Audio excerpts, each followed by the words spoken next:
Hi there, gamers. It's me, your boy.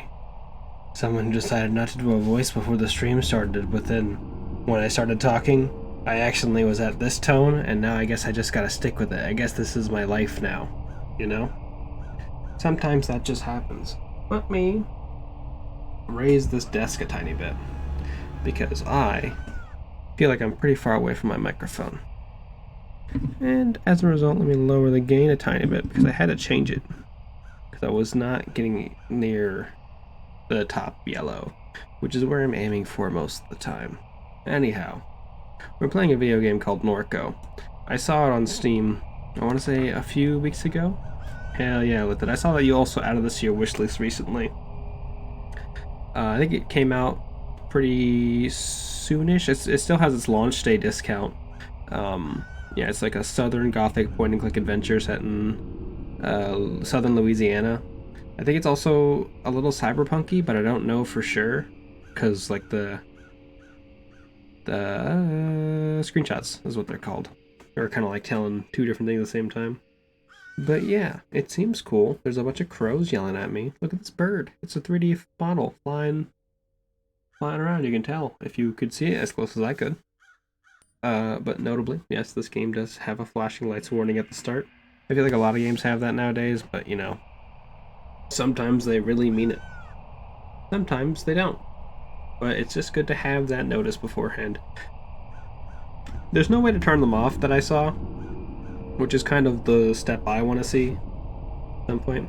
You cut your thumb on an ice cream scoop and didn't feel it? Notice it. That's fun. Was it at least a good flavor? Must have been Rocky Road. Because that seems like the sharpest ice cream flavor. Serves you right. Because it's a scoop. And you use the scoop to serve ice cream. Damn. I mean, tough but fair. I'm here for it. But yeah, let's pop in the game because it seems like it's going to be a long time, and I'm certainly not going to get through a lot of it. Oh, that's loud. Norco, Louisiana. Shield hid the stars behind halogen and flame projected into the sky every night. There was no such thing as silence. The noise never went away. The refinery exhaled an endless sigh. I could never sleep, it was so loud. I still can't sleep without that sound. That's true. Once we get up there, we gotta fight Gwyn, the Lord of Cinder. We go over here and over here, we can go get the little ruins for ourselves. I think we still can't sleep without that sound. I think we're from this area. I think that's how we've lived our life, just always having to deal with that sound naturally. I'm gonna lower the volume a little bit on my end, to be honest. Can I do that from here? Oh, fuck. That was not... There. This sounds goodish. Let me pump it up for y'all. So it's back to where it was originally, over there. And we'll pop this up to here. That sounds good. CRT filter, display resolution, dialogue settings, liner notes. Yeah, no way to deal with... My CRT filter looks pretty good, actually. We might stick with this. I've never won for CRT filters normally, but I think this one looks nice. Yeah. The 110. In your dreams, the towers, grand cathedrals, places of worship, the swamps hid behind mirrors like spies. The birds transformed into radiant spheres and traced omens above the highway blight. There's a lady in the sky. She's watching us all the time. Yeah, I can see that, but I think I honestly prefer this a little bit. You spent your adolescence sleepwalking between little devastating rituals. Through Blake pleaded, you decided to leave. I didn't care. I was my own person. But for a while you did. Well, I feel like now I just lost my player agency. I got railroaded into caring about Blake. And You caught on a grainer to Chicago and onward to the West Coast. You never left Louisiana and thought you'd never return. You thought the ghosts of the lowlands wouldn't find you hiding along the road. This song's a pop, though. The years carried you... This is Castlevania. This is Dracula's castle. Carried you through overlit suburbs of the vast American limbo, across mountains, above cell towers, thumbing down 99. You saw an old man crouched in a roadside ditch. He was mouthing your name. He had a familiar gaze. It was gone when you wiped the sleep from your eyes. You spoke to Blake, learning of your mother's declining health, her insomnia, her erratic behavior. You ignored the urgency in your brother's voice. This is me. This is him. I'm ignoring him. Our phone is cracked. Look at the details. Also the scary pirate man in the sky. Oh. By and by, you made your way east. You threw your phone to the Rio Grande. You joined the armies of the Mesa. For months, you were in the company of fugitives. You slept in nuclear tunnels, repairing engines and weaponry. It is truly a sad face, but I love the way the thing just kind of moves around. I love how it's an animated sad face. I mean, the war was a meme that set Albuquerque on fire.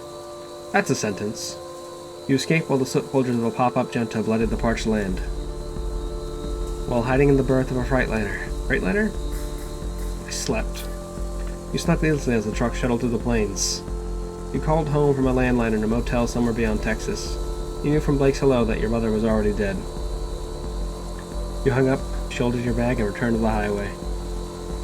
5 years had passed, the ghosts were calling you back home. Truly. We wield the power of chaos. Act 1? Lowland Ghosts? Okay. Oh hey, this is different. You awake from delirious dream to find yourself in your childhood bedroom. Monkey watches you from the corner. Hi, Monkey. Okay, we've got stuff going on. We got her face, my mind map. Yeah, all I care about is me. And this guy pissing on this tree. No, he's in front of the tree. He might be pissing past the tree. You are home again. Because your brother needs you. Because your mom died. You are traveling. Through the Midwest? I feel like the Midwest is more our style. The freight cars rattle in the cold dusk as you approach on the greater porch. The cell towers peeked over the flat country, translating the notions of the world. The lights of suburban Memphis, the fences, the traffic, the stark shadows under a lavender blanket of clouds. Afraid, tired, silent and alert at each turn while you watch the night decay for miles. Then, this is our thought, we should know this. You run on the back of a van, wedged between ant flyers from Chicago to Des Moines. You stole a heater from a Walmart and brought it to the poorly attended house show. Love to know that Walmart exists in this nightmarish future. Des Moines to Kansas City to Denver. I also want to cross the Rockies. Your friends went south and you were glad to be alone. You spent long nights along those highways in a shitty sleeping bag. You bathed in rivers, you watched the ocean of outer space, you watched the satellites travel along their course. Summer days arrived. You built a bike in a garage in Eureka and took it south. Whose garage? Generator shows on the beach. Interstate on-ramps teeming with personalities. The familiar smile on the face of the old man in the Central Valley ditch. Is he dead? Oh, this is a scary man. The smile that's burned its image into your eyes. Let's dismiss that thought. Can I see the liner notes again? I feel like there's something else. Nope. Alright. This is our brother Blake. He's really sad. Your brother. There's a lot. Younger, reckless, gets in trouble, spends sleepless nights scrolling across image boards. Damn. It is certainly atmospheric, and this is a little bit too relatable. An edgelord, a shitlord, a sensitive soul. Compassionate, foolish, can't take criticism, always needs money, tries to help those he loves, but often makes things worse. What else? What else? Insecure, dysmorphic, constantly checking his reflection, always seeking validation. We don't think highly of our brother. Was terrified of you leaving, and now he's terrified of you dying. When I think of him, all I feel is guilt and obligation. No love or anything like it. Your brother is oblivious. Your grandma once said that she didn't expect much from Blake. She said that he was short-tempered, oblivious, and couldn't focus. Blake was sitting, about to say shitting, in the chair across from her, staring down at a tablet. After she left the room, you asked him how he felt. I feel fine, he said. Why? Because of what Gran said, he responded. He looked confused. What'd she say? Your brother. He's oblivious. Oh, there's something else over here. Brother. Okay, no, I guess we can't do that twice.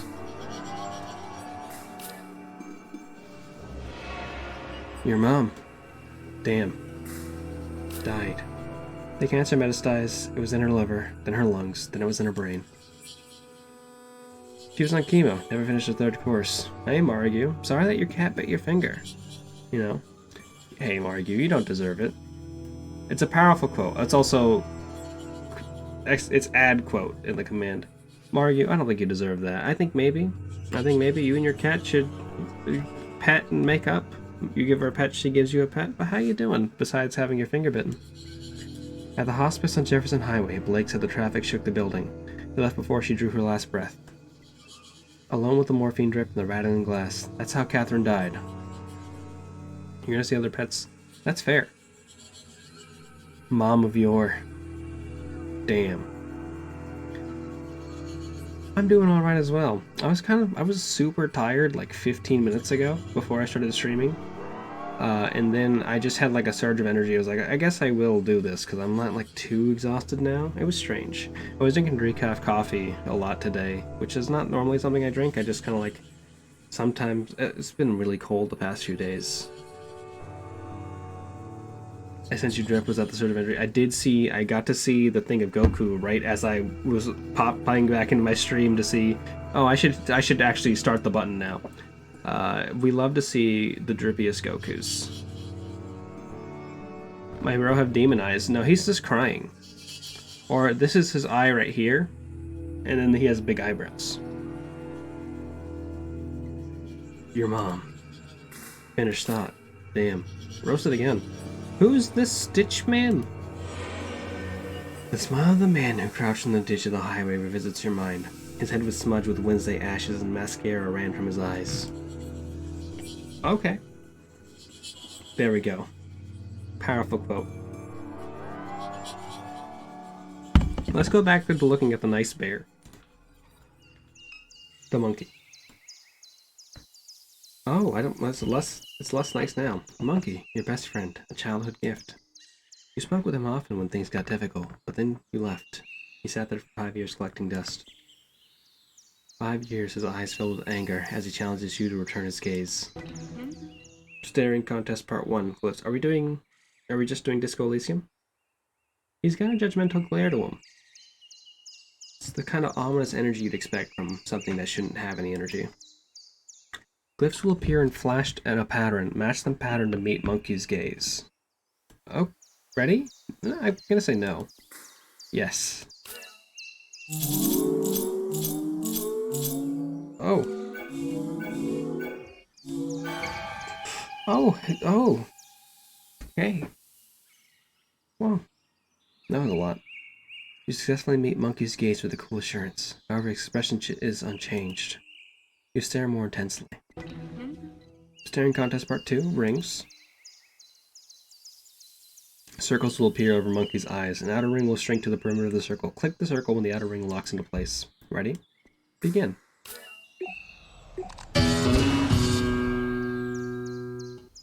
Hello, Skelly. Thank you so much for the raid. How are you enjoying Neo? You're uninstalling Neo. I think I figured out how you're enjoying Neo. I like Neo. Neo 1 is... Oh, thank you so much. You all know where I'm going with this, don't you? Oh, I remember this clip. I made this clip. Someone's gonna fucking key my car, and I would let them because, like, I deserve it. There you go. Oh, senpai! Yep. I had to put it. Hi, Raiders. We're currently playing Norco, a game set in Southern Gothic, Southern Louisiana. There's a flashing lights warning. There's a content warning for, I think, graphic depictions of suicide. But just giving you all a heads up.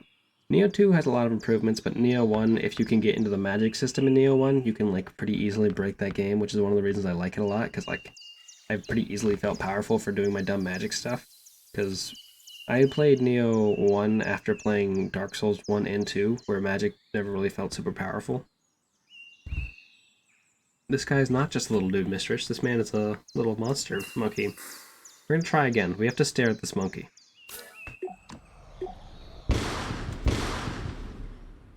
Anger melts from monkey's face. Take, monkey. You drape monkey over your shoulder. I think that was just a tutorial for, like, the mechanics of this game. Hi, y'all. Magic's pretty good in Demon Souls. I never got to play Demon Souls because I don't have a PS5 and I don't have a PS3.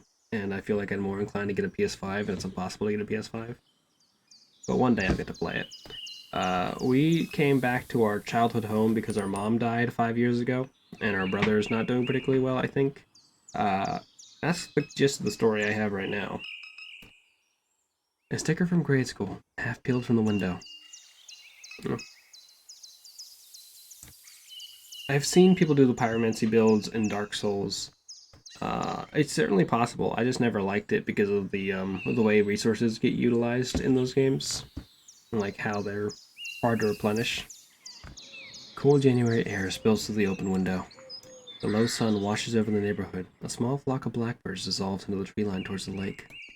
Commuter traffic glints along Apple Street as a pair of wrens weave over the overgrown lot next door. Check computer.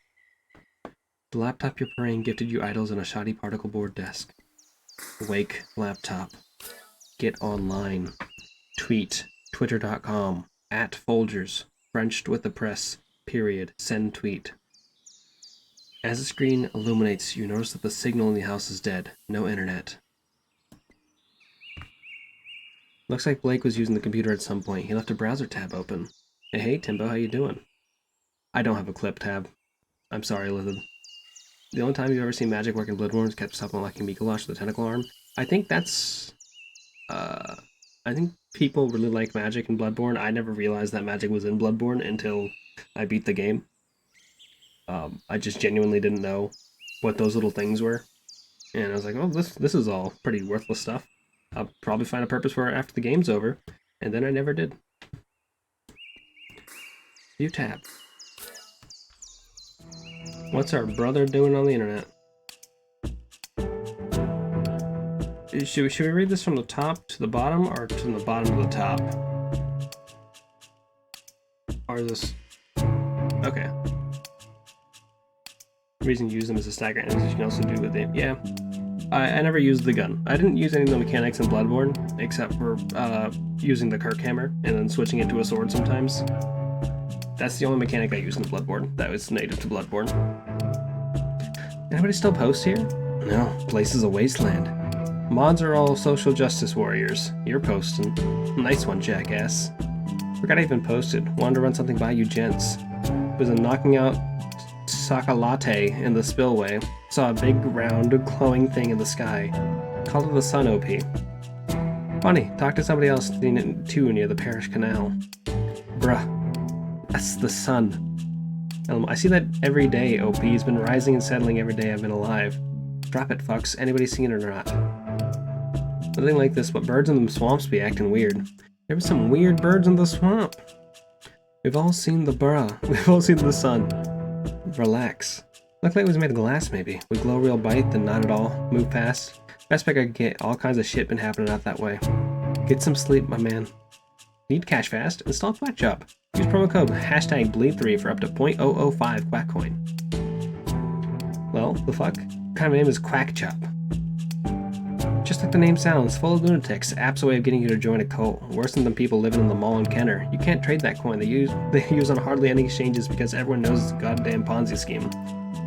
Yeah, this is actually all of my thoughts. This is how my mind works.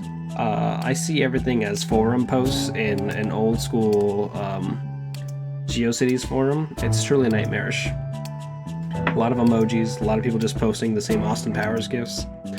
Mods won't do a thing about shills, but they'll ban you on the spot for using a naughty word. Place is a joke. ClearNet's is nothing but celeb libs and bots. Saying this exact thing, OP, still there, seen at the base of the upper suction. What's the upper suction? Picture of the sun and be like, hey. That does sound like me, though. Remember to use this bleed tag, for extra World's Cutest Gamer points. What did I call them? I called them just World's Cutest Gamers. That's the currency on this channel. Books. Among the books on the shelf is a slim volume called Crisis LARPing. Of course we're going to read this. The proto-disaster tourism began almost as soon as the floodwaters left. Punks from across the country ventured into the Ninth Ward, Gentilly, St. Bernard, and finally the East. They curated a theatrical self-portrait of their lives in the ruins. The aesthetics of disaster were central to that emerging milieu began to percolate into popular culture. Collapse became the zeitgeist. Wise investors recuperated the experience of disaster. New Orleans became a plastic dystopia, a marketplace for crisis. Man, this reminds me of all the books I had to read for my thesis. A flyer from a show your friend put on a few weeks before you left town. A fight broke out while one of the opening bands played. I got whipped in the face with a bike chain. You still have a scar above your left eye. After the show, you and Blake shot fireworks from the roof of a hotel on Poydras Street. Sleepless and sober, the two of you walked back to Norco. You watched the sun climb over the grain elevators. That's a nice memory. Okay, so we have a map. We have this. Bedroom, living room, kitchen. This is a strange little map. That's the sun. I've seen it rise and set every day of my life. I would do that. We love Jesus here. Memories of sleepless nights, the dull refinery hum and the red halogen half-darkness.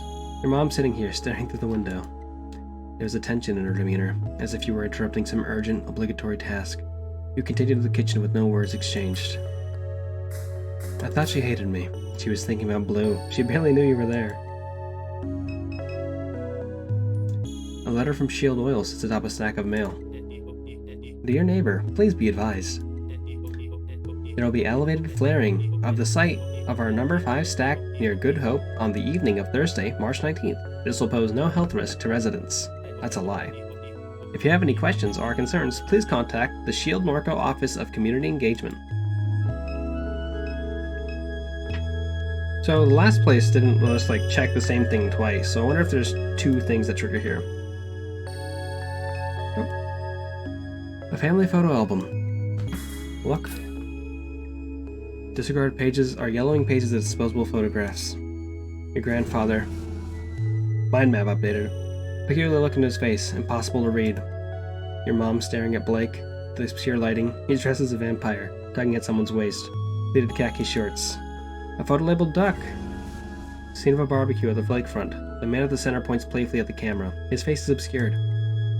Turn the page and there's Blue, your father. But you've never thought of him that way. His skin stained by the sun, a canister of dip shoved into his front pocket, his easy smile, his knowing eyes. You set the book aside. Fucking hate books, my man. What monkey want? Monkey stares at you. You stare at monkey. Keep staring. He stares with more intensity until his gaze passes through you. You become invisible to him. Little circles of light pool in the doll's tired eyes as they watch the infinite space beyond your being. The air that hangs between your eyes and is a vacuum of utter stillness. You look away. Fucking hate that weird monkey. Okay. I don't know who Duck is, and Duck's face is blurred out. Who's Pops Pierre? Your grandfather, Peter Pops Pierre Melancon. He passed away when you were a teenager. He seemed to court controversy, though as a child you never understood why. Thanks to the 2-bits AOL, how you doing? Blue. It's a vague memory. You don't remember Blue. Only the things he left behind. Photographs, cologne, tools, the name that your mother kept. Even the pictures that have survived are too faded to make out. An old friend of your mom's. Your memory of him is scattered and vague. Okay. Laundry. Your mom's unfolded laundry. Didn't she die 5 years ago, or is her death more recent? I thought that's what the game was telling us.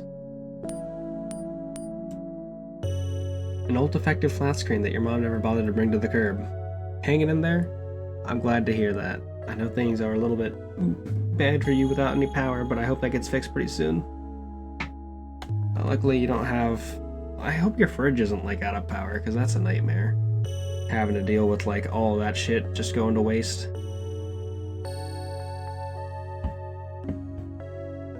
And you gotta eat 3 pints of ice cream. Rainbow sherbet and all. You turn on the television. A chaotic distortion of your mother's memories flash before you. Tune in. Oh, hey, that's, a fire.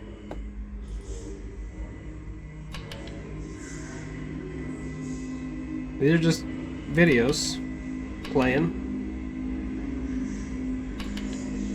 Okay, well, it looks like there's nothing on TV. You peruse the titles on the bookshelf. The western margin of the lake. Except some essential staples, plugins, so the fridge is okay. That's good thinking. That's quick thinking.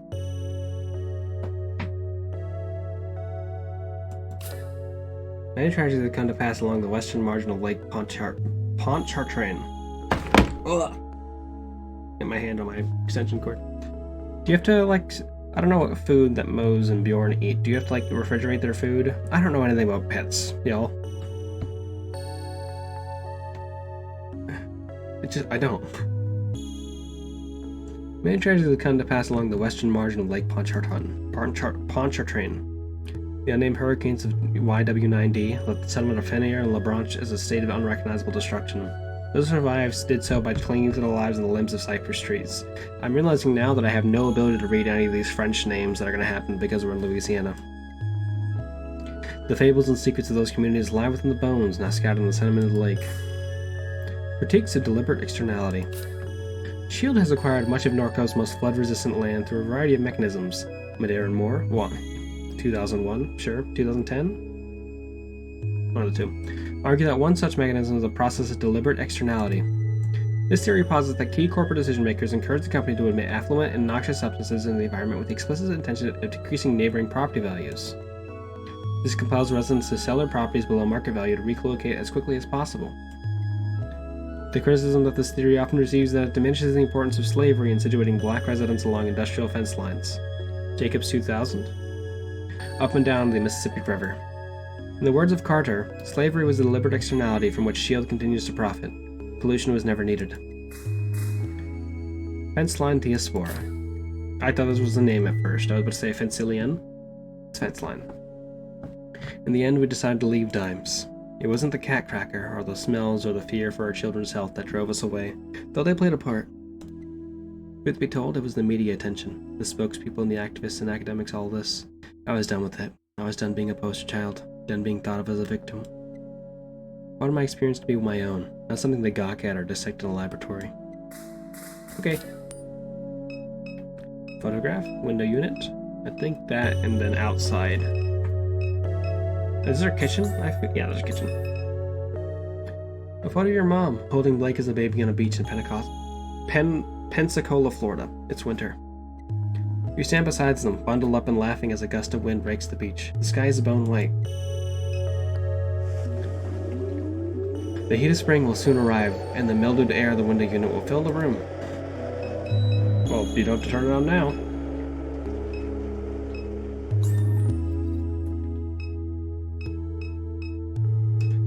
I have to imagine the world gets a little bit more exciting as we move further into it. Your mom's painkillers are spilled across the counter. Okay. Well, her death is very recent. Hello. We'll talk to you in a second. I didn't realize that was a walk thing. You've discovered so many dead cockroaches in this microwave over the years that it's discouraged you from using it. For several months, a dead baby roach was stuck between the clock's display and the protected screen, blocking the hour. Blake finally shook the microwave aggressively enough that the roach fell into the guts of the machine. Unsettling.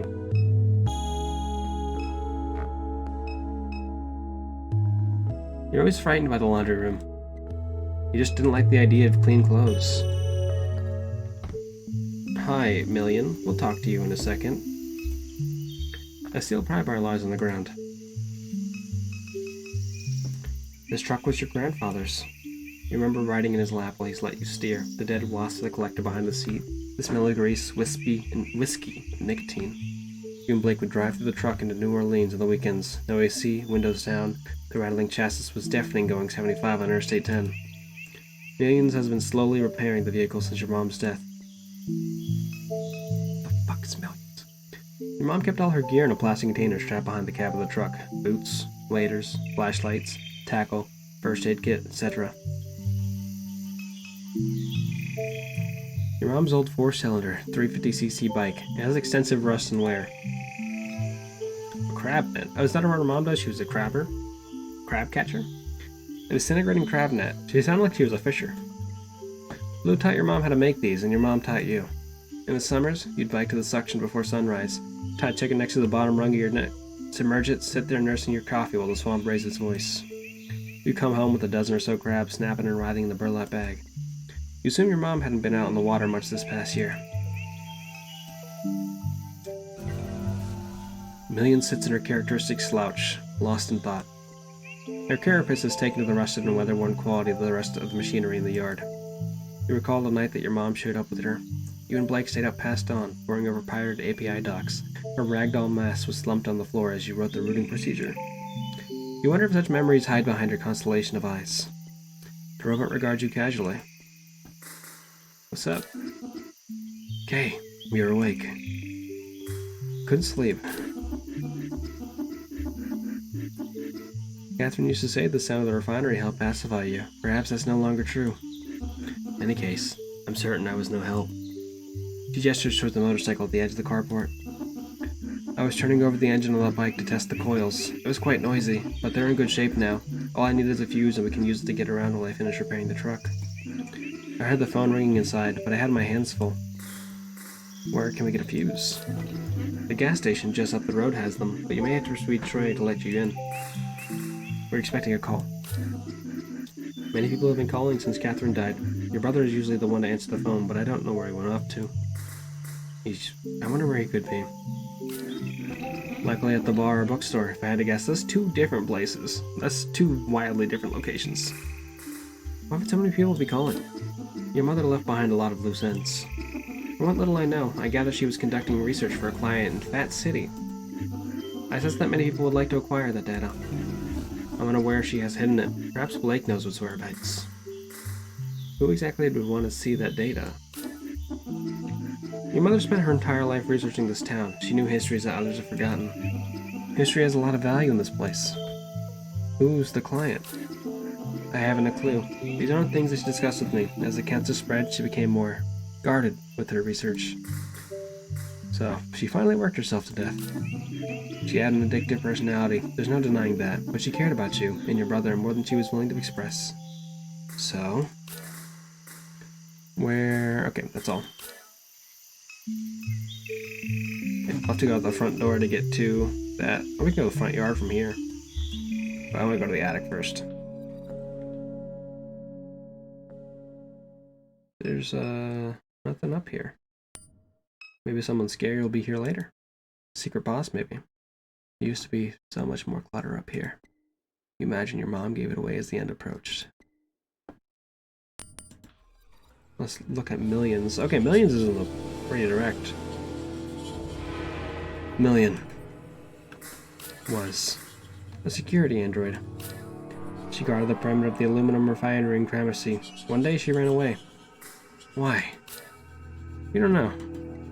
Million was a fugitive. Once a fugitive, now just a relic. She spends hours in stasis beneath the house like any discarded thing would. Million. Okay, mom's updated though. Your mom was conducting research. For who? Our client in Fat City. Your mom? Okay. Mom's conducting research for a client in Fat City. That's all you know. We don't even know what this is. You just know they're important and that they're potentially linked to Duck. Maybe they are Duck. We just don't know yet. Okay, can I get to the front room from the living room? I think so. No, the front yard? This is outside. Yeah, this is the front yard. This is a different name. Mary? Your grandfather's statue of the Virgin Mary sits in the shadows along the crawl space of the house. Let's take it. Oh, this is creepy. You observe the weathered concrete and flaking paint of the statue. Inspect further. The face is especially deteriorated, framed by a system of cracks. Can I rip it off? You run your hands along the tearing contours of the statue. That was a creepy noise. It snaps off as by design. Behind the statue's face hides an odd assemblage of electronics, carelessly soldered together. At the center of the electronic configuration, what appears to be a card reader. Let me get my Yu-Gi-Oh cards. Shove one of those in there, see what we get out.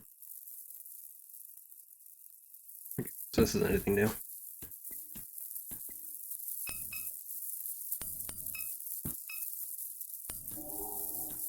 How do I step back? Just here. Interesting. 3 times this house is flooded. The first flood is a shadow of a memory. Placing your feet down on a drenched carpet, your mom and grandfather ripping out sheetrock, placing in a small RV, sitting in the backyard setting dolls on a cluttered little table.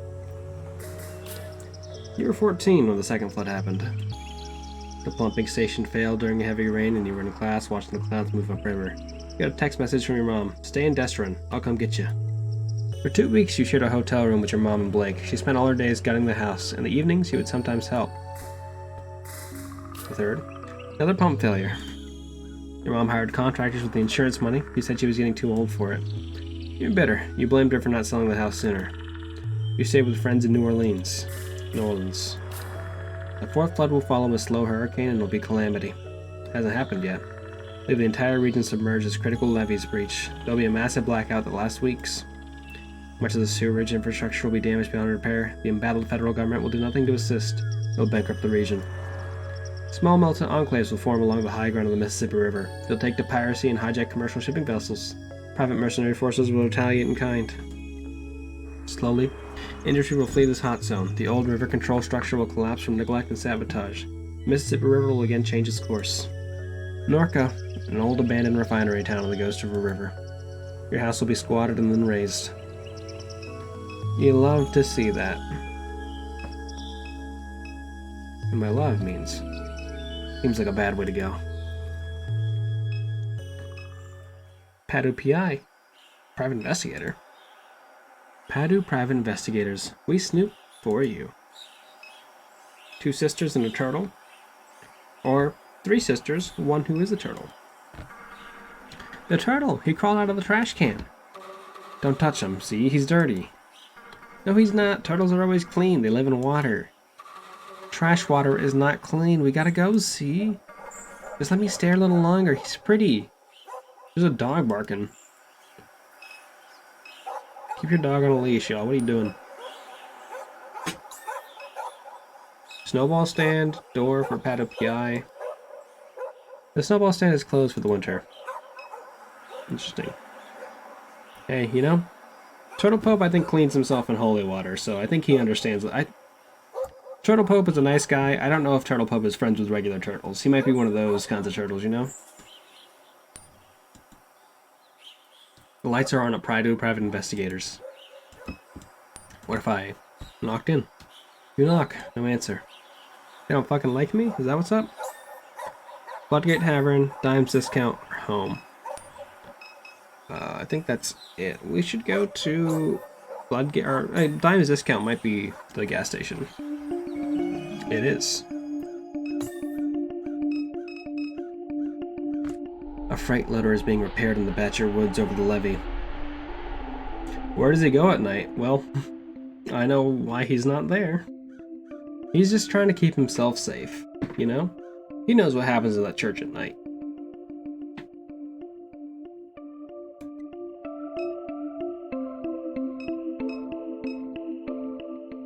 The film crew was set up along a river road. Several floodlights illuminate a gruesome murder scene. 2 men stand passively over a corpse. Where's the set? As you near the set, a small, energetic man jumps from his chair. Attention, dumbass! Can't you see we're trying to shoot here? Sorry. Hey. You know what? Wait a second. You from around here? Yeah. We could use some cultural expertise, you might say. We're filming a Bayou cop drama and all these knuckleheads are from LA. An actor on set turns to the director. I told you, Kevin, I'm from Texas. Oh, that's right, Noah, I forgot. Your Harvard-educated daddy bought a boutique ranch outside Austin. Well, that don't make you a cowboy, Hoss. Now hush up before you scare off the yokel. I thought it said yokai. I was like, what? There's yokai here in Louisiana? Director returns his attention to you with a mild look of disgust. Help us out, will ya? The script needs some work. What do you say? Oh, this gas station coffee fucking rocks. This is the place you need to go to get anything you need in town. They've got medicine shit. They've got booze. They've got good coffee in the morning. They've got good coffee at night. They've got the weird people that you're always looking for in town about the middle of the day, and you can get any fix you want behind it. Sure. Great. Hey, Noah, get over here so you can learn something from this stupid redneck. Okay, well, fuck you. Nectar smolders, he whispers under his breath.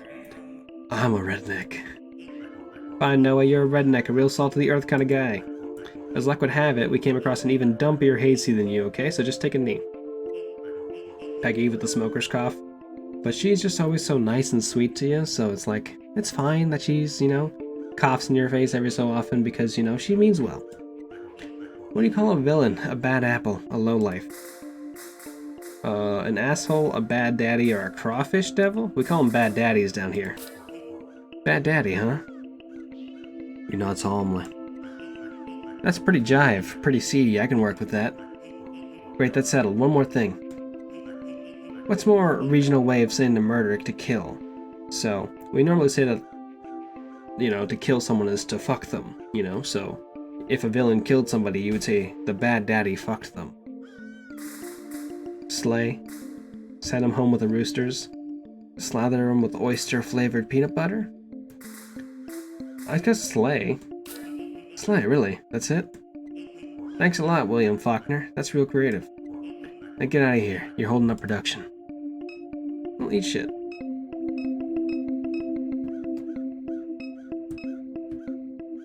Film crew? Okay.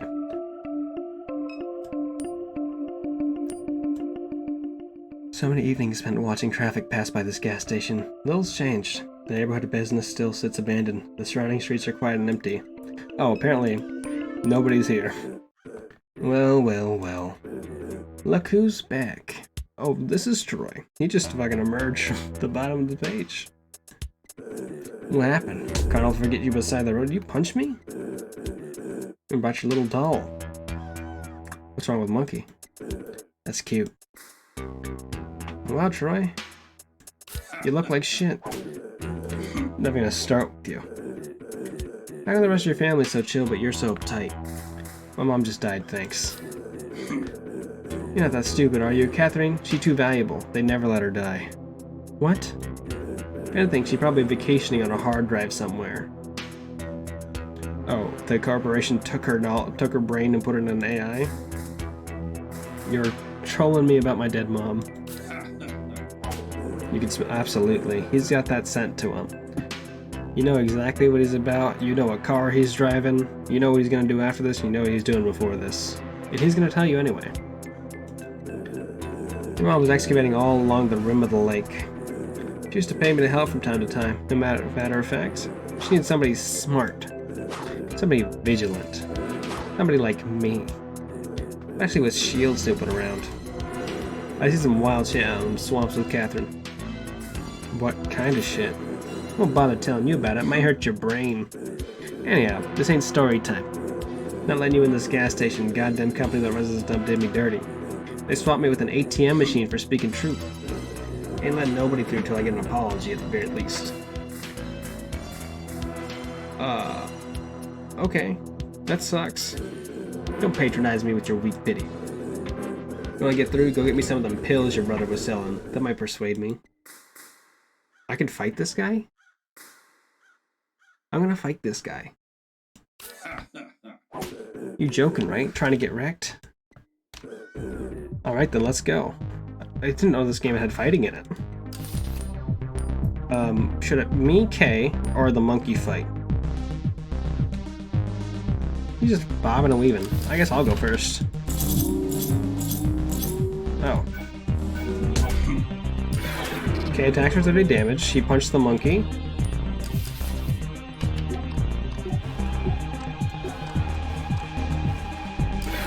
What just happened? What did the monkey do?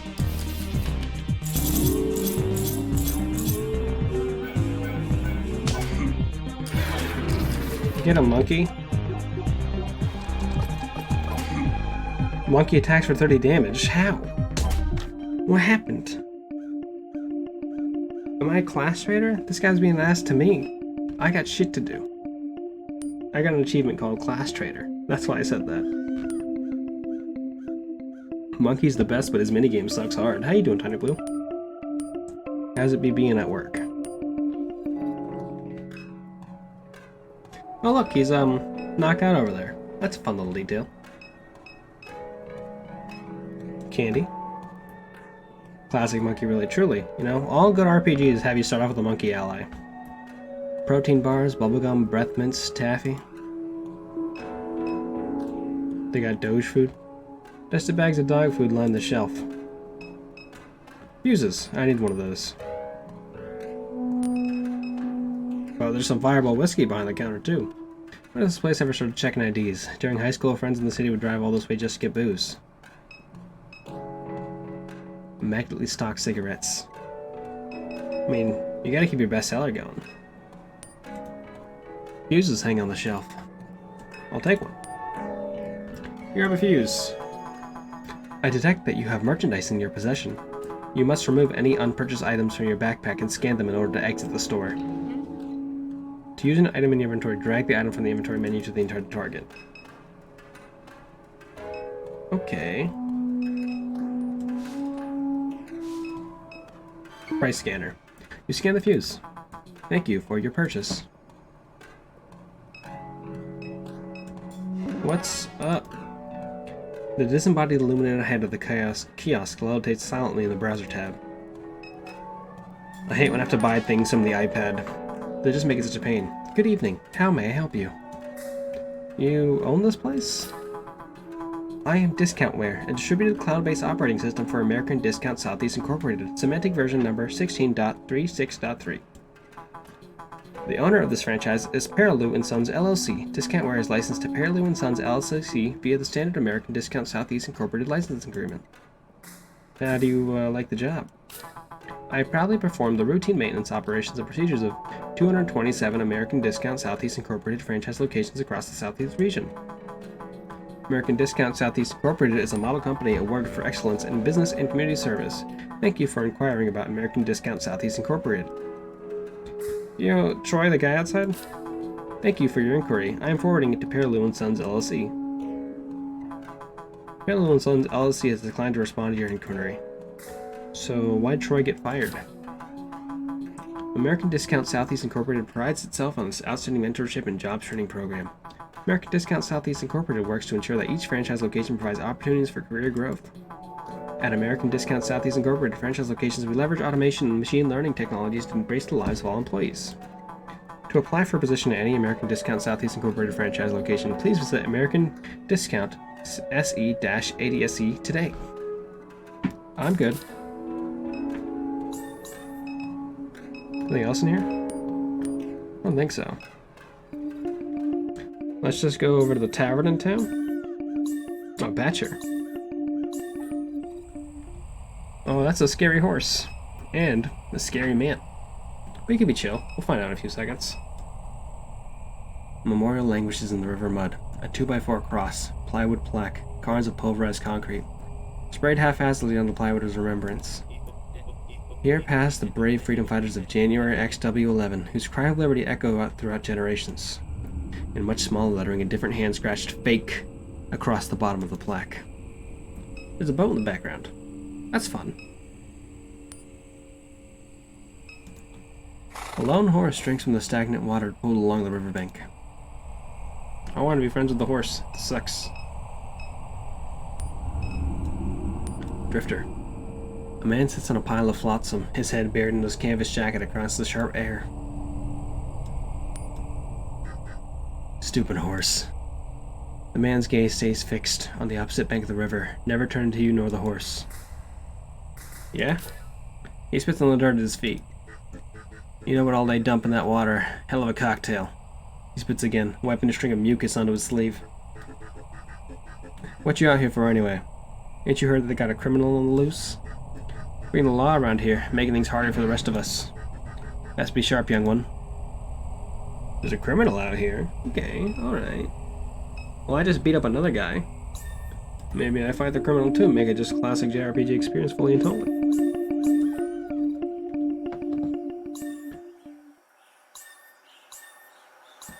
Floodgate Tavern. That's fun. We can go in. I think we should mind map before we go in there, though. Troy. Troy knows your family. He was buying pills from Blake and occasionally helping your mom with her research. He said she was conducting research in the lake. Maybe now that I kicked his ass, he'll tell me. Shield is an oil refinery. Shield Gulf South is a regional subsidiary of the transnational oil empire. It holds a larger share of leases in the Gulf of Mexico and refines crude oil right here in Norco. Chemicals Annex sits on the other side of town from the refinery and produces the feedstock for plastic consumer products. Shield owns half the town. Shield. Should be it.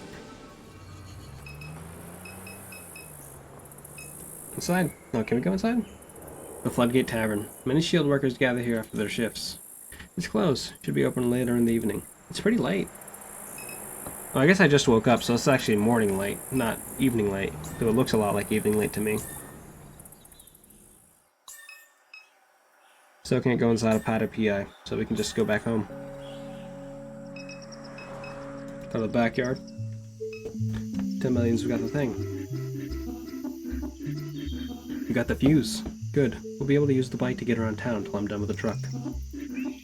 It's telling me that Blake still hasn't returned.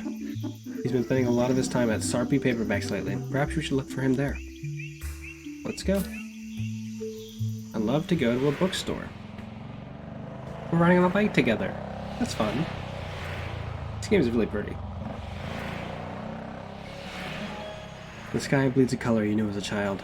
Airline highway passes beneath your feet. Million has joined your party. Interact with party members by clicking their portraits in the party menu. If you're stuck, they may be able to help.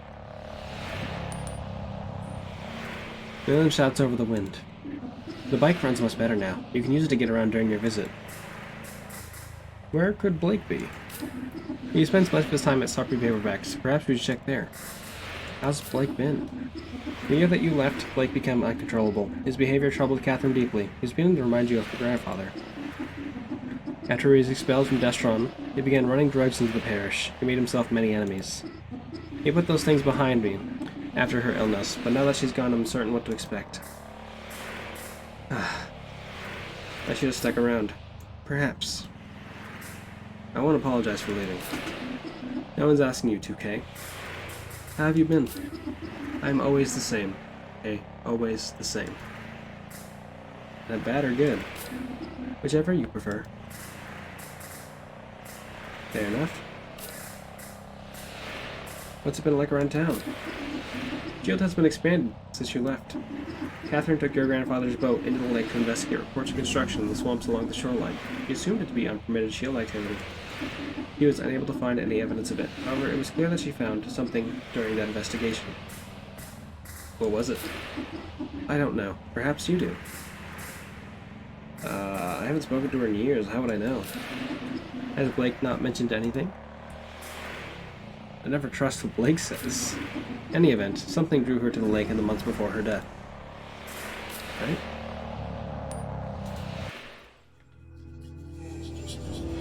Your mom was conducting research in the lake. Was investigating reports of unpermitted shield construction in the lake. Well, there she saw something. But what? Okay. Your mom was investigating reports of construction in the lake. She found no evidence of it, nor who might be behind it. Your mom saw something in the lake. Okay. I don't understand why it has to tell me those like smaller things, but I guess it's just like help you keep track. Oh, I got hit here. Oh, this is nice. Times discount, home, Floodgate Tavern.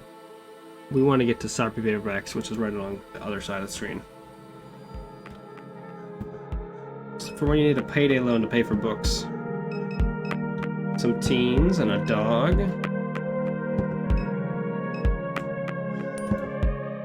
A young man leans against a station wagon while scrolling idly on his phone, his silhouette darkened by the fluorescent glare of the payday lender sign. Started doing this rideshare thing a few weeks ago. Kinda hate it. Why? It's like shit. Spending hours a day making small talk with randos and melting my brain. Nearly broke an axle driving over a pothole in Holly Grove. It's my grandpa's car. If I trash it, he'll kill me. Drove anyone interesting though? There's all types around here. Some guy drove out to the middle of the swamp. It was like 2 in the morning. Asked me to wait. He got out, took off his clothes, jumped in the bayou, came back a minute later with a bag, toweled off, got back in. That'd be pretty fucking weird. I don't know. A while back I drove some lady out to the medical district. She was an odd one. Seemed kinda sick. Asked me all kinds of questions. Do I ever pick up random signals on the radio? Weird shit like that. It's just all types. Every time I see like the talk thing, it's like kiss. That's not. No, that's not it. Can't be that. That'd be weird. Dog. A stocky pit bull with piercing green eyes watches the horizon with a neutral demeanor. Can we pet the dog? As you reach down to pet the dog, she shows her teeth and growls softly. You can't pet the dog yet. 2 teens nod and gesture excitedly while bouncing between topics.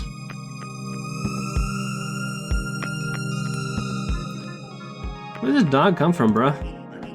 No, she's been sitting here for a while. You seen her eyes? Them eyes are something, bruh.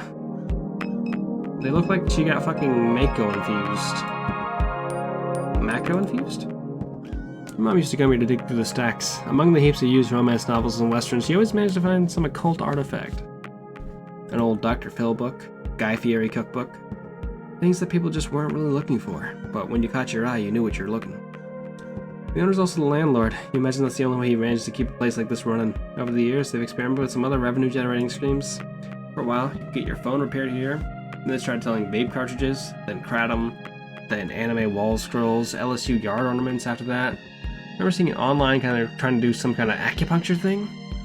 In the end, schemes always fall and only the paperbacks remain. Maybe switch to hardcovers too. Cat. You wonder how anyone could read in this dim, cluttered bookshop. As your eyes adjust, you see Blake's childhood friend Erica waiting behind the counter to greet you. Kay? And Million, when'd you get back to town? I've been in Norco for quite some time. Perhaps you're misremembering Erica. Weird, I guess so. That's weird. I feel like I'm gonna default to trusting her more than I'm trusting Million. But maybe Blake lied to her? But anyhow. Kay, you're looking rugged these days, old friend. That's an intense scar above your eye. Yeah, I beat up Tom earlier. Got it before I left town. At a punk show. The minute you return, you're right back in the mix, huh? Word on the street is that you cleaned Troy's clock. She loves it. That guy, my god, he's such a clown. Glad he finally got a little taste of what he deserves. Sucks he got fired, though. Yeah, maybe. He's just so... rude? Precisely. But enough about that troll. I was keeping up with your travels online, but I haven't seen you post in a while. I haven't been much online. Been avoiding my phone as well. Perhaps that connection's been so erratic. Been hearing of people chopping down cell towers, tearing fiber cables out of the ground, trying to rip the internet apart. She nods in the ensuing silence. Back because of your mom, huh? Yeah. Messed the hell out of that woman. Same. You and your brother have been living in my heart since I heard the news. I know you weren't always on the best terms with your mom, but she loved and admired you. She talked about you constantly. I think it used to make Blake upset. He felt like you were the favorite. He's absurd. Yeah, he's a dweeb, but we still love him. Have you seen Blake lately? Yeah, I saw him just yesterday. He hasn't been around the house?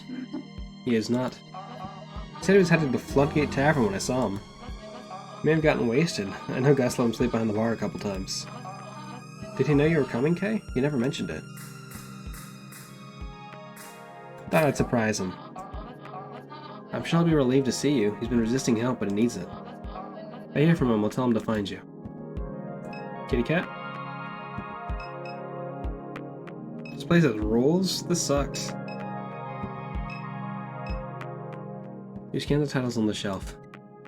Don't be a vampire. Pick this some self-published paperback from the shelf and flip to a random page. Another dark and lonely night spent in this cavern of despair. Hidden from the daylight, blackout curtains are all that defer my eternal death. Thought being a vampire would be sexy, but it's not. It's all over your skin. I look pathetic. Also, blood tastes like bong water? Didn't think it'd be like that. Good Hope Cemetery easement. A carbon copy of a document entered by the St. Charles Parish Planning Committee. The document outlines the parish's intention to secure a roadway through 90-meter stretch of the Shield Industrial Complex. This easement would allow the descendants of those entombed to visit the Good Hope Cemetery. The gravesites are currently surrounded on all sides by the refinery. That can't be good for the corpses. So this here is the illustrious crouton. We found him behind the dumpster out back like in cardboard. Whatever you do, don't try and pet him. He's the devil. I got scars all over my hands from this damn cat. I'll bet him. He loves it. 1 point? Oh wow, Crouton usually bites strangers. He must like you.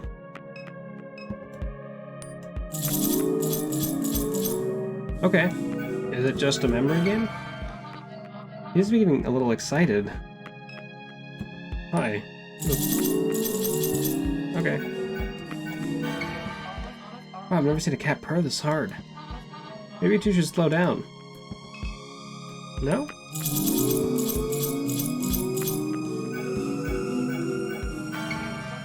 No, really stop. Stop touching the cat. Crouton looks like he's fixing to explode.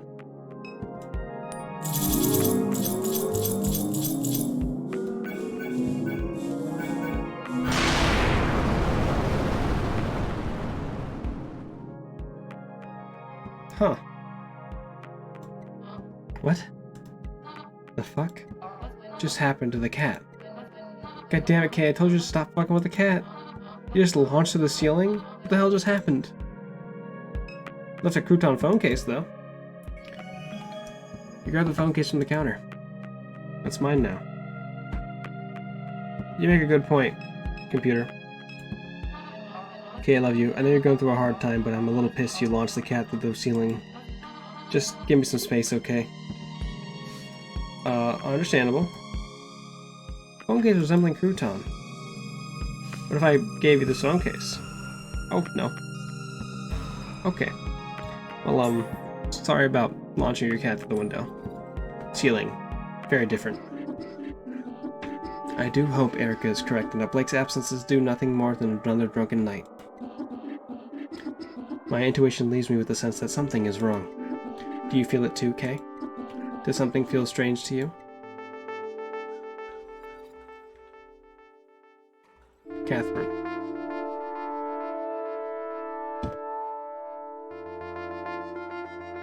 The art of this game is very pretty. Ooh. Several weeks ago. The song's a bop. Greater New Orleans, Neurovisioning Clinic. What brings you here tonight? I want a record for my children. I don't want to leave my kids alone. They may still need me. I understand. And you're referred by Mr. Richard? Duck. That's what everyone calls him. Yes, Duck. We followed his branch with some interest. Who hasn't? I gather we'll be discussing this in more detail as things progress. For now, let's begin with a simple exercise. I'd like to talk to you about your earliest memory. All of pine trees, yes? That's right. Tell me about them. They grew from the concrete. Like sick flesh. Like cancer. It made your father upset. He'd see them and frown. But he'd remain silent. He'd sit quietly in the truck, dissatisfied. I wouldn't say a word. Being those moments made you feel like a fool in his mind. Your father's house? Was safe. Wish I could have stayed, but he wouldn't have it. And that's why you married Blue. I know this was his nose, I think that's his hat. Yes, to have somewhere to go. We bought a little place on Good Hope Street. The whole thing was a mistake. When I told him I didn't love him, it was in my father's voice. I told him I never loved any man. Was it true? No. That was a difficult night for you. Didn't feel real. Why? The spellway was black that evening. The smoke was twisted. The sky was an inversion of some other sky. This sounds more in line with her. Sky. It was corrupted, misplaced. It wasn't a Norco sky. It was blue. He sat at the window all night. The east-facing window? Yeah. When you stood over him to apologize, you saw the flare stack of the refinery in his eyes. Oh! I never apologized. Let's save that. Let's save this. Let's save this. That was after that, in the time before he died. We circled each other in wide orbits. I'd hide at the center of his house nursing Kay and only leave when I heard him step out. He'd sleep on the couch or next to her crib. He'd sing her old Cajun lullabies, pat her head, whisper to her about its life. And then there was the explosion. When a cat cracker blew, they say he fell 5 stories. Went to identify his body on a Thursday night. Remember the tempo of the street lights, the police scattered across the east bank. I carried Kay in a blanket. She never cried. We were quiet, she and I. I think you remember everything on a tragic day like this.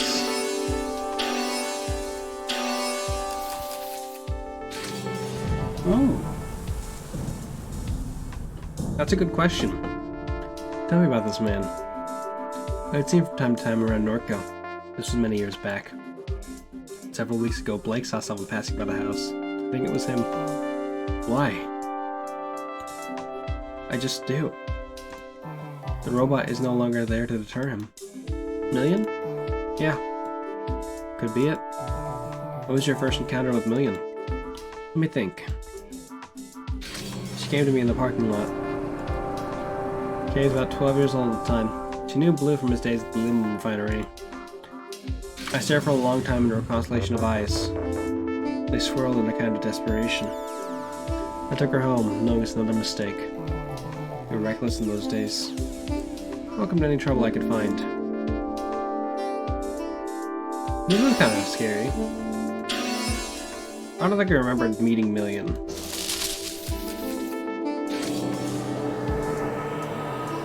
What is the significance of this image to you? It's... well, I don't know. That's what I'm trying to find out. It's a sphere. It followed me in the lake. Okay, so this is the sphere that people were talking about on the net. When? Recently. A few weeks ago. This is where Mr. Richards branch factors into your biography. Duck's version escaped. A hard fork, an extremely rare instance. And grew into some kind of monster. He began speaking to me through the radio. He told me to install an app. An app? Yeah. I think it has something to do with the thing, the sphere, whatever it is. But so long as it pays, I don't care. I can use the money. The app pays. Yeah. I see.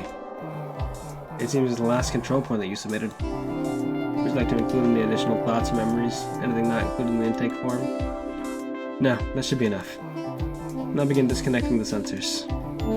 A slight feeling of nausea and disorientation is normal, and no cause for alarm. I thank you for your patience, Miss Madeira. Okay, so now we're our mom. No idea what Super Duck wants from me. Better check my phone. We got a wallet watch with $10 in it. Case picker. None are Materia Angels. Kinda like that more. No. Back job, messenger. This here I need to go to Curious Duck. Stop clam shop and set up multi-factor authentication. The Curious Duck is the nearest rendezvous to your location. More information awaits you there. Receive orientation at Eagle Janitorial and Paper Supplies in Fat City.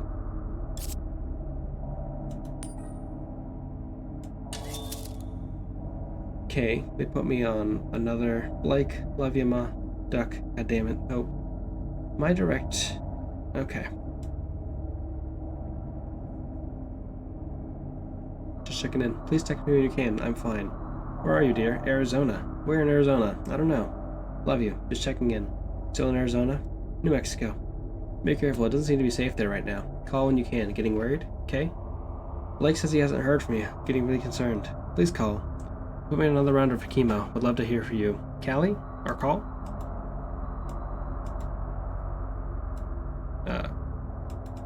There we go. Where you went, Ma? I'm out. I'm fine. Had to drop something off at your parents?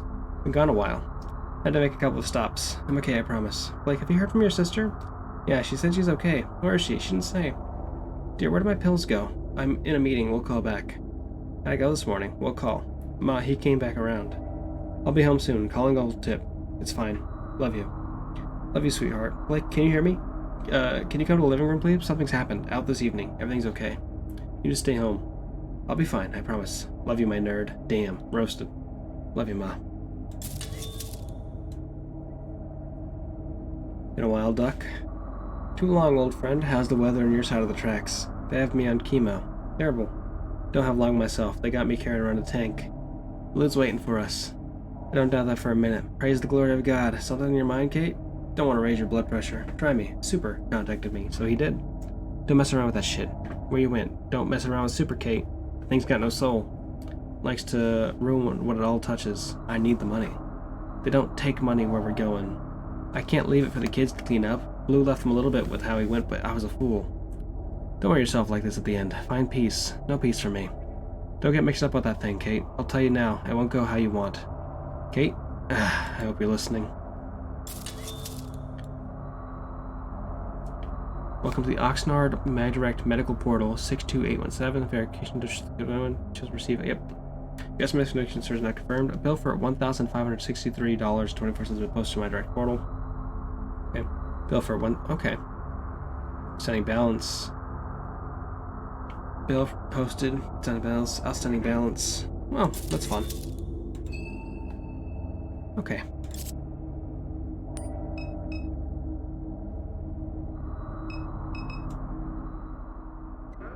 Ma'am? Ma'am, are you okay? My eyes are just, playing tricks on me, I guess. Vertigo and visual distortion are common side effects of versioning session. Should I contact our on-call physician? No, it's fine. Very well. Last name? It's Madeira. First name Catherine. One moment. Your hard drive is fully synced. You've chosen our silver tier.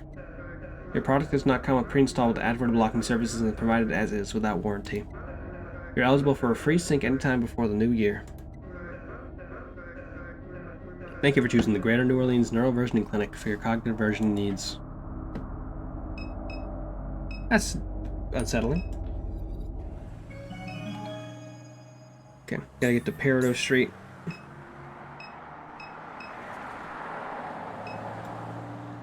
The unkind smile of a personal injury lawyer, Martin Smart, hangs above Interstate 10. His eternally coiffed hair clings desperately to his head. His hallmark blood-red tie catches the eyes of the driver speeding east. Just a click away, the sign reads.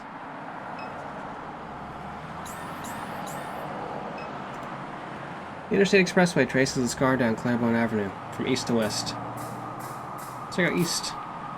Bridge cuts east to the trim in the 7th Ward like places whose stories should be forgotten and left behind in haste. Pillars still tell those stories beneath the interstate. East above the industrial canal, the moldering strip malls, the narrowed expanse of the lake, the shrimp boats that prowl the black marble waves. East to Mississippi in the winter weeknight darkness, and onward to Florida, where it terminates. West is the suburbs that Catherine calls home. West is the concrete expanse that breaks clean and sharp at the St. Charles Parish line, and then gives way to cypress swamps. Tupelo crowns spire above the overpass, silhouetted by an unnatural glow that leads to Norco. Dismiss!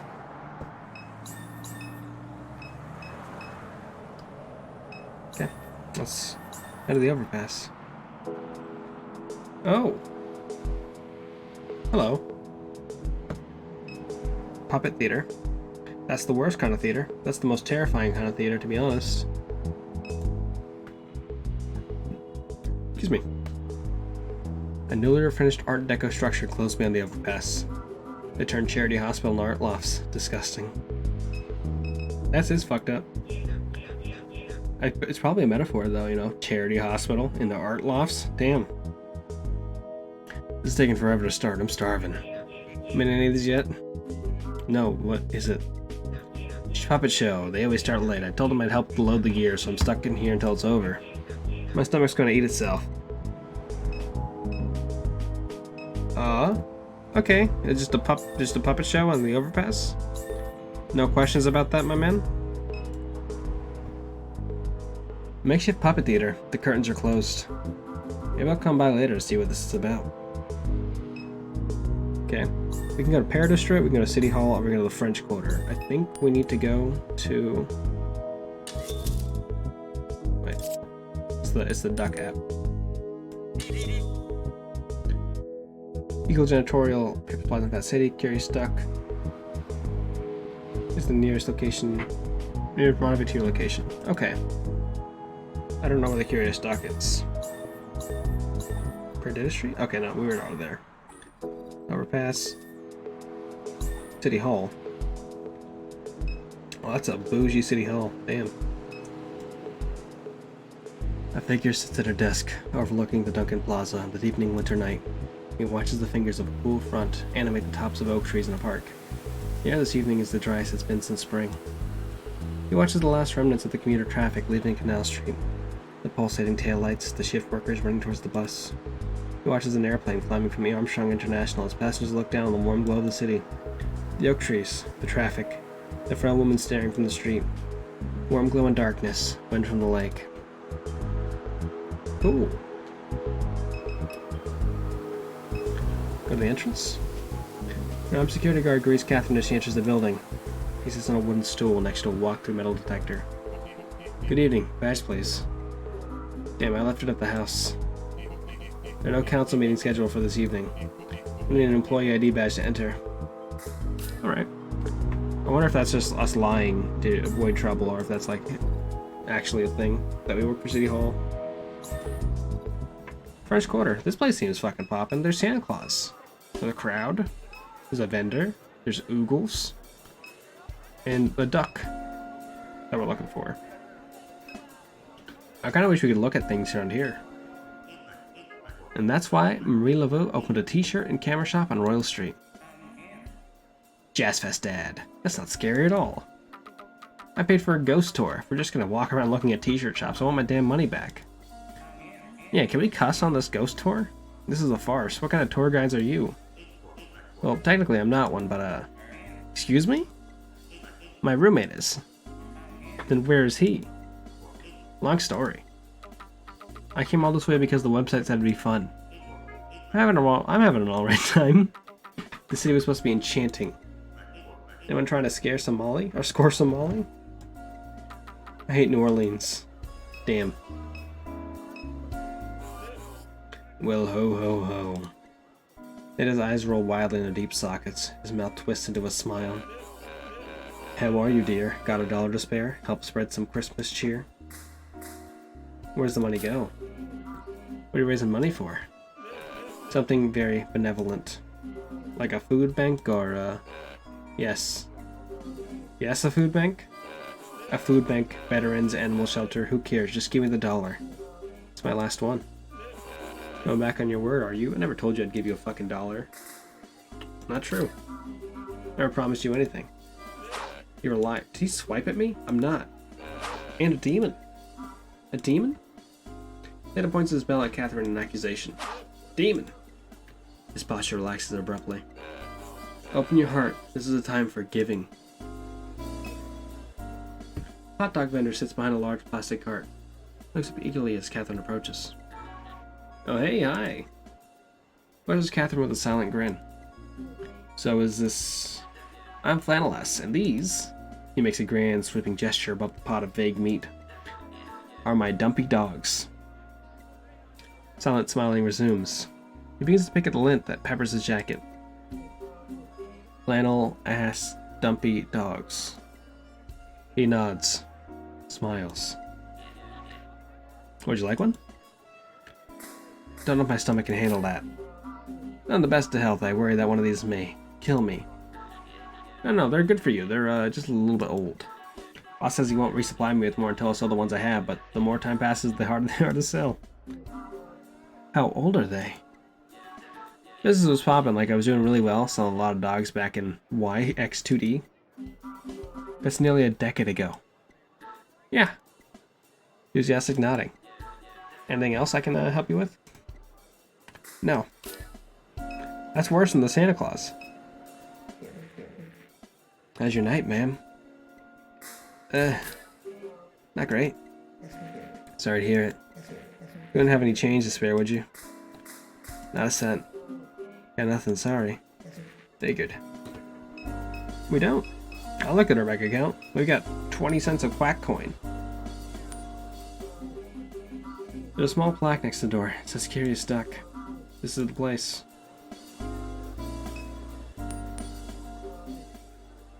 The door's locked. What?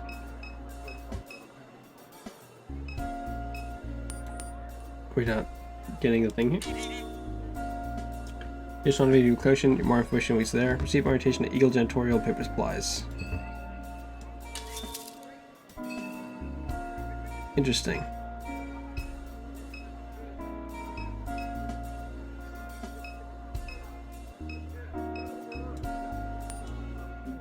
Door's locked. Then what do we do?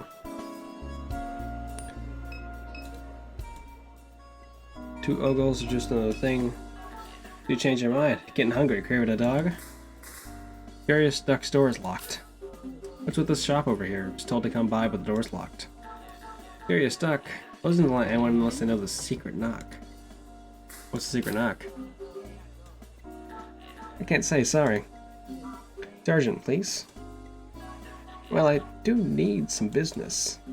Alright, I'll buy one of these old hot dogs. You won't regret it. Doubtful. How much? Just $14. What? Is that a joke? Is what a joke? Price, do you take wallet transfers? Cash only. Damn well. What if I send some business your way? And I'll show you the knock. Fine, it's a deal. I think we can send the oglers over here. The man masquerading as a tour guide continues to lose control of the crowd. The city's just one big scam.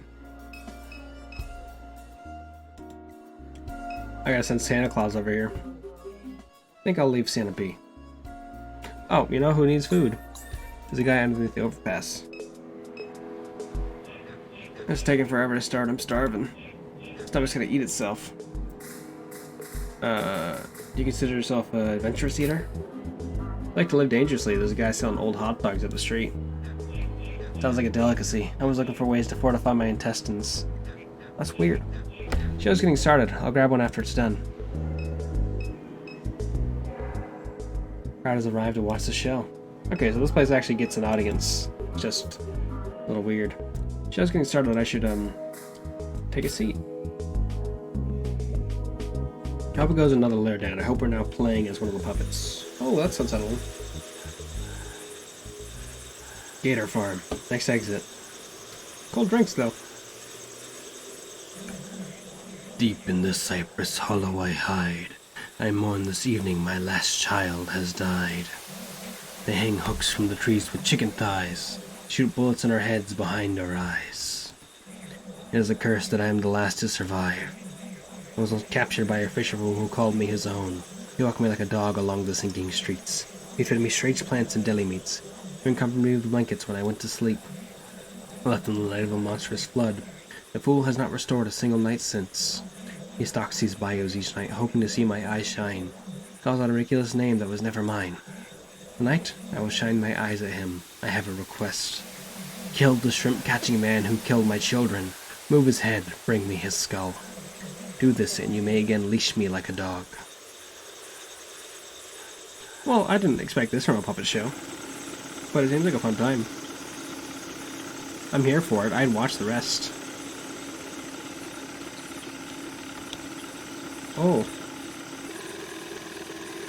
Okay.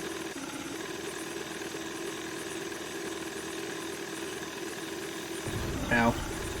No, don't make this a mechanic. Hello, fisher fool. You've trolled this bayou for many nights. Here I am, the one you're trying to find. My child hates day to cross the lake. Bring me the head of the shrimp-catching man, the one who captures the small ones. Peel the flesh from his skull. Do this, and I'll be your dog again. Well, if he hangs on the other side of this lake, that means that's probably where the shrimp catching man lives. You know?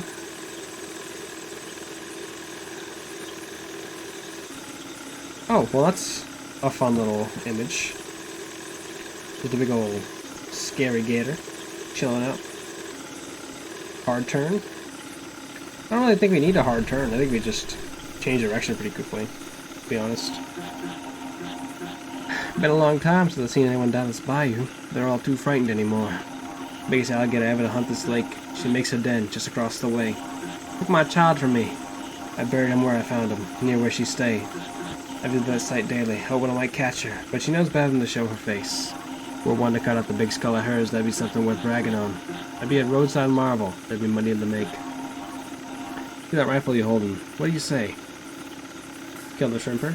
Agree to the deal? Refuse? I think we're gonna team up with the shrimper, and I think we're gonna get killed by the big crocodile. That's right. Go give me that skull. You get the muscle in this operation, and me, I'm the brains.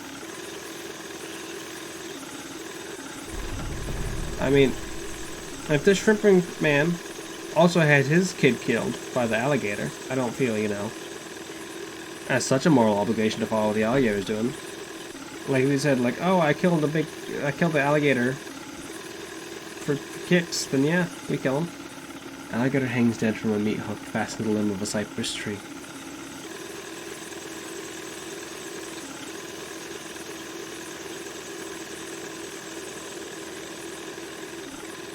But if this is the biggest alligator in town, it's probably not going to be great. Also, I don't really like the idea of having an alligator as a pet. That's unsettling to me, as a human being. You have a look in your eyes. What is it I see? Fear? Hesitation? Bring me that skull. Kill the gator. What's up here?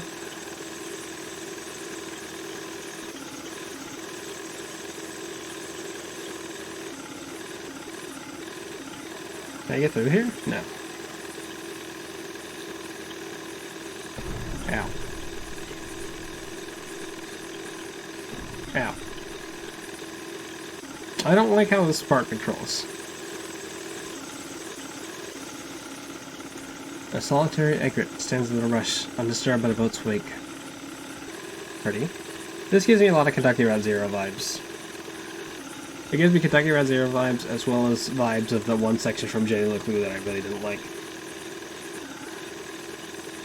Those are the two vibes I'm getting here.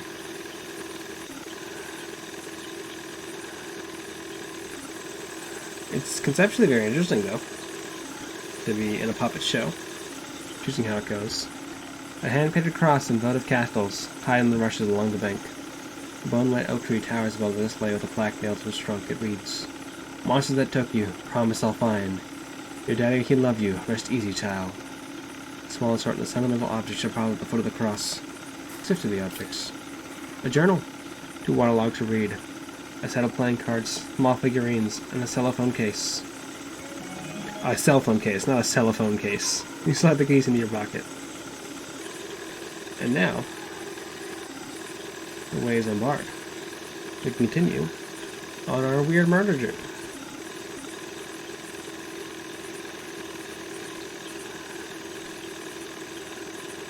Very CRT. I wonder how this looks without the CRT filter on it.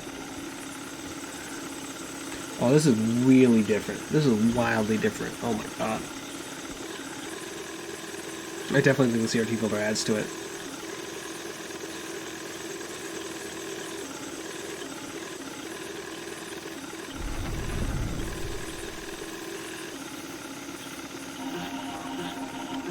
When you look at the size of it, such a marvel. You done good, friend. You did what's right and brought justice to the swamp. We did it. We're the good guys. Hopefully this man doesn't kill me for some reason. That'd be weird. Gator Farm. World's largest gator skull. Arrowheads, t-shirts, souvenirs. That fisher fool betrayed my trust. He stole my skull from a measly sum. I rest with my children in the stars that hide. Beyond the haze our eyes still shine. I watch from the sky like a bird each night. My curse will haunt the fool till he dies. That looks like the Sobe life gecko.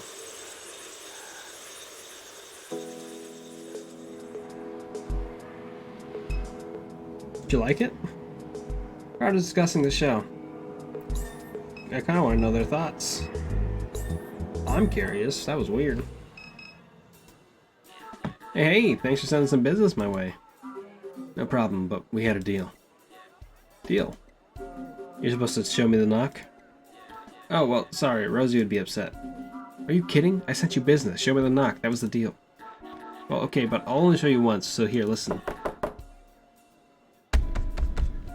Did you get it? That was the secret knock? Very secret. That's how everyone knocks. Exactly. Who would suspect it? Eat shit, flannel ass. And Catherine knocks on the door and hears a subtle sound of its unlocking. Kitty cat. It's Cruton. Don't touch the ball. Hi, ma'am. Suppose you think you can come in here with your soft little hands and touch my magic ball. Don't work like that, love. Now I gotta clean off the smudges. I see you've been eating french fries, greasy hands. Nasty. You must be one of them super duck people, always coming around here looking down at their cell phones. Greasy hands, terrible. The app says I should come here? The app? Yeah, ma'am. Fuck the app. Something not right about you. You a drug head? I'm sorry, is this the right place? It is, Butterhands, it is. Just calm down, love, you made it. Dallas will tell you what's what. Go talk to Dallas. I called him when I heard you trying to break into the place. Hell of a racket you were making. Jiggling on the handle like you couldn't get a hold on it. Now I see why. Dallas will be right out front. I don't got time to be babysitting you. Now I gotta clean up all this mess. Stains all over my ball. You even checked your shoes before you came in? They're dirty. My shoes are covered in dog shit. Go, bitch. Get out of my shop, little pothead. And one last thing, that gemstone you got hanging from your neck, that thing ain't real. I know. Trashy. I'm gonna pet your cat. This cat looks familiar. Mass-produced novelty wooden dolls and travel figurines cluttered the display case. Novelty New Orleans themed t-shirts line the back wall. Plastic simulacra of ceremonial masks hang along the wall. An odd jumble of Mardi Gras beads and other trinkets spills from the table. Okay, so this is just a tourist shop. Unopened merchandise boxes are pushed to every corner of the room.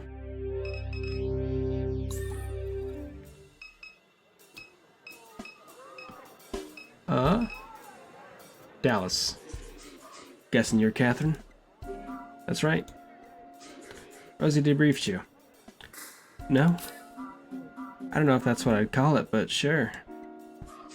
Should be kind of, He casts his gaze into the sky and back to Catherine.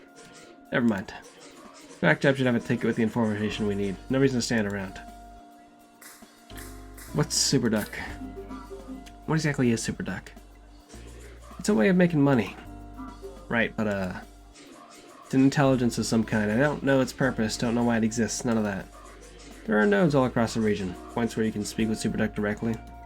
The AI? All things Rosie should have filled you in on, not surprised she didn't. Tell me about Rosie. What's Rosie got to do with any of this? There are a dozen or so rendezvous booths in addition to the nodes. Rosie's shop is one of them. Must be making good money offering her a place in the network. Probably the only reason she keeps it going. Doubt she sold merchandise in years. Locks the door to discourage customers. Guess you'd call it a front. You've been in a quack shop long? Been doing this since before there was an app, but Super says the app. Super says use the app. I'll use the app. Makes a difference to me. Let's go then. I'm ready. Fuck me up. Me too. Check the app and let's get moving.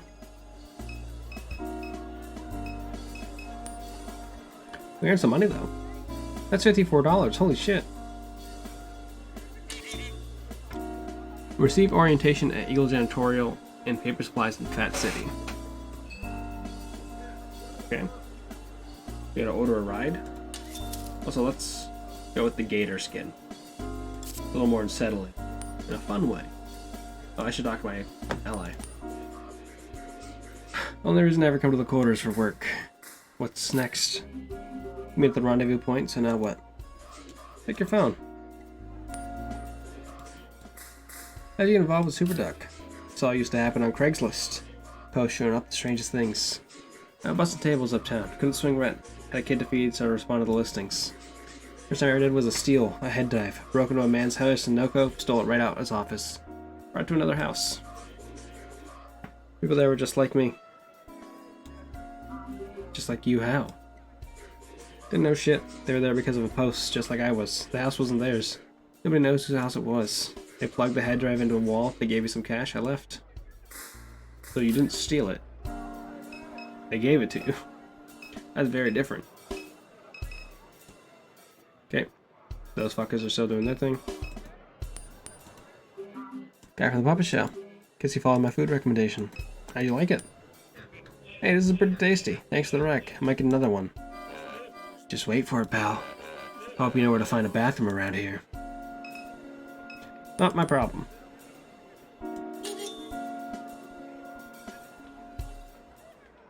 We need to get to Eagle Wholesale. $16.95 to get there? Eat shit. Office. Traffic. Instead of beat traffic lights along the causeway. The doors are locked. The office is closed. Luckily, there's a big old door we can go through. Wait, what's over here? Did I see that? No. The galvanized steel door to the supply warehouse is half opened. Well, that's half enough for me. Oh. Hi, Eldritch Hand Monster. Oh. I did make it. Oh, don't eat me.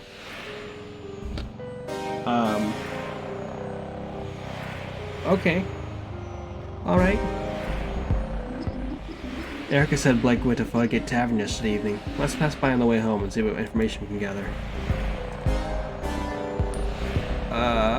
Well, before we do that, let's take a short break. And then we'll, hopefully find out more about the weird crow monster. We're not even done with Act 1 though, but I'll be right back.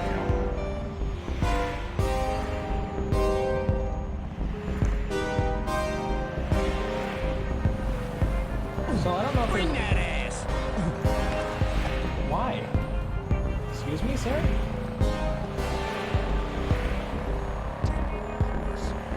What? Wait. Don't shoot me. Enrico. What? Enrico. He really just likes Rihanna. He wanted his last words to be something he really cared about. Umbrella, Ella, hey. Just for now. One day I hope to be yarn. I would like to be made of felt, because I would like to know what it's like to feel. 1,000-yard stare. That's all fish. All fish are terrified and have lots of horrible memories of being fish. The ocean's a terrifying place. Time to get digging. Here's hoping we find something worthwhile. You plunge your shovel into the earth. My magic pockets. They took my shovel.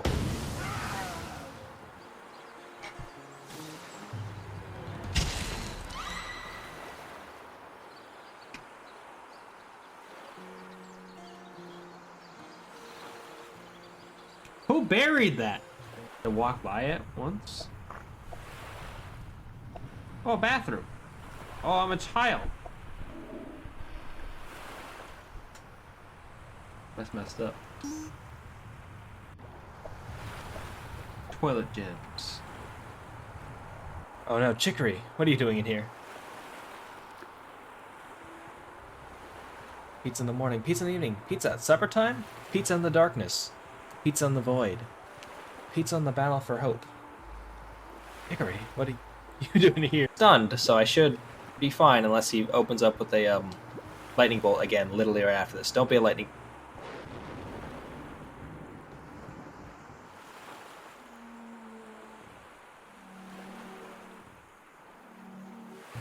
Oh, it's the train yard. Their name is Train. Oh fuck, this is worse. Ow, ow, ow, ow, ow. Strong started to let it stop. Hitting me. No. You got These bucks. Thank you. What do you want me to, Of deflecting red attacks.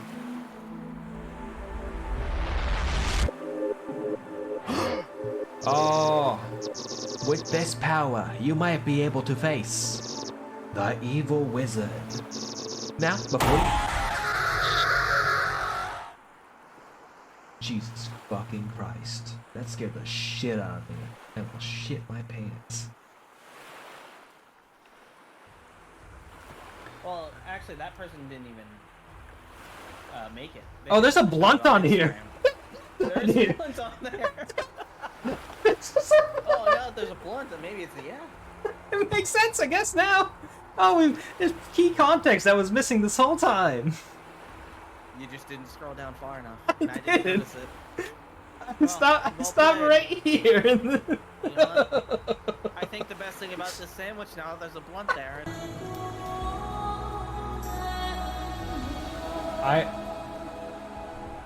Oh, buddy boy, what is...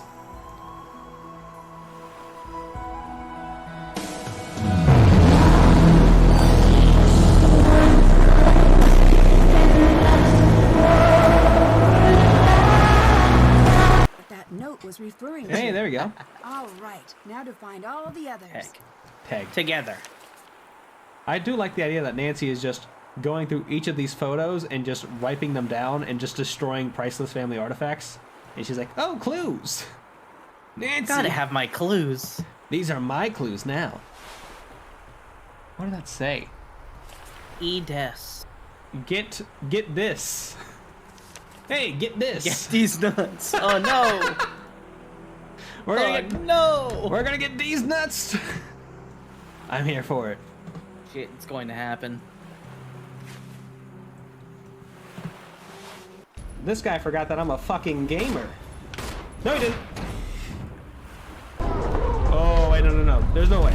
You can't do this to me. I'm the backbone of this company.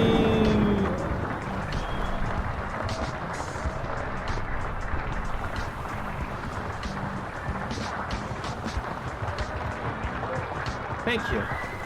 I didn't do much. I really didn't. Oh. I love this. This is great. I thought this was supposed to be a horror game. No? Thank you for the BuzzFeed Thanks, quiz Devil redemption and there. Turner Lila. coworkers. Shit him. You were right. I got distracted Who in my needs break because I went on love when you have Twitter.com a co-working family. and read about what was happening at the Oscars I'm just off to before go kill this. somebody It's else. the whole fucking thing. I love y'all. Let's As let me get over fucking there. family. I'm talking over the clip.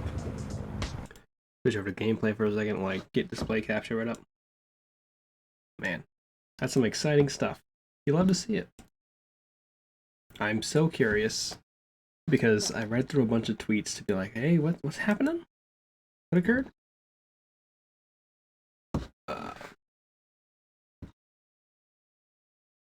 But who's to say?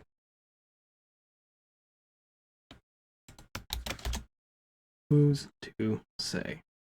Let me switch off my Spotify from a bunch of Jason Mraz so long as we can actually listen to it. There we go. Hell yeah.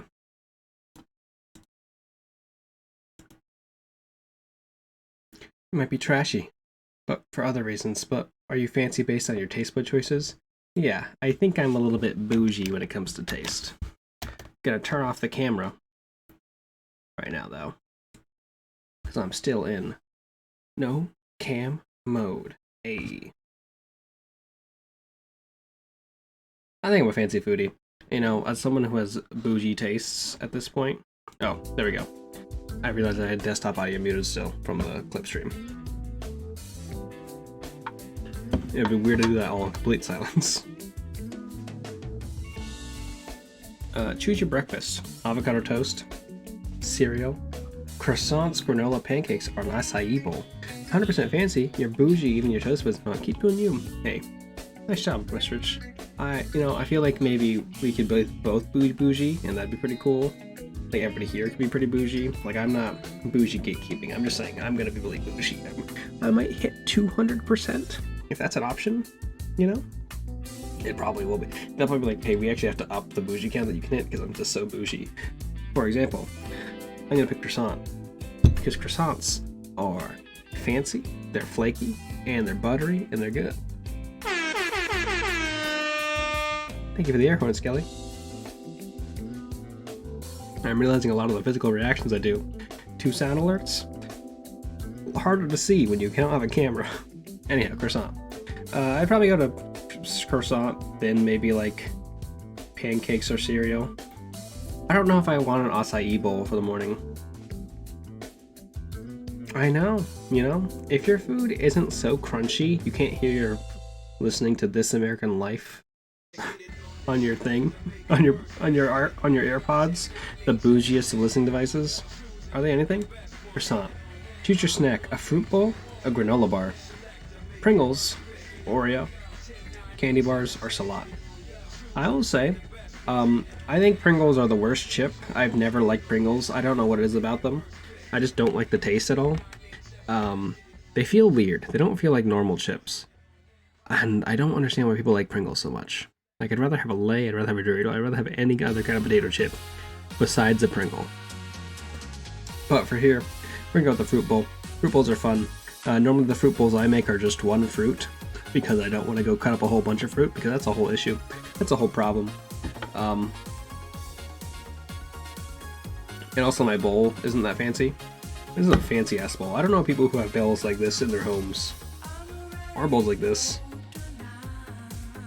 I don't think the candy bar is a snack though. If I was younger I might.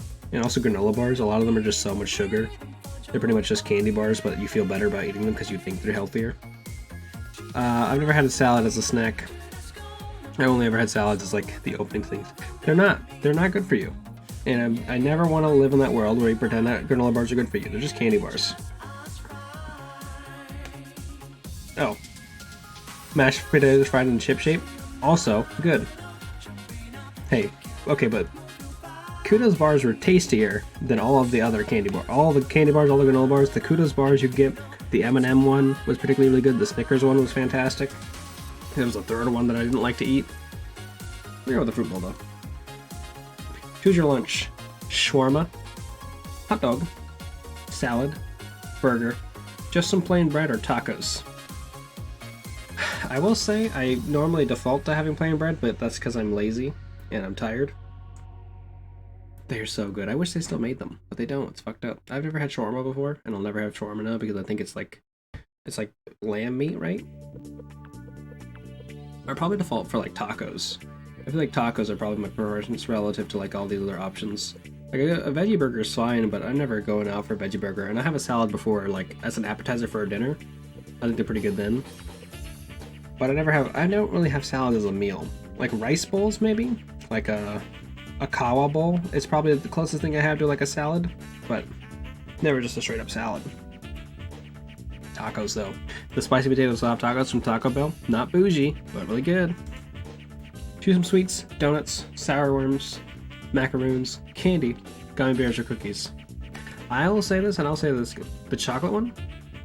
I think it might have been the chocolate one, but that one was like coated in like chocolate too. Like it was like it was just a straight up candy bar. It wasn't even trying to be a granola bar.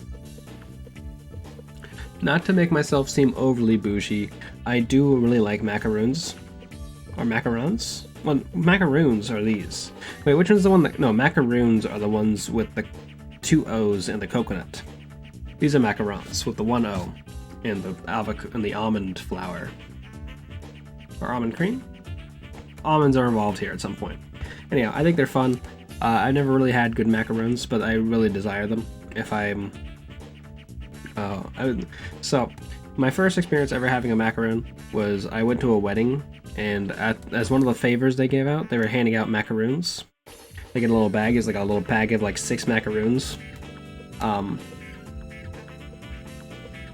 Wait, what?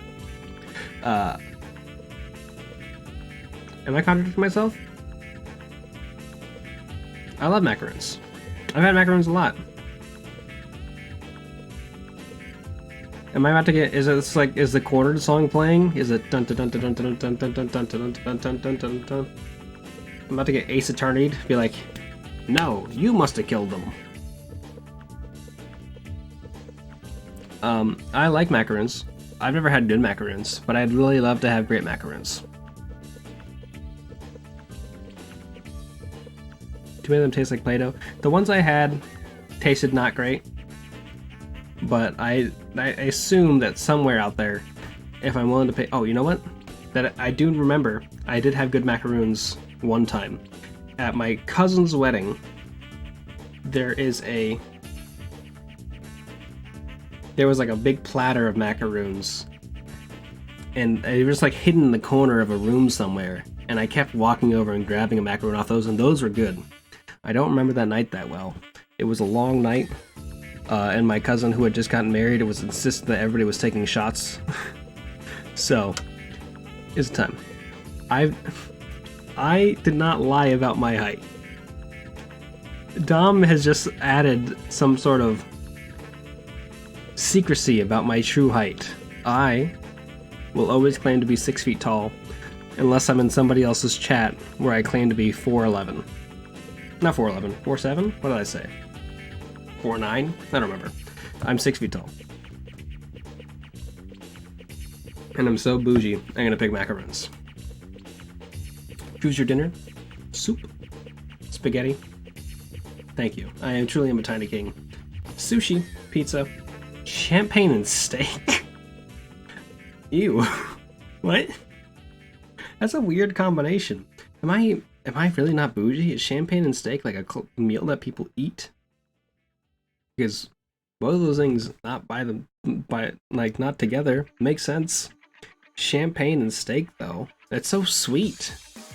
I mean, I guess I'm not really having like a lot of like really fancy champagne in my life, like the really dry stuff, like how it has like a lemony twist to it. Which maybe if you're having like that quality of champagne. The champagne I've had has all been like $20 champagne bottles that are pretty much just sugar. You compare it? Interesting. Wild. So I'm caught between soup and pizza. I've become much more of a soup person. Just sounds like you drink a ton of dessert wines. No, I drink a ton of not great wine. As a head of a wine club, I can tell you that all the wines we bought, not great. One time, I bought a $100 bottle of wine on a lark. And it was a $100 bottle of wine because it was from Napa Valley, which just got burned up. Oh yeah, Skelly, I read that. I saw that. That's why the Be Right Back took so long. I was like, excuse me? What happened? Jam West, Desperado, Rough Rider? No, you don't want nada? None of this? Brother Run This? Buffalo Soldier? Look, it's like I told you. Any damsel that's in distress, be out of that dress when she meets Jim West. That guy punched Chris Rock on live TV because he made a joke about Jada Pinkett Smith. And then I think Will Smith just came on stage and said, keep my wife's name out of your mouth, and punched him in the mouth. Oh yeah, it was definitely not staged from what I've been seeing people talk about. It is a whole thing. I'm sure that's going to be all we talk about this week. At least for like 2 days, and then something else will come up. But I'm going to pick soup here. I think I would like to in the future become more of a soup person, more than a pizza person. Though I am very much a pizza person right now. Choose your dessert, tiramisu, brownie, ice cream, more macarons, Skittles or Doritos? Huh? Wait. Oh, you think Will Smith has enough power to stop that from being aired? I mean, maybe. I love Will Smith. I think he's great. How do I feel about him insulting Chris Rock on national TV? I don't know. But I got a lot more questions about... You don't have macarons, but what are these? What are Doritos? These aren't Doritos. What is this a picture of? Like, I know ice cream, I know tiramisu, I know brownie, I know Skittles, I know macarons. What is this, like, kind of plate of spices? What are we doing? I'll probably go with brownies or tiramisu. I'm probably gonna go with tiramisu. You can't have macaroons twice. I've had tiramisu today though, and tiramisu is great. My mom made some tiramisu a few days ago in the fridge. Just have a little piece of that every once in a while. Fantastic, delicious. Love me a tiramisu. I don't think these are dessert. I think these are something else. I think these have to be like some sort of separate, independent thing. They made dessert hummus, and dessert hummus is bad. The F-bombs didn't get bleeped. Damn. Will Smith did that at the fucking Oscars. More, you know what? Damn. That's very exciting. Anyhow, tiramisu. Yay! I'm Ashley Tisdale. That's Ashley Tisdale. 100% fancy. You're bougie and your toast was not. Keep doing you. Yeah, they are not letting the F-bomb. They get charged like, I think $100,000 or some shit for that. About all the junk food and who the hell has Nutella for dinner. Gutter trash. I want to know about the Doritos. Tell me about the Doritos. What are the fancy Doritos? What's happening? Alright. Well, thank you so much for the BuzzFeed quiz redemption, AOL. I really appreciate it. Let's pop back into the video game. And then maybe we'll find out the secret of what happened between Will Smith and Chris Rock in the game. Wouldn't that be exciting? Wouldn't that be a weird twist? I am so fancy. You already know. Something something. From LA to Tokyo.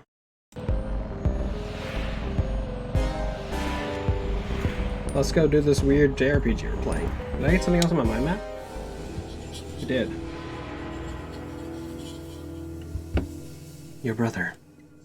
It's headed to Floodgate Tavern. I'm sorry. We had to skip past that part of Persona. Was that Persona 3? That was Persona 3. You mentioned this to Erica when he dropped by Sarpy Paperbacks to see her yesterday evening. Your brother. Smiths. If you want to listen to that song, go play Ultimax.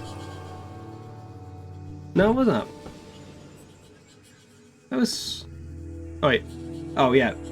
We were just listening to the 3 song before that, and then we Heartbreak started playing. You're right. I'm a fool.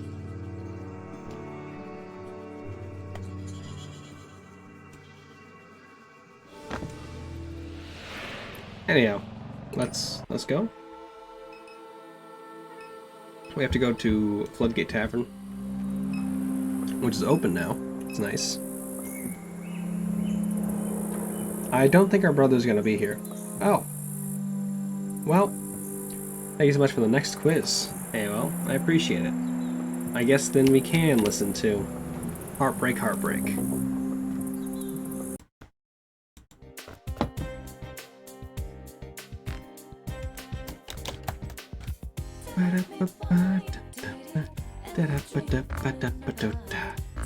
I'm playing the song. I'm doing the thing. I'm sorry. There are only 4 types of humor in this world. Eat some desserts to find out which one you have. I'm gonna have potty humor, I think. Pick a Ben & Jerry's flavor. Fish food, half-baked, chocolate fudge brownie, Netflix and chilled.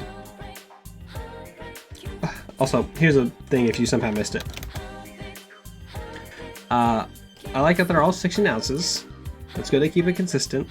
I've heard a lot of good things about Netflix and chilled. I don't think I've had it, but I will say that fish food is my favorite Ben & Jerry's flavor because I just like the marshmallow swirls in it. I do not know anything about the band Fish. I don't know anything about the band's audience Fish. I'm not a fish head. I would say of this list, I would go fish food, half-baked, Netflix and chilled, chocolate fudge brownie. Where chocolate fudge brownie is still really good, I'm just more curious about Netflix and chilled more so than I am about chocolate fudge brownie. Okay, but if you go play Persona 4, it's gonna take you hours. It's gonna take you days. The fishes in the ice cream are fun. The fudgy fishes, little fudge fishes. There's one right there, and one right there. I would love a candy ice cream. It'd be hard to do because it would need the gummy sharks in it, and those gummy sharks would harden immediately. 120 hours. Oh god. Just go play Ultimax. Just go. You can listen to the song in Ultimax. Pick a Godiva flavor. Ooh. Truffle bars? Sounds pretty good. Milk chocolate caramel. Dark chocolate raspberry though. I much prefer dark chocolate to normal milk chocolate, and raspberries are such a good combination with dark chocolate. But dark chocolate mint chocolate chip, mint chocolate with macadamia, I think maybe I would want to try, but like I feel like I'm much more of a dark chocolate with mint chocolate chip. It really depends on the quality of the mint chocolate chip. Like if it was just like dark chocolate with mint, I think I'd prefer that. But the chocolate chips within the mint have to be good too. You bought a Vita just for P4 Golden, damn. I mean, hey, it's a good game. People really like that Persona 4. People really like that Persona 5. Do people sleep on Persona 3? I think so. I think Persona 3 is actually maybe my favorite of the three. Is it the one I also played the most? Yes. Is that why? Maybe. I'm going dark chocolate mint chocolate chip. Witty humor. You're an intelligent person who's quick to think on their feet in any situation and can lighten the mood with some witty banter. You're definitely a fan of more subtle, thoughtful humor. I love that I mispronounced the word subtle as subtle and not subtle. Sarcastic humor. You're a straightforward person who isn't afraid to speak their mind with some harmless sarcasm. Some people can't tell when you're joking, but that doesn't bother me one bit. Listen, that's pretty good. So we all gotta have a little bit of sarcasm in our life. Got witty too, Skelly. What am I gonna get? Can I get potty humor?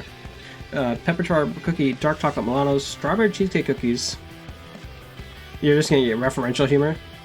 Sometimes, you know, you just make a reference to something and the world cuts away as a parting gag. Milk chocolate coconut almond Maui's. Never had that. What are Maui's like a specific kind of cookie? There's also ginger man, which I like gingerbread, but this is a ginger man? Interesting. I've had these strawberry cheesecake cookies. They're not as good as you would hope they are. I was very excited to eat them. They didn't taste that great. I'm much more dark chocolate Milanos. I think they're just fun cookies. I've never actually dipped them in anything because I don't like having dark chocolate Milanos in the morning when I'm drinking coffee. But maybe if I'm having decaf coffee, I could try it.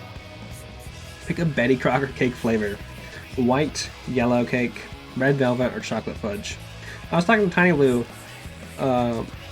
Friday? Thank you so much for the BuzzFeed quiz donation. Skelly Skeletons. I'll be sure to do that right after this one.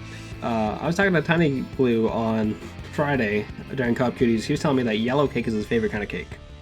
And I asked him, what flavor is yellow cake? And he didn't have a good answer for me. He just said it was sugar. And I have literally no idea what flavor yellow cake is. I'm going to go with red velvet because I think red velvet is fun and I like the cream cheese icing it comes with. So we're going to go with that. Pick a Lindt truffle flavor. Caramel, white, pistachio, or milk chocolate. You set the link to the end. Feel free to send the first part. I guess maybe it's just the start of that quiz. I'll edit the link if you need me to. I think pistachio. I think, you know... So, it just tastes like butter? Is it just a butter cake? Okay, butter recipe yellow.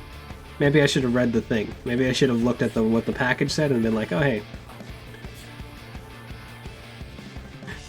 Skelly, I'm with you on this. You told me that red velvet was not just cocoa, and I paired that to somebody else. I was like, oh, did you know red velvet's not just cocoa? They have other stuff in it. And they were like, no, you're wrong, you're a fool. And I was like, no, now I'm Team Skelly 100% all the way. Your eyes, your soulmate admires your eyes most of all, just like Skelly. Well, wow. We're going with pistachio. We used to get these from neighbors during Christmas. They'd be like, hey, here's our gift to you. We bought this package of expensive chocolates. It's a variety pack. Never came with a pistachio. I think I've had the pistachio Lindor like maybe once in my life, and it was lovely. And I would love more of them. Pick a Jelly Belly flavor. Sunkissed tangerine, berry cherry, cotton candy, or buttered popcorn. I don't like cotton candy flavored things. Outside of the cotton candy flavored Trix yogurt that I ate as a kid. I've heard good things about the buttered popcorn, though. The Jelly Belly. I've never had it. Original velvet is made with cocoa and beet juice because it doesn't have food coloring. That's a whole other flavor. It's the reaction to the cocoa and the vinegar. There it is. That's the flavor. And buttermilk. Okay, well, I mean, I feel like buttermilk is probably overpowering most of that. But we're going to go with berry cherry. because I want something safe and reliable when it comes to a Jelly Belly bean. Pick a Haagen-Dazs flavor: dulce de leche, cafe, vanilla, mango sorbet. Ooh. Now, those of you who know that I am a sorbet head, that my favorite ice cream was rainbow sherbet. Is now a little bit behind pistachio coffee. But rainbow sherbet's still pretty high. I will say, mango sorbet, pretty good. But coffee ice cream. I like a vanilla. I think I prefer vanilla to dulce de leche. Huh. I think maybe I've just had too much coffee over the past few days. That maybe I'm just going to default to mango sorbet, because I don't want to have the artificial coffee flavor a lot of the time. I would just want to have the weird ass black coffee flavor. You can definitely taste the food coloring. That's an impressive palate. I can't normally taste things like that. That's one cold brew ice cream that was so good. Did it have like a lot of caffeine in it? I have to imagine, like, if you're having like actual cold brew ice cream rather than the like whatever the Haagen-Dazs coffee flavor is, it'd be different. Pick a Hershey's bar. Hershey's Gold Peanut and Pretzels. Never had this, but it looks good. As I happen to both like both of these things, and I prefer them to like normal things. Like if it was like a salted thing, that'd be good. Hershey's milk chocolate with almonds. No, Hershey's cookies and cream, or milk chocolate. Look, I need you all to not judge me. I really like Hershey's cookies and cream. I know white chocolate's not particularly great. I know that the cookies and cream candy bars are a little bit funky, but as a youth, I loved them. And that love has extended far beyond that. So while I think maybe I prefer Hershey's Gold right now, I think I have to go with Hershey's Cookies and Cream because, you know, that's what I like. Hell yeah. Exactly. It's really good.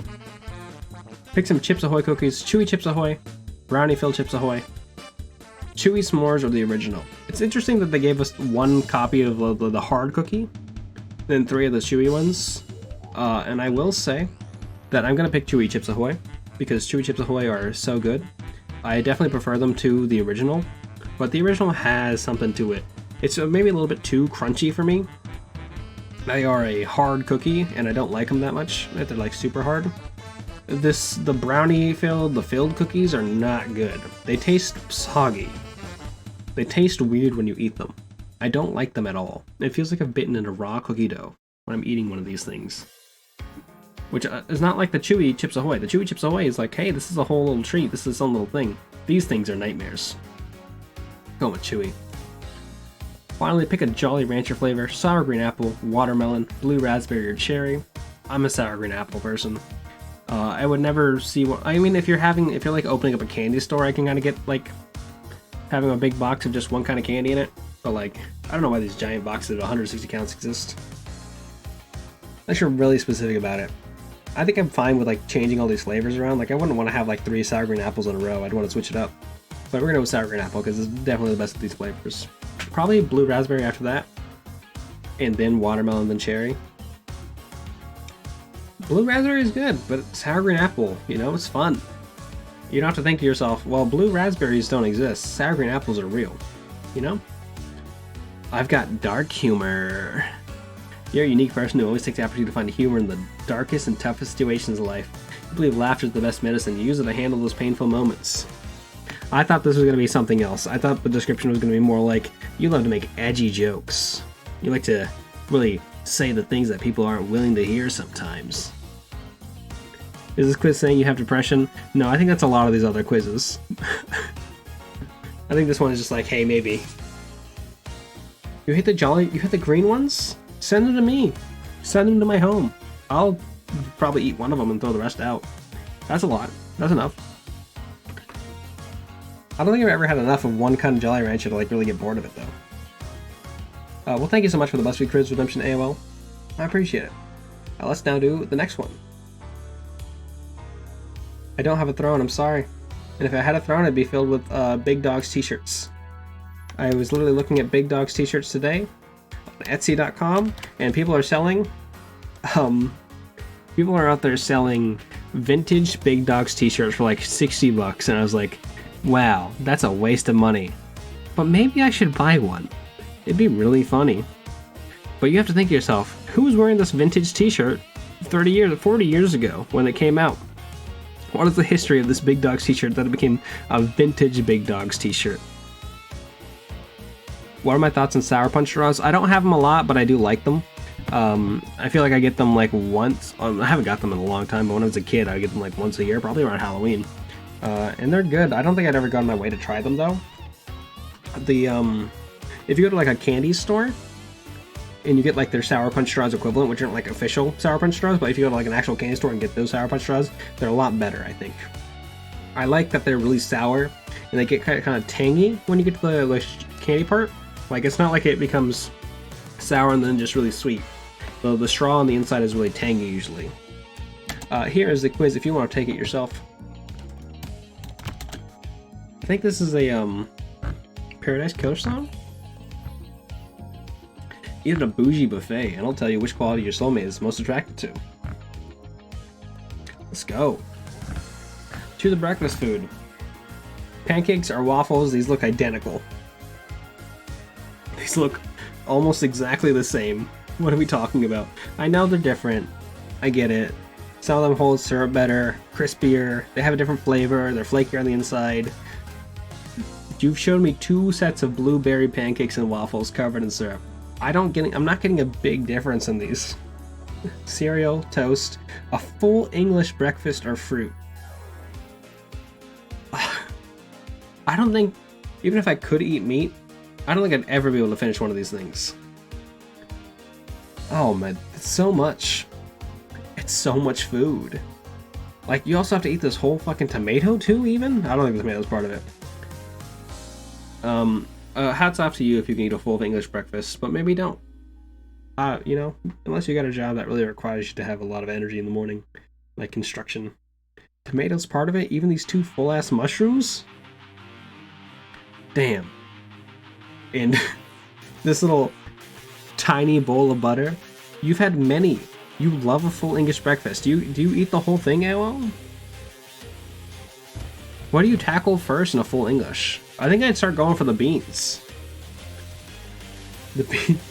Honestly, the beans are probably the part of it that I enjoy the most. I love beans.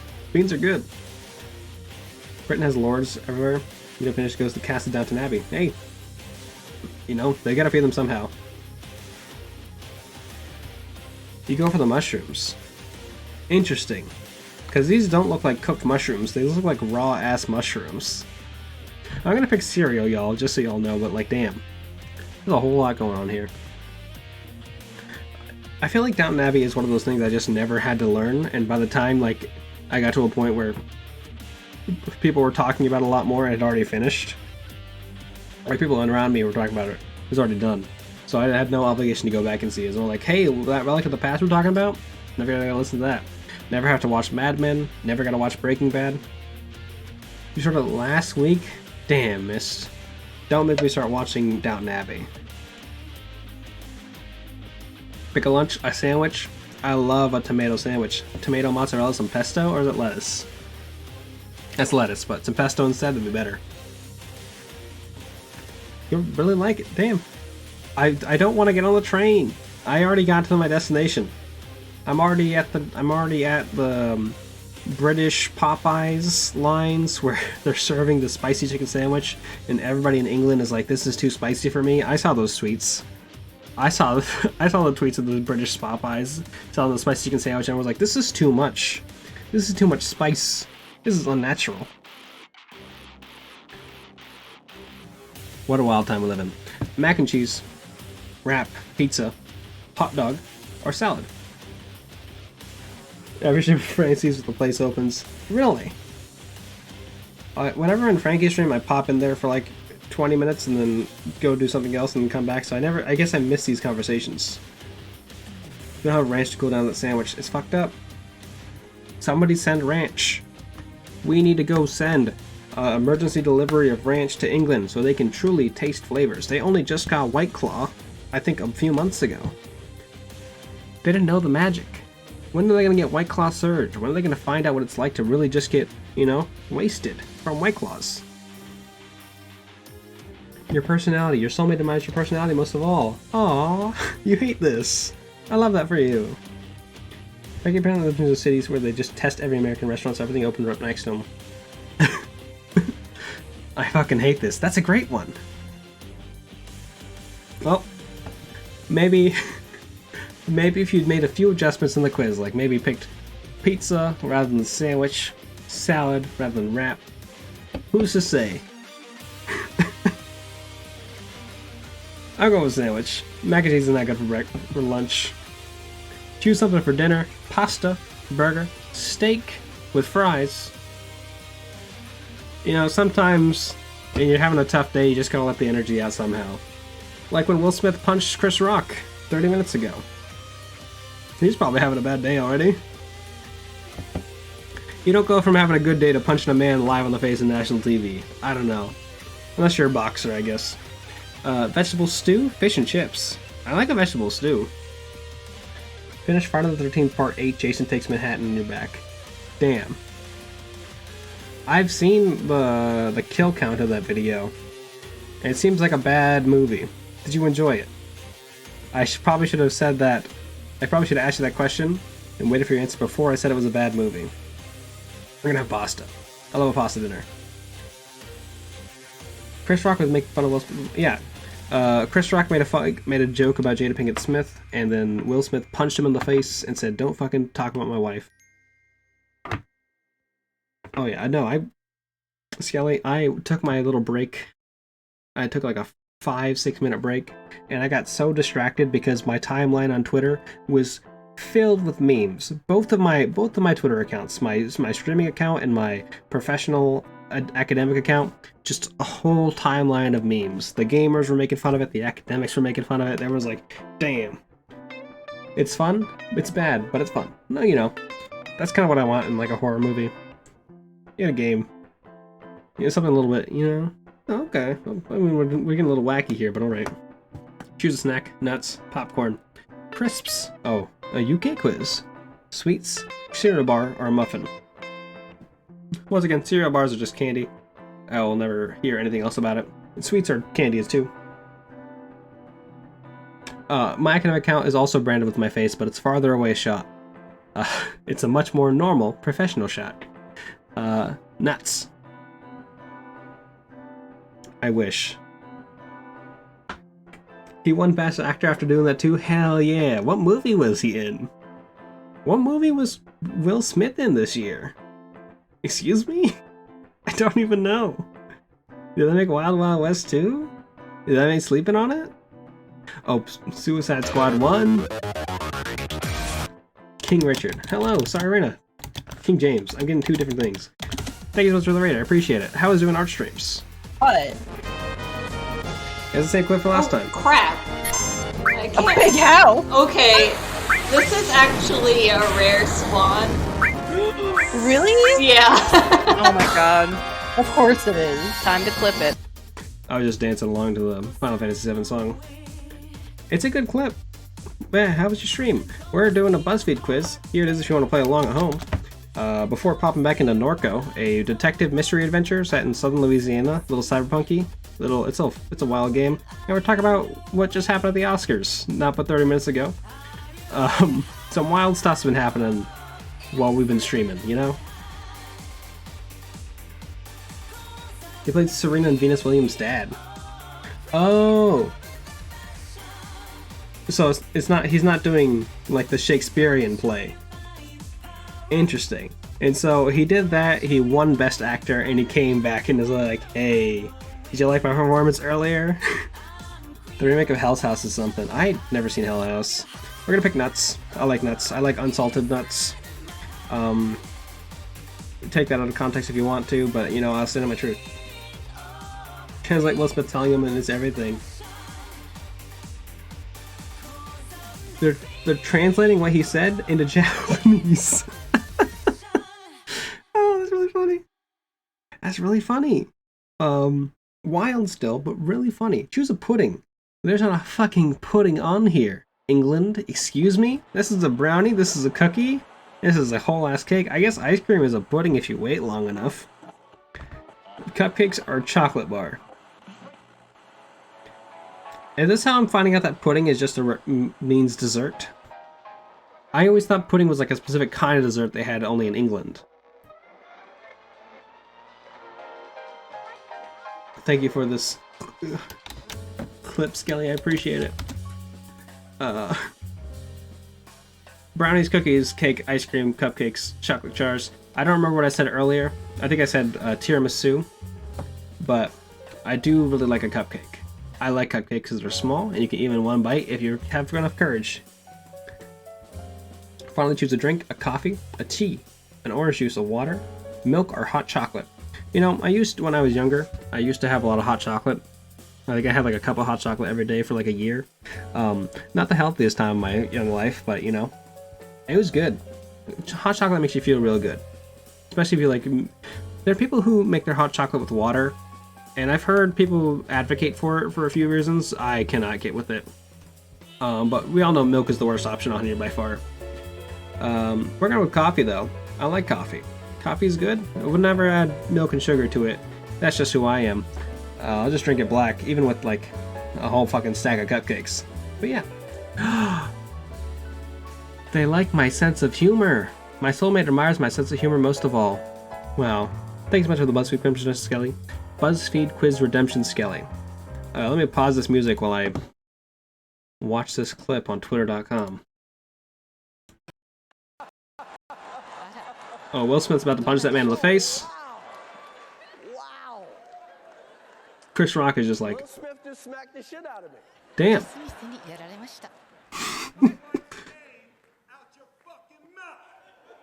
Oh, he's tearing up. It was a G.I. Jane joke. G.I. Jane no joke だったんです. This lady looks so uncomfortable. Okay. Okay. That was a greatest night in the history of television. Okay. That's Lupita. I'm once again. We are here to give a documentary out, to give an Oscar out. Well, we're not gonna watch that twice. Oh, wow. The clip from his cell phone, Denzel Washington, someone who also consoling Will Smith as he wiped his eyes after. Yeah, it seems like, you know, a lot has happened.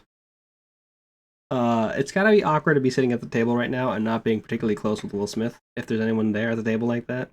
But once again, thank you so much, Skelly. I appreciate it. And thank you, AOL, for the quiz before that, and the other quiz before that. I'm sorry I'm not playing the song right now.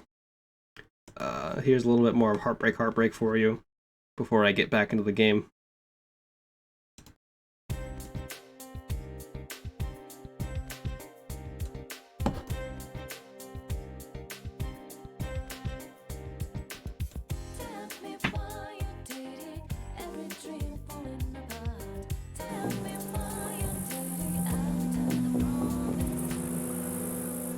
Yeah, this is Norco. There's a lot going on in this game. I think we just melted an Elder's Nightmare. We're not even through Act 1 yet. The Floodgate Tavern. Many shield workers gather here after their shifts. We gotta go here and find our brother. Well, it's playing throughout the entire town. Also, that was from P4.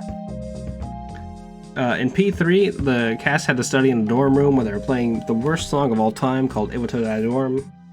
I will play it for you literally right now because the song is so bad. I actually have to find it because the titles are still in Japanese. I'll find it on YouTube.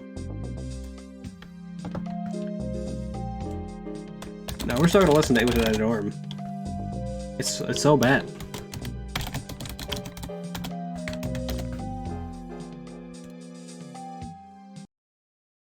It is. Look at this. This feels very Persona 3. Look at him. Look at that guy over there. There's Naisland just looking at us. I don't know who this guy is over in the corner. You can't see my mouse right now.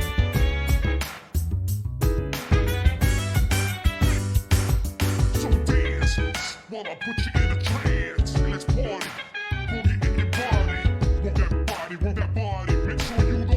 Oh, this guy? This guy coming in? For the buyer, for the burn desire, y'all. Yeah. Oh yeah, this quick part. Rock your world. Let me rock your world.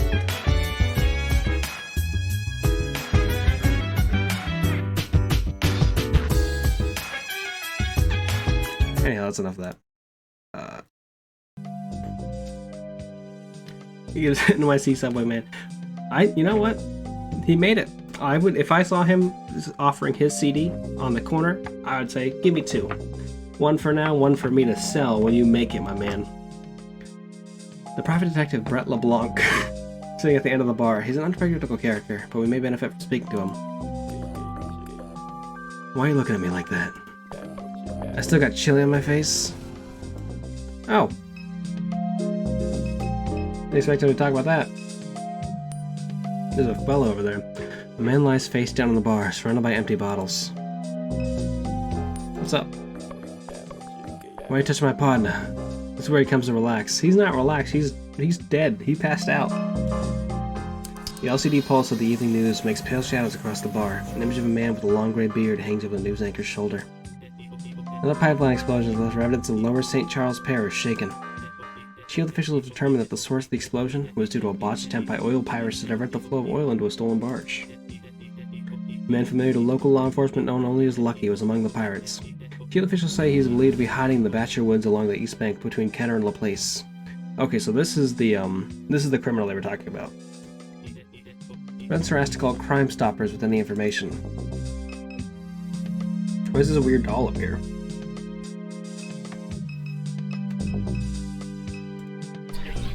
Evening, folks. Can I get something started? You know Blake Madera? Yeah, I know Blake. He hasn't come around in a few weeks. Not since he ripped me off. What you can say was the first time. Someone said Blake came by here last night. Now he'd be a fool to show up here after what he did. So Blake ripped you off? I let him catch some sleep right behind the bar after the last call. Wouldn't you know, the boy walked off with a register. The whole fucking register? I knew he'd been getting himself all messed up on drugs. Was trying to give the shit a chance. Gave some chores around the place. Done with him now. Done with him. Good for now, I guess. Thanks, my man. Who's Keith? Don't see how anyone can believe the crap the media's been putting out these days. It's all lies meant to divide working people. See for yourself. He gestures to the TV. That why you're making your website? That's why you're making your website, Keith, to set the record straight? You know that's right. I'd love to be on Keith's website. I imagine it's a fucking nightmare. Probably as bad as TimeCube, and if you don't know what TimeCube is, don't look it up. Sit here long enough, you never know who might pass through. Hey Gus, look at this dynamic duo. Not sure I've seen these two around here before. Sure, Gus. That filthy one right there? That's Kat Madera. That's Kate Madera's oldest. Other one's her robot. You know, Mist, I kind of, in the back of my heart, and I was like, you know who probably loves TimeCube? Mist. I think Mist loves TimeCube. You pulling my leg? That's Kay? Blues baby? Come on now. I worked the turnarounds with Blue. Good man. Great man. Had some stories, him. How come his kids came out like they did? Look how this one's dressed. Looks like to me like she headed to the job site. Or the circus. Blue passed before his time is why them kids don't dress right. Blue knew how to dress. I only saw the back of Blue's head. He was a shadow man. You heard about that one, Keith. Sad the way the kids turned out, but forget all that. Eat shit, you three. You two are lucky to be stumbling while I'm sitting here. You're in the company of a top-rated... excuse me. Professional sleuth, and I happen to have a bit of information. Okay. Is it about Blake? This ain't got nothing to do with Blake. For once, this more, you know, mysterious. You like mysteries? LeBlanc, please. Time is of the essence. Pull your heels, I'm getting to it. Now I see why Kate kicked you to the curb. That is not correct. Save your battery life, I'm just playing with you. Tell you what, why don't you get me a drink so we can talk? Will Smith won that Oscar, he's the best actor. Will Smith's had a career of a lot of highs and lows, and sometimes they come a lot more frequently than you'd expect, you know. He goes from... he misses The Matrix to do Wild Wild West, then he comes back strong with Men in Black. Hitch happens, then The Pursuit of Happiness, I would forget the name of that movie, 7 Pounds people liked. Then all the movies with his kids, and then he punches a man in the face. And then he gets an Oscar. The Pursuit of Happiness, yes. A lot of ups and downs in that career. What do you ask me to do? Been a long day, worked my tail off. Nice guy's trying to make me... Grab something at the bar for me, okay. We're looking for my brother. Why don't you ask Gus about that? Don't keep up with Blake no more. Eat shit. What do you need? I need a beer for your boy. Lord help me. Another step buying that lowlife a drink. Not willingly, my man. I need you to buy me a little snack too, seeing as my wallet's all the way out in the car, but this is enough to get us going. It's alright. Where'd I even start? Your mom ever tell you about me? No. Nothing? I mean, shit. She must have said something. Hard-nosed detective, charming, mysterious. Give it up, Brett. Alright. I'm sure it came up. Problem is you got a piss-poor memory. Us investigators, we gotta keep our memories sharp. So while you don't know me, I know a lot about you. I grew up in this town, you understand? My cousin Susie's ex-husband knew your daddy when they still at the plant. And Catherine. She was a few grades above me at Sacred Heart. Knew her since I was a boy. Everyone around here knew Catherine. She was getting herself into trouble, always drawing attention to herself.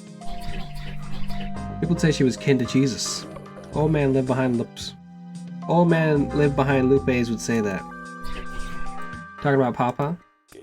Yeah, Papa. Been years since I thought about him. A lot you could say about Papa.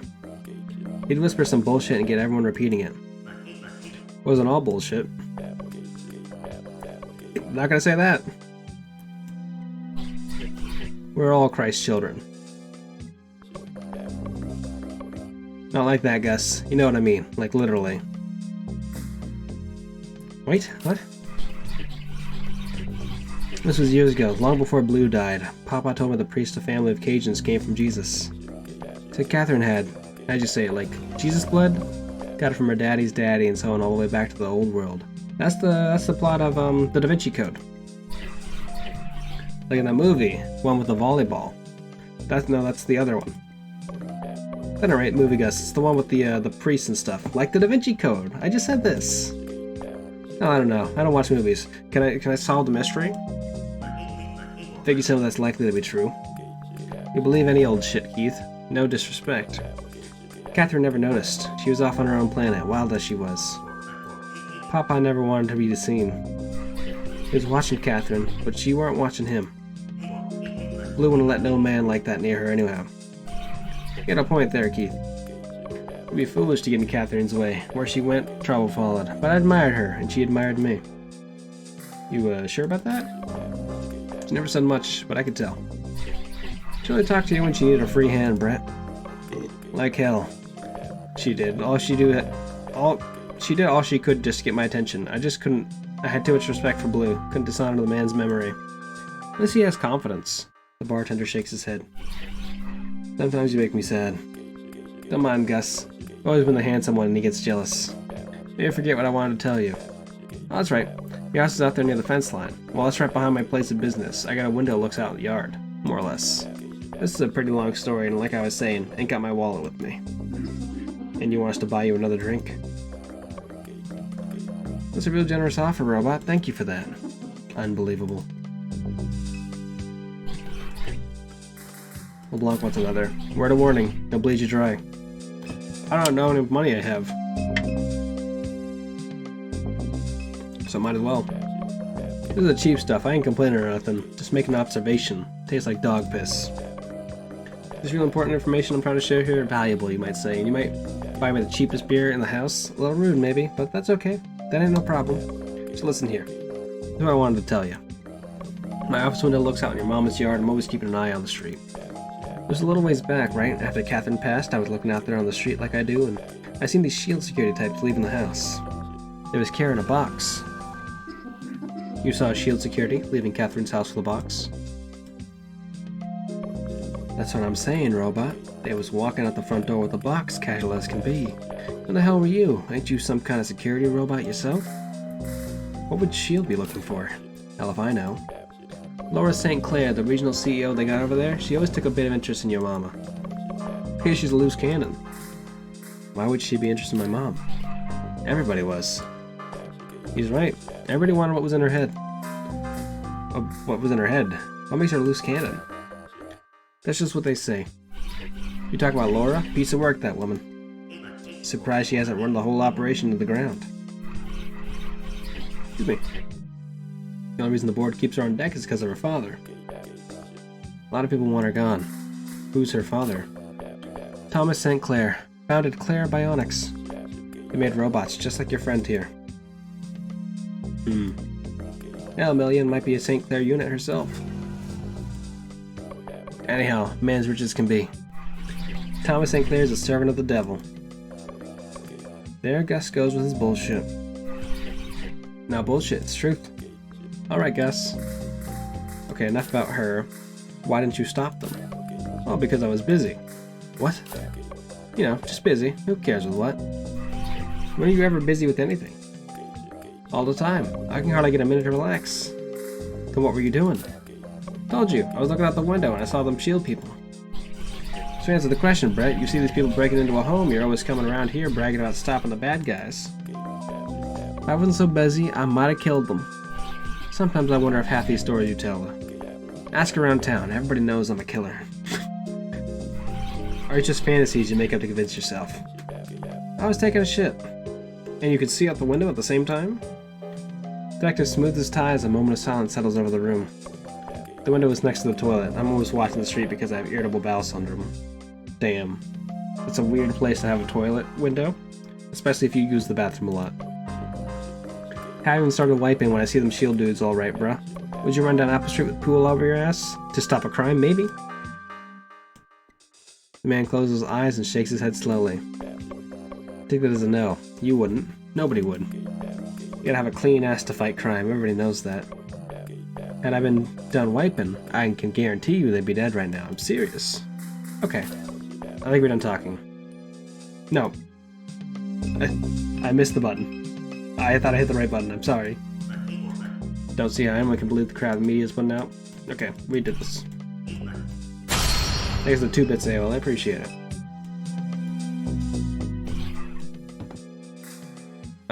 Good for now, thanks. You got anything? I've been knowing Gus since I was a kid. You believe he wants to charge me for a drink?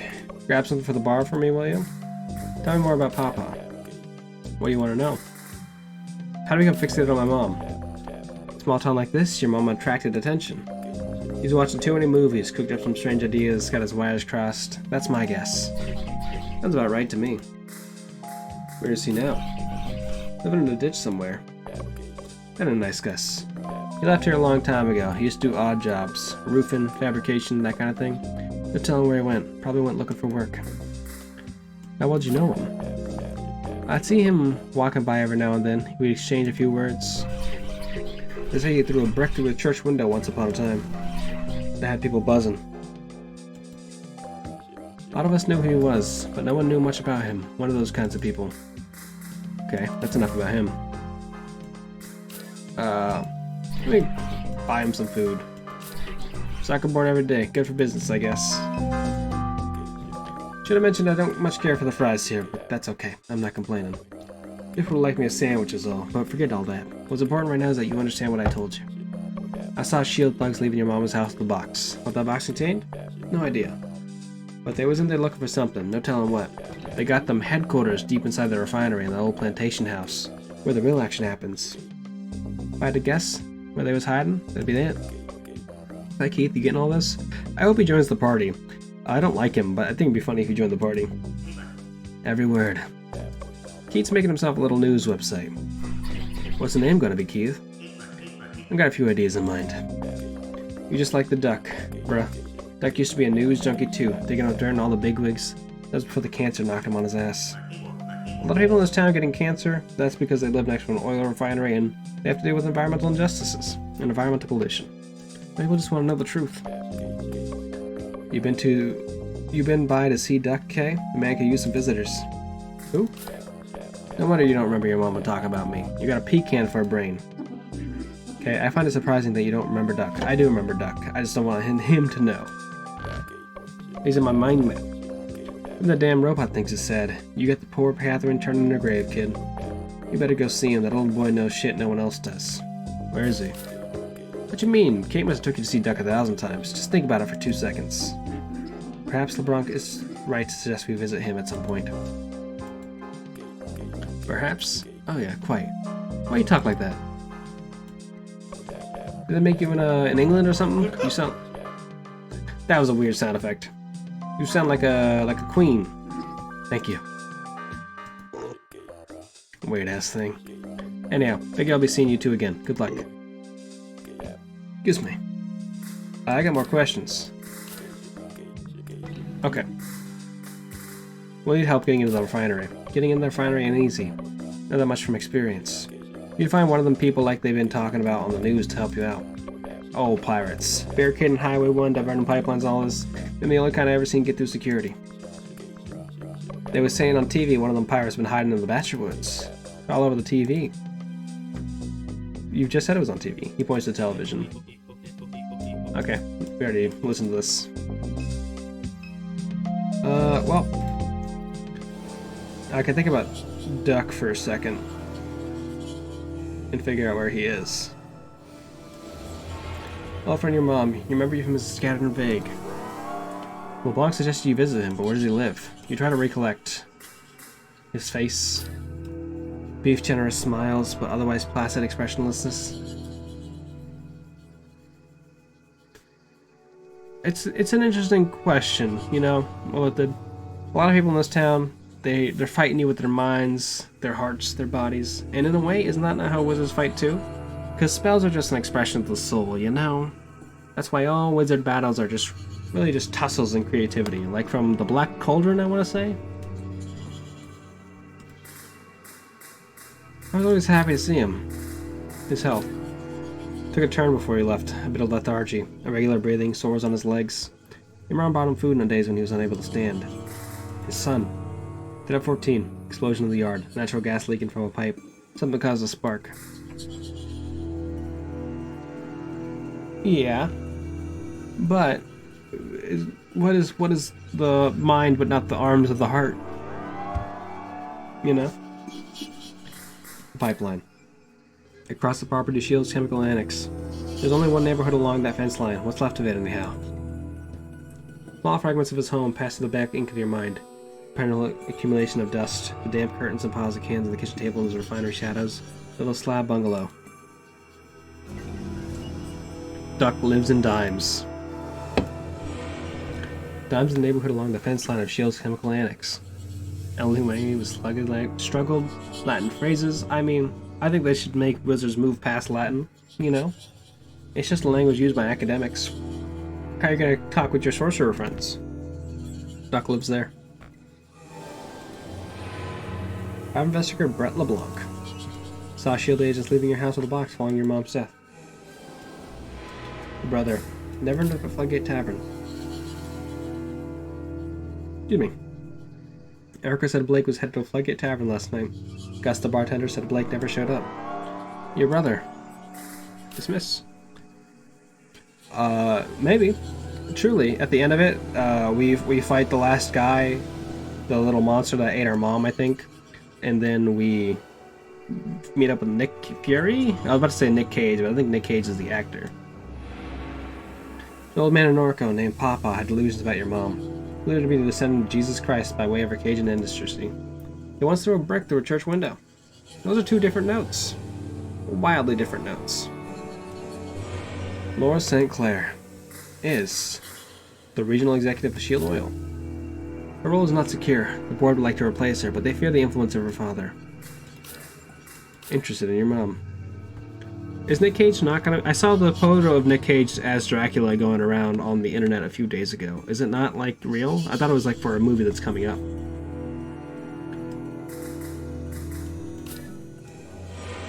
A fugitive oil pirate hiding in the Mississippi River Bachelor Woods. Okay, so that is the guy we saw.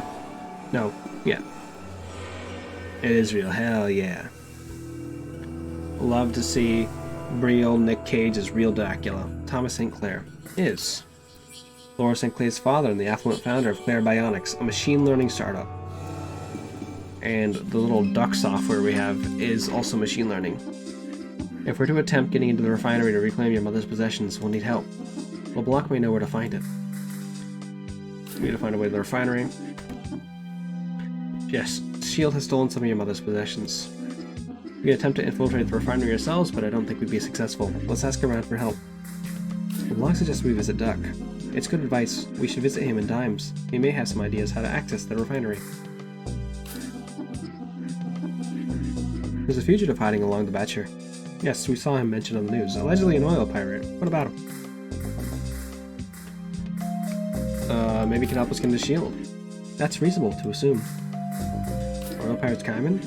Recently so. The pipeline network in this region is largely unmonitored. Clairbionics and others are developing new technologies to address this. Where's the Batcher? The Batcher Woods are along the Mississippi River, near Dimes Discount. Okay. Well, this has taken another unusual turn. Erica told us that Blake was heading here yesterday evening, but the bartender says that Blake hasn't come by in weeks. Something may have happened on his way here. LeBlanc says that S.H.I.E.L.D. has stolen a box of your mother's possessions. We have nothing else to go on. We must retrieve the stolen items and hope that they point us towards your brother. Accessing S.H.I.E.L.D.'s headquarters won't be easy, without assistance, perhaps impossible. I suggest we recruit help before attempting it ourselves. Alright. I'm on board.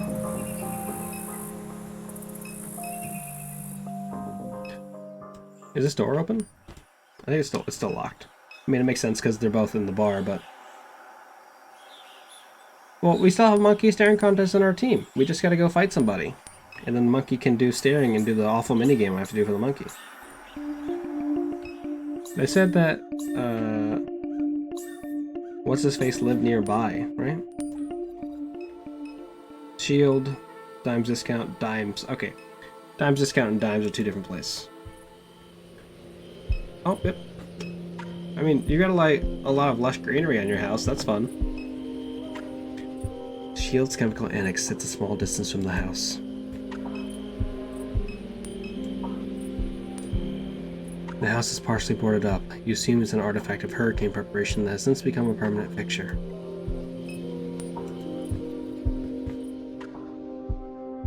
Hey man, you just chilling here? Hey!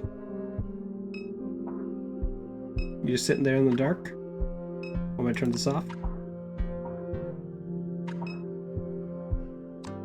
You good? Okay. We gotta talk though. Not the first ones to come through here, toppling over all my shit in the dark. Since the buyout, people think the neighborhood's all the way empty. Come around looking for copper. But you wouldn't do that kind of thing, Kay. Not like your brother. How's it been, Duck? How's it been? About how it looks. Made such a mess with that head drive, just trying to keep myself out of trouble till it's my turn to go, so... A buyout? You must have noticed coming in. The houses are all gone. People here have been fighting with the S.H.I.E.L.D. all their lives. They got a little momentum on their side after that last explosion. People was making S.H.I.E.L.D. look bad. But hell, they were here first. S.H.I.E.L.D. moved in, we suffered. Gas leaks, noise, explosions, can't grow my vegetables out in the yard, just won't grow. Never cared to move, but I knocked doors for it anyhow. If S.H.I.E.L.D. never dropped in on us, my little plot of land would be worth something. Money they were offering to buy us out was alright, but worth a lot more. Be worth a lot more had they never come. Number they put in front of me, I said piss on it. I could have sued after Reese died, I just didn't have the energy for it. Now I'm the last one left in Dimes, so... Sorry about Reese. It's history. Most days I can't remember his face, if I'm honest. When you fill out the survey at the head drive clinic, they ask you to write down memories. Control points, they call them. All of them, years ago. I couldn't stand to write out his name. It was too painful. I skipped his memory. I regretted it at first, but I'm thankful for it now. It'd be a lot worse if that monster cared about a piece of my boy inside it. Head drive?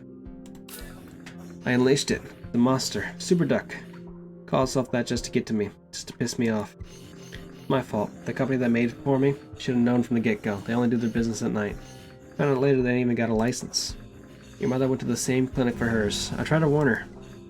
Junk was in my brain. He begins to laugh. It's spreading around like a virus. It's even in the trees. I told your mother, don't get messed up on any of that. She tells me it's talking to her through the radio. I said, turn off the radio. She never listens. Stop responding to me. Maybe that monster's got money to burn. Catherine didn't want to leave her debt for you to deal with, so you kept up with my mom. Up until right near the end. Kay, she lived like she wasn't sick. She never quit. But I could see it wearing on her. took a toll on her body. Where we going? Hello. Started in her liver. They burned it out. Thought maybe that was the end of it. Before you know, they found a little in her lungs. He was still going all over town, waking up down airline like some kind of bag lady. Figured she thought it'd go away if she ignored it, but that didn't work out for her. Once it came for me, it never did quit. I've been getting sores, cramps every day. Can't keep nothing down. Tried to tell her that. Said, Catherine, this is not the kind of thing you can work off. You think she listened? By the time I got to her brain, that was all there was to it. No more working, no more doing nothing. But she'd already gotten fed up with me by that point. Never really made amends before they put her in that mausoleum with your daddy. Hurts my heart thinking about it, but what can you do? No hiding from God's will. So, we're trying to get into the refinery. Not a good idea, Kay. What for?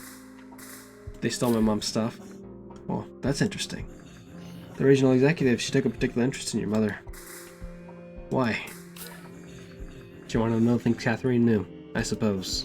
Your mother was out in the lake. She heard S.H.I.E.L.D. or somebody was building some kind of rig out there. She wanted to find out for herself. She didn't find what she was looking for, but she found something. Sounded to me like her medication was messing up with her head, but she insisted it was real. Some kind of UFO that had followed her for nearly a mile. But anyhow, the CEO they got at S.H.I.E.L.D., she's about as far out of her mind as your mother was. She must have caught wind of all this. Catherine got to be careful in her old age. Paranoid even. The important things she kept hidden.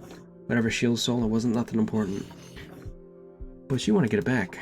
Can you help us get in? I'm gonna regret telling you this, but I've been sitting on it for so long. Been dying to tell somebody. I don't know how S.H.I.E.L.D. managed to do it, but they fucked up. They bought up this neighborhood, and ever since they did, they put me behind the firewall. Got a computer terminal back there. Every time I boot it up, I got a view of the inside. Not like I know what the hell to do with it. Clicked around a bit, just got myself lost. Can't hardly read the screen. Or a hacker. We can do that. Computer's back there in my little library. Have a look. Whatever you do, Kay, I'm asking you to be careful. More questions? This monster, my mom was working for it? I even thinking about that thing. It knows I'm here, dying while it grows and grows. Big disgusting toxic birds sprouting from the ground all over the region with teeth and hands and all kinds of shit. Unbelievable. Turns my stuff. Okay, so this is a real thing. This is just a monster that everybody knows about. But you know what? I won't be the first to die. Hell no. Roped your mother into some kind of lunacy. She wouldn't tell me the details. I couldn't get a single word out of her after that point. Did you go to her funeral? I planned to. Arranged for my godchild to pick me up and everything, but the day of the service I could hardly walk. Heard from a couple of people it was a beautiful one. For all the bridges she burned, there were plenty of people who had nice things to say. Yet a few of her colleagues from the university showed up. The ones that got her sacked. That'll be chapped her. I know that have chapped her ass. They buried her with that fake little ring she always wore around her neck. They say it reminded her who she was. I keep feeling like I was stepping on something while I'm standing, and I'm realizing now that there's something underneath the rug I'm standing on, and that's what I'm stepping on. Big brain plays, we'll deal with that later. So, the ring she wore around her neck was fake? You don't know the story? Kinda funny if it weren't so sad. Your granddaddy wanted to prove he was from royal stock, so he broke into a pawn shop up there on airlines, stole the biggest ruby he could find. Went around telling everyone it was from the old world, said it traveled from France to Nova Scotia down the Mississippi River. That was a bunch of bullshit. He ended up in Angola for it, though. They never did find the ring. Catherine took it to an appraiser one time. It's a cubic zirconia. Fake. The man spent months in jail for a fake piece of jewelry. After that, everyone started calling him King Pierre. They laughed him out of crevasse. I'm almost fired from the university. Sure, you were young. Could have been too long after Blue passed. He lied up and down to get that job, and it wasn't nothing special neither, just a community college in the city. So that's Catherine. Never wanted to play it straight. Suppose Blake took after her in that respect. Okay. Alright. You said there's a computer over here I can go fuck with? Hello. The head of a buck is mounted to the wall. Collection of bills, letters, and photographs are pinned to the board. The photographs are of various industrial and infrastructural landscapes that you recognize from around the region. The Gatesamar aluminum refinery, the grain elevators down the river, the airport control tower. A printout containing the letterhead of a law office in mid-air sits on the tray of the printer. Mr. Richard, after carefully studying the circumstances of the buyout, we recommend that you proceed with the relocation. S.H.I.E.L.D. is not legally obligated to provide you with an easement. You may find yourself trespassing on private property when leaving and returning to your home. A trophy sitting on the top of the bookshelf reads Junior Champion, Race Richard, St. Charles Parish, YX2B. You peruse the tiles on the bookshelf. U.S. Army Corps' Anomalous Light Report. A report on the levitating spheres of light witnessed by multiple onlookers above Camp Memory on the Bonnet Care Spellway throughout the spring and summer of YX1S. Commissioned by the United States Army Corps of Engineers. After a careful survey of the soil content in the area near Cape Memory, your inquiries determined anaerobic conditions conducive to the formation of confined pockets of gas that, given exposure to sufficient heat, may ignite. These spontaneous incidents of combustion were likely mistaken for floating luminous spheres. Damn, it was just a gas explosion? Who'd have thought? Some claim that the pigment is a type of grunch who hides beneath interstate bridges that cross Lake Pontchartrain. Legend has it that if you bring the pigment a gift, they'll return you a gift in kind. Okay. I'm willing to do a little dealie with the pigman. A computer console with a large trackpad and magnified display. I hate those magnified displays, but, you know, I don't have to work with them a lot. You pass your finger over the trackpad, awakening the machine's shield security terminal displayed on the console. Use. You sit before the shield terminal display. I was about to say where to go. Oh, song of the bop. Let's go. Hey. Okay. Oh fuck, it's a minigame. This is the map of SHIELD Sentinel drone security fleet. The entrance to the refinery is in Zone A. If you want to gain access to the refinery, then it may be necessary to clear the sentinels from the zone. There are currently 3 drones patrolling Zone A. Perhaps there is a way of relocating them to other zones.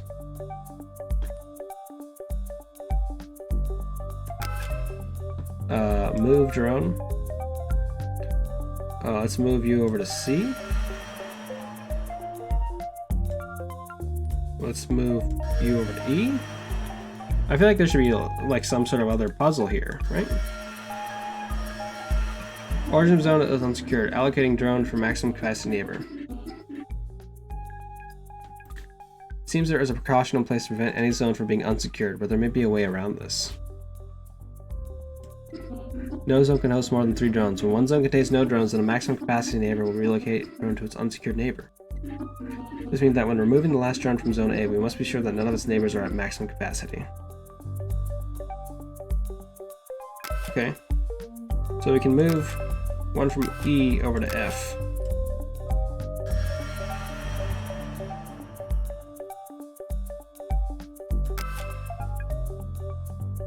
We also need to move something out of C, probably to D, and then from D, move over to H,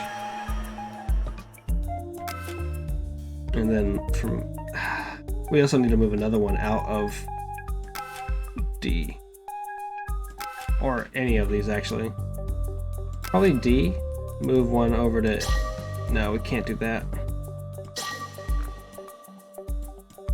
Deselect. So, probably want to move, can't move the one out of F, that won't work. We can move one from H over to I, and that would make that easier. We can just move this over to H, and then move this from A over to D. Zone A unsecured. The drones have been cleared from the entrance area of the refinery. I suspect this will be helpful. I hope so. That's all we knew how to do.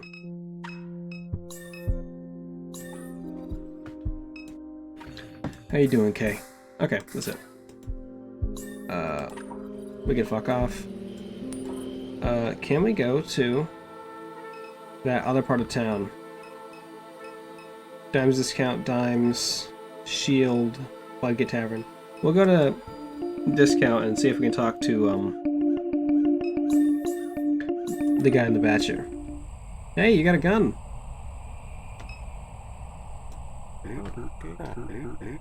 And there you see a dog, little black pit, green eyes. You see her? You send her this way. She answered to Potts. You the one they're looking for? Well, so what? Like it make the news? They want trouble? Here I am.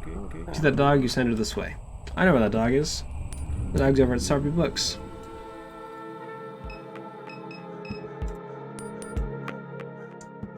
stocky pitbull with piercing green eyes watches the horizon with a neutral demeanor. As you reach down to pet the dog, she shows her teeth and growls softly. Do I need to go buy dog food from Dime's discount?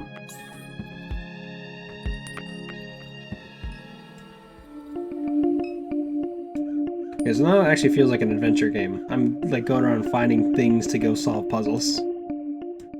So many evenings spent watching traffic pass by this gas station. Okay, yeah.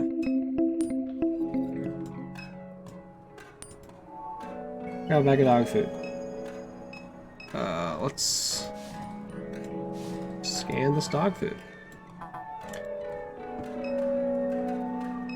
Can I buy something else while I'm here? I mean, I can buy candy, but I don't think I need candy.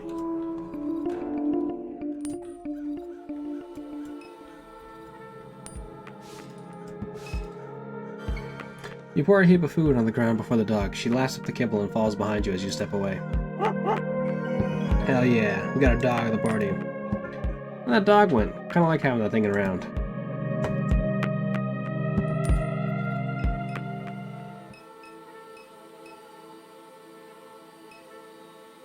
The Dime's discount. Into the batcher. Hey man, I got your pots.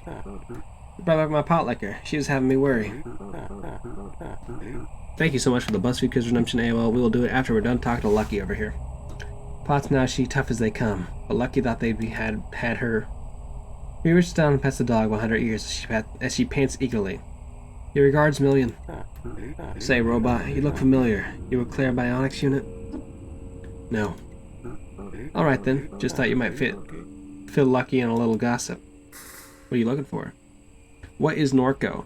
Hi Sundini, how you doing? Norco is I think it might be a location in Louisiana. Like, I think it actually is a real place in Louisiana. But Norco is a detective, mystery, point-and-click adventure. It's also a weird combat game set in southern Louisiana. I think around the year 2030. And it's a whole time. There's a big oil refinery that's really fucking shit up, and we're gonna break in there because something happened to our mom. She was consumed by an eldritch monster composed of flesh and ravens. And I think that's a problem, and I think we need to go deal with that. Also, our brother's missing. We gotta find him. How you doing? I assume you're heading off to work now? If you're not already there. What gossip? Laura St. Clair. She's one unusual character, turning that refinery inside out on some wild goose chase. For what? What I was hoping the robot might tell me. Anyhow, they call me Lucky. I stick around here, you need help, you find me. Help is just what we need. That right? We must infiltrate S.H.I.E.L.D. to retrieve some stolen property. We could use a hand. I done got past them. Fences more than I can count. That's a good time. Even got me a couple grenades in my bag. Lucky'll come. You're kinda lucky. Okay, nice about going to work? Damn, that's fair. Who is? Now that they're here, now that there are so many of us, we'll need the truck to get around. Let's return to the house. I hope to finish the repairs quickly. We've got our dog, we've got a fake monkey, we've got Million, we've got me, and we got Lucky. What you got, Kay? What do you know about S.H.I.E.L.D.? Lucky know all about there is to know. What about it? How long has the facility been in Norco? S.H.I.E.L.D. came here early. All this area was plantations. Weren't no money in that after slavery.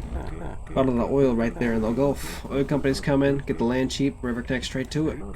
Whole operation down here used to be run from the central headquarters, then split up to get around some laws. Now you got this regional corporation with Laura St. Clair at the top. The man laughs. Bet they regret that idea. Tell me about her. Laura St. Clair is the regional executive of S.H.I.E.L.D. Norco. The board of directors appointed her because of Thomas, her daddy. They say he was thinking that they got her. They got her daddy. Look how that worked out. She done lost her mind, and Thomas, he don't want nothing to do with her. What do you mean? Well, hell, it's all in the newspaper. She's been sending survey teams out into the lake. Why is she sending them out there? Don't make no sense. That area of the lake, they ain't got no oil, no salt domes, whatever she's looking for, it ain't much to do with oil. Okay, tell me about Thomas, then. Thomas started the company that gets all the security contracts around here. Got his degree from LSU, moved out to California to make robots, man's a billionaire. Q's board of directors appointed his daughter, thinking they could get some of his expertise at a discount. They ain't know her drama back then, but they sure know it now. Thomas legally disowned his daughter. She tried stealing Claire Bionics out from under him. Some people say she even tried to kill him. Okay. Damn, girl boss. Go for it. Lucky came from Vacherie, right up the river, but he done travel the land. Walked to Knoxville, sailed to Mexico. Lucky done seen a good piece of this world. How long have you had Potts for? Potts been by Lucky's side for 2 years. Found her pregnant beneath the car one day. Couldn't stand to see her like that. Met a man with some land, wanted the babies. Thought we'd part ways eventually, but shoot. Guess I got used to her being around. Heard all I did for her many times. Okay. Gotta talk to Mission real fast. Yes? Oh, okay. Nothing else to talk to Mission about. Alright, let's do this BuzzFeed quiz. Here's the link if you want to play along at home. Move that over there. Move this over here. Pop that up over there. Mute this. Play that. And then get over here and switch this over on display capture. I'm giving you a nickname. You need a new nickname for spring, don't we all? I love to change my name every few months just to avoid people, you know? And if you keep changing your nickname, then they'll never be able to find you. They'll never be able to track you down who you really are. That's my life pro tip for y'all. Keep changing your identity. Pick a sport: basketball, baseball, football, soccer, hockey, no thanks. We're playing basketball. I love that basketball. I'd say of these, I'd probably basketball or soccer. I played a lot of basketball, I played a lot of soccer. I'm not good at either of them. But I will say, I did enjoy basketball the most. I think maybe because I just played soccer for so much longer, I just don't like soccer as much. But basketball's fun. Pick some weather: rainy, cloudy, sunny, snowy, sunny but cool, foggy. I'm kind of caught between, I'm enjoying sunny days more. It's been a weird weekend of weather. It fucking snowed like 3 times, and I was like, what the fuck is happening? Either March, late March, should not be snowing. It's terrifying. So I'm gonna go with, sunny.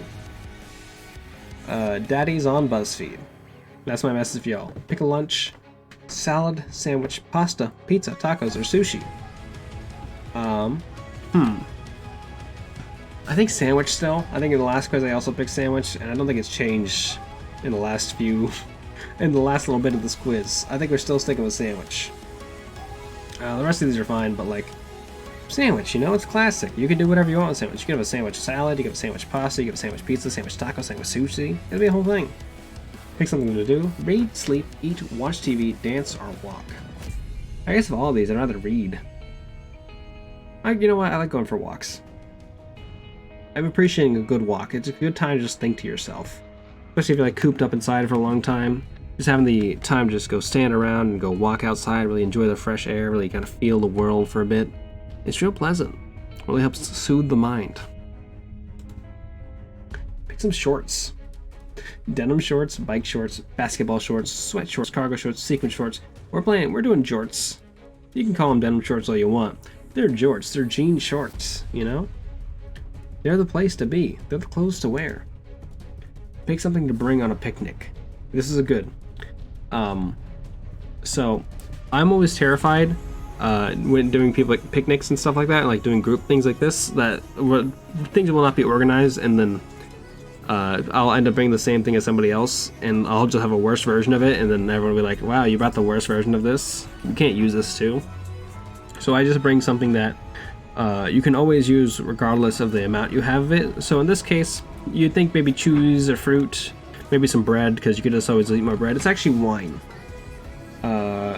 If you go on a picnic, just bring some wine. That way you can reliably be beneficial, really helping out the team, really helping out the party, And finally, pick something to do in the park. Sit in the sun, sit in the shade, play a game, hike, eat, look at birds. I like to play a game. I imagine whatever park games you're up to. I don't know if I'd want to sit in the sun relative to sitting in the shade. I think I prefer the shade, but like close enough to the sun that I can kind of swap between the two. I don't want to like pick one over the other. You know? How is ya? You know, just living your best life. That's how it be sometimes. How is ya, Sundini? Gonna play a game. My new spring nickname is Daffodil Daddy, so please only refer to me as Daffodil Daddy in the future. Big Poppy. Wow, a lot of daddy-based nicknames. Are they all daddy themed? Like, is it gonna be like Fuchsia Father is the next one? This is Daddy's. Is it Daddy's feed? Oh, it is Daddy's feed. Daddy's on BuzzFeed. I'm the Daffodil Daddy here. What did everybody else get? Daffodil Daddy, Daffodil Daddy, Daffodil Daddy. Wait, am I basic? Is Daffodil Daddy being basic? Big Poppy, Daffodil Daddy. You got a little sprout. Okay, we got little sprouts around. Tiny Tulip. We love a Tiny King. And then the Robin. Duck Baby. Okay, so we just happen to get the weird ones together. What a powerful combination attack we got there. But thank you so much for the BuzzFeed Quiz Redemption, Abel. I really appreciate it. Let's pop back into Norco.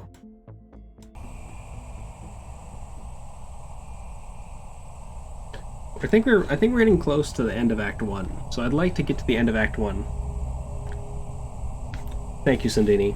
Please refer to me exclusively as Daffodil Daddy. I'll know what you mean. I definitely won't forget in like the next 20 minutes. Like someone's not gonna come in here and be like, "Hey, Daffodil Daddy," and be like, "What the fuck are you calling me? I'll ban you." Excuse me? That's not gonna happen. What? Can I not leave? I have to go to Dime's Discount. Well, this place is becoming a lot more ominous. My little mind map. A fugitive oil pirate hiding in the Mississippi River Batcher Woods. Laura St. Clair is interested in your mom. Doc speculates that's because of the subject your mom observed in the lake. Do we have to say Daffodil Daddy or can we say Daddy? You have to say Daffodil Daddy. Just like you have to say the world's cutest gamer. Daffodil Daddy. The world's daffodilist daddy. That's gotta be it. You know? Your mom versioned her consciousness at the same disreputable neuroversioning clinic as Duck. Her device that hosts her consciousness is called a head drive. Lou. That's it? Exactly. Is in a mausoleum. Lou wasn't buried. He was interred in the mausoleum. You visited it a few times as a kid. Catherine brought flowers and prayed there. You sat restlessly waiting for her to finish. Afterwards, she dragged you into the church that faced River Road, make you touch the holy water. She watched you motion to the sign of the cross before fixing your shirt. She held your shoulder as the two of you left. Your grandpa broke into a pawn shop and stole a jeweled ring to uphold the lie that he was descended from French royalty. Your mom later discovered that ruby was made from synthetic material. She still wore that ring around her neck until she died. She was buried with it. Hey, you know. Enjoy your shower time. My friend is insistent that you can eat a sandwich in the shower, and I disagree with him on a few fundamental purposes because, A, mainly, if you have a sandwich in the shower, the bread's going to get soggy. But it's been a long-standing argument that we've had for the entire group of friends for about 12 years. And one day I will have to try it, and I need you to tell me what you think the ideal sandwich to have in the shower is. Because I'm thinking, you know, like get like a focaccia bread, get a little bit of mozzarella, a little bit of tomato, add some arugula, a little bit of pesto. You eat that in the shower. That seems like the ideal shower sandwich. Are you confused about the shower sandwich concept or the sandwich that I've just described? My nightmare sandwich. Rewind. Okay. Hey, Sandini, enjoy your shower time. You know, my friend has often argued that people should eat sandwiches in the shower, or that eating a sandwich in the shower isn't weird, and I've always said, I'm not the one who does this. I'm asking society. I said That's a weird thing to do. The bread will get soggy in the shower if you're taking a hot enough shower, like we all are. We're all destroying our bodies with these hot showers. How are you? What sandwich would you think is be the ideal sandwich to have in the shower? Who are my friends in the Random XD crew? They're my friends. Even if they're Random XD, Hold Up Spork, I am the Penguin of Doom. I will fight for their right to eat that weird, shitty sandwich shower sandwich. So, just ask it, you know. Where have we as society led us to that, you know? You can't just have a good French dip. I feel like a French dip would be the worst one to have in a shower, because you might drop the broth. Back as an old friend of your mom who's lost his son when a shield pipeline cutting through the yard exploded. He urged his conscience at the same Flanagan's her. They fell out of touch before she died. I've not seen them eat the sandwich in the shower. I've just been told about it.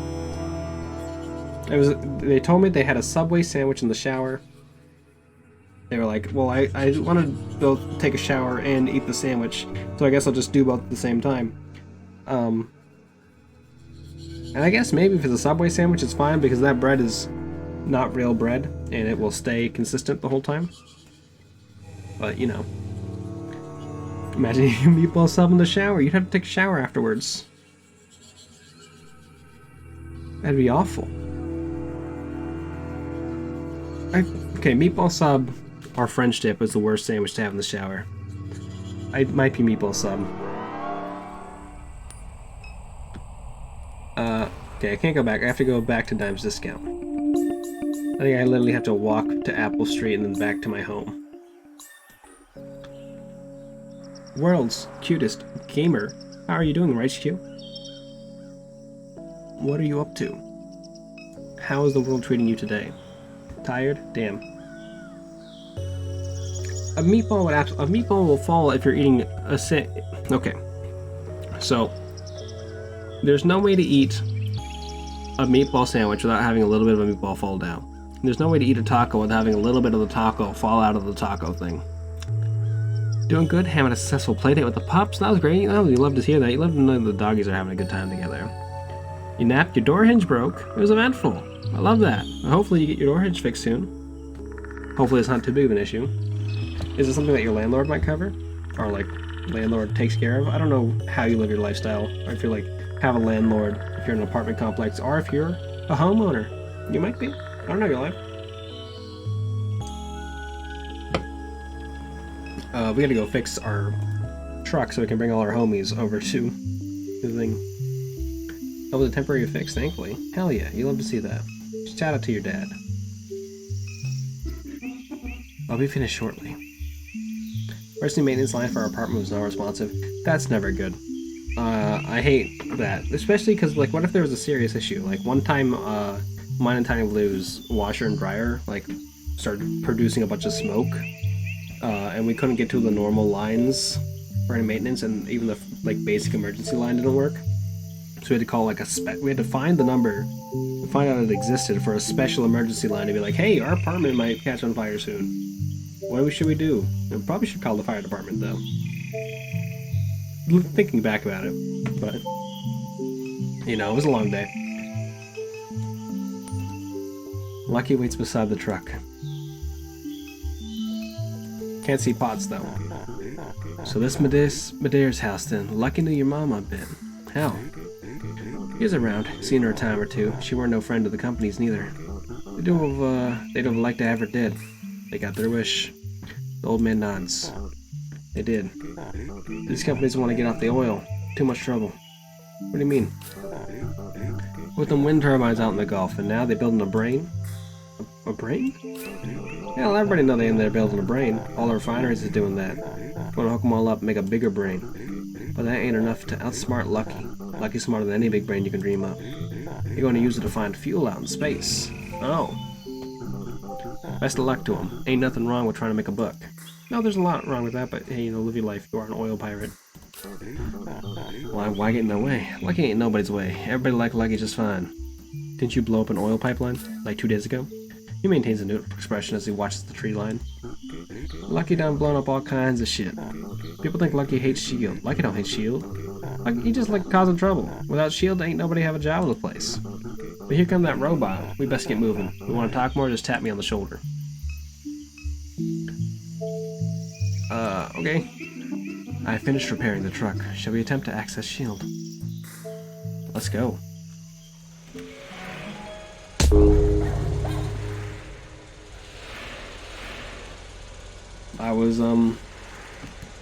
That was scary.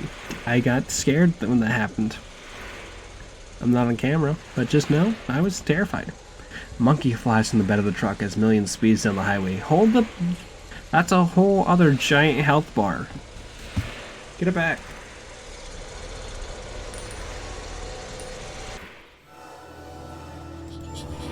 Shield is building a brain. Lucky says Shield is developing an artificial intelligence in order to conduct exploratory missions for off-world mineral reserves. Shield. Okay. That's a big thing. I mean, there's an Eldritch Pro monster out in the world, so maybe that's not too far off. Mausoleum. Okay. There's a church. Let's go in the mausoleum then. Oh, this is scary. Why is this here? Crypt. Madair. Base of your mom's crypt is damaged, with cracks running along the edge. It appears as if someone tampered with the crypt with a pry bar. We could open it ourselves. Okay, we can go grab the pry bar from back at the house.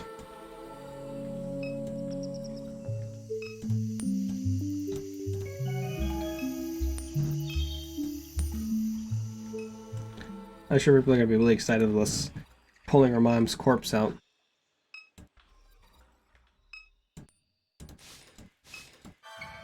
We pry at the cracked marble face of the crypt. It peels away from the thin cock beef effortlessly. Someone has removed Catherine's casket. This was your mother's ring. She wore it on a chain around her neck. I'll take it then. A letter. A letter. The penmanship delicate. It reads, Beloved Kay, her remains are safe. You will be reunited with your family soon. Well, that's unsettling. Okay. Way to go break into the oil refinery. The sprawling Shield Industrial Complex. Long ago was a plantation land, cheap and abundant along the Mississippi River. The refinery grew in stages, slowly displacing surrounding neighborhoods. The chemical annex came online later. Children in the enslaved became the neighbors of this machine. Towers, carbon and alloy and stainless steel. Among the columns sits the catalytic cranking unit that rocked the town. Pipelines. The webwork crosses high and low, over and under traffic and water and concrete, like veins like gossamer, like neural circuitry. Everywhere. Metal halide probing the river's expanse, coded patterns of warm sodium and cold LEDs winking, thinking, and knowing. Saying something, speaking, burning eyes seeing. Something to decipher in all that Norco is light. I remember Blue. I only think that you do. When he died. Part of her did too. Oh, a poem.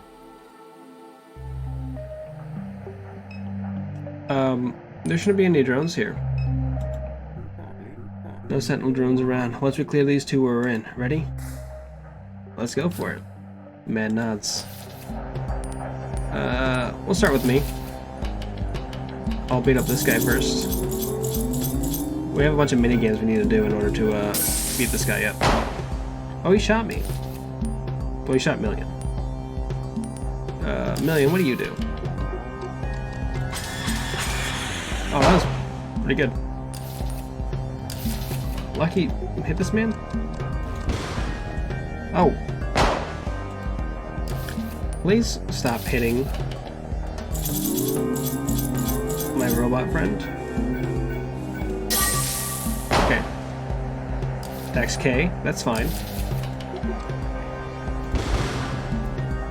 Oh, that's pretty good. Ow. No, we want to reliably hit this man to death.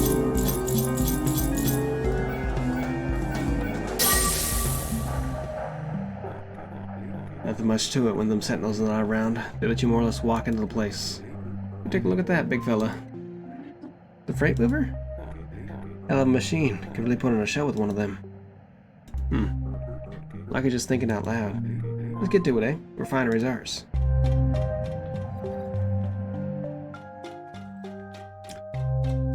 Here's the giant crow monster that has captured our mom, I think.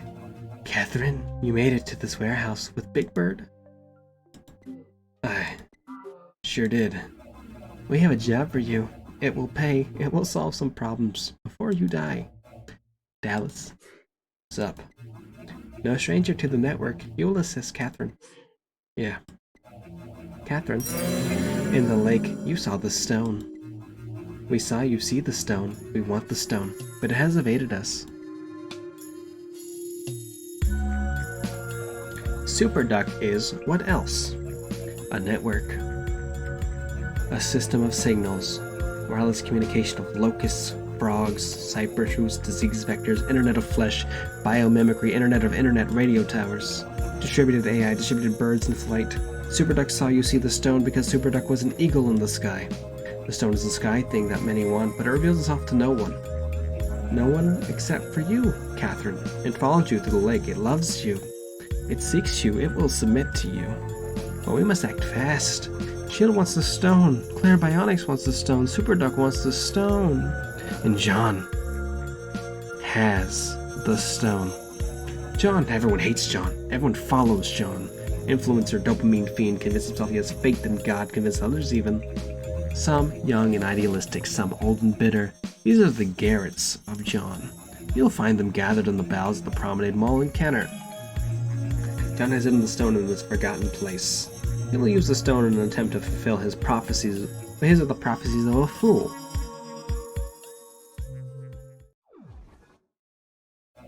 Got it? Go get me my shiny stone. Hurry before you die. I want to eat it. Have a good evening, you two. I like that the giant, scary bird just wants a shiny rock. That's very on brand for Bird. Go on. Get my shiny stone. What are you waiting for? I don't know. Something else? Can you please explain to me what?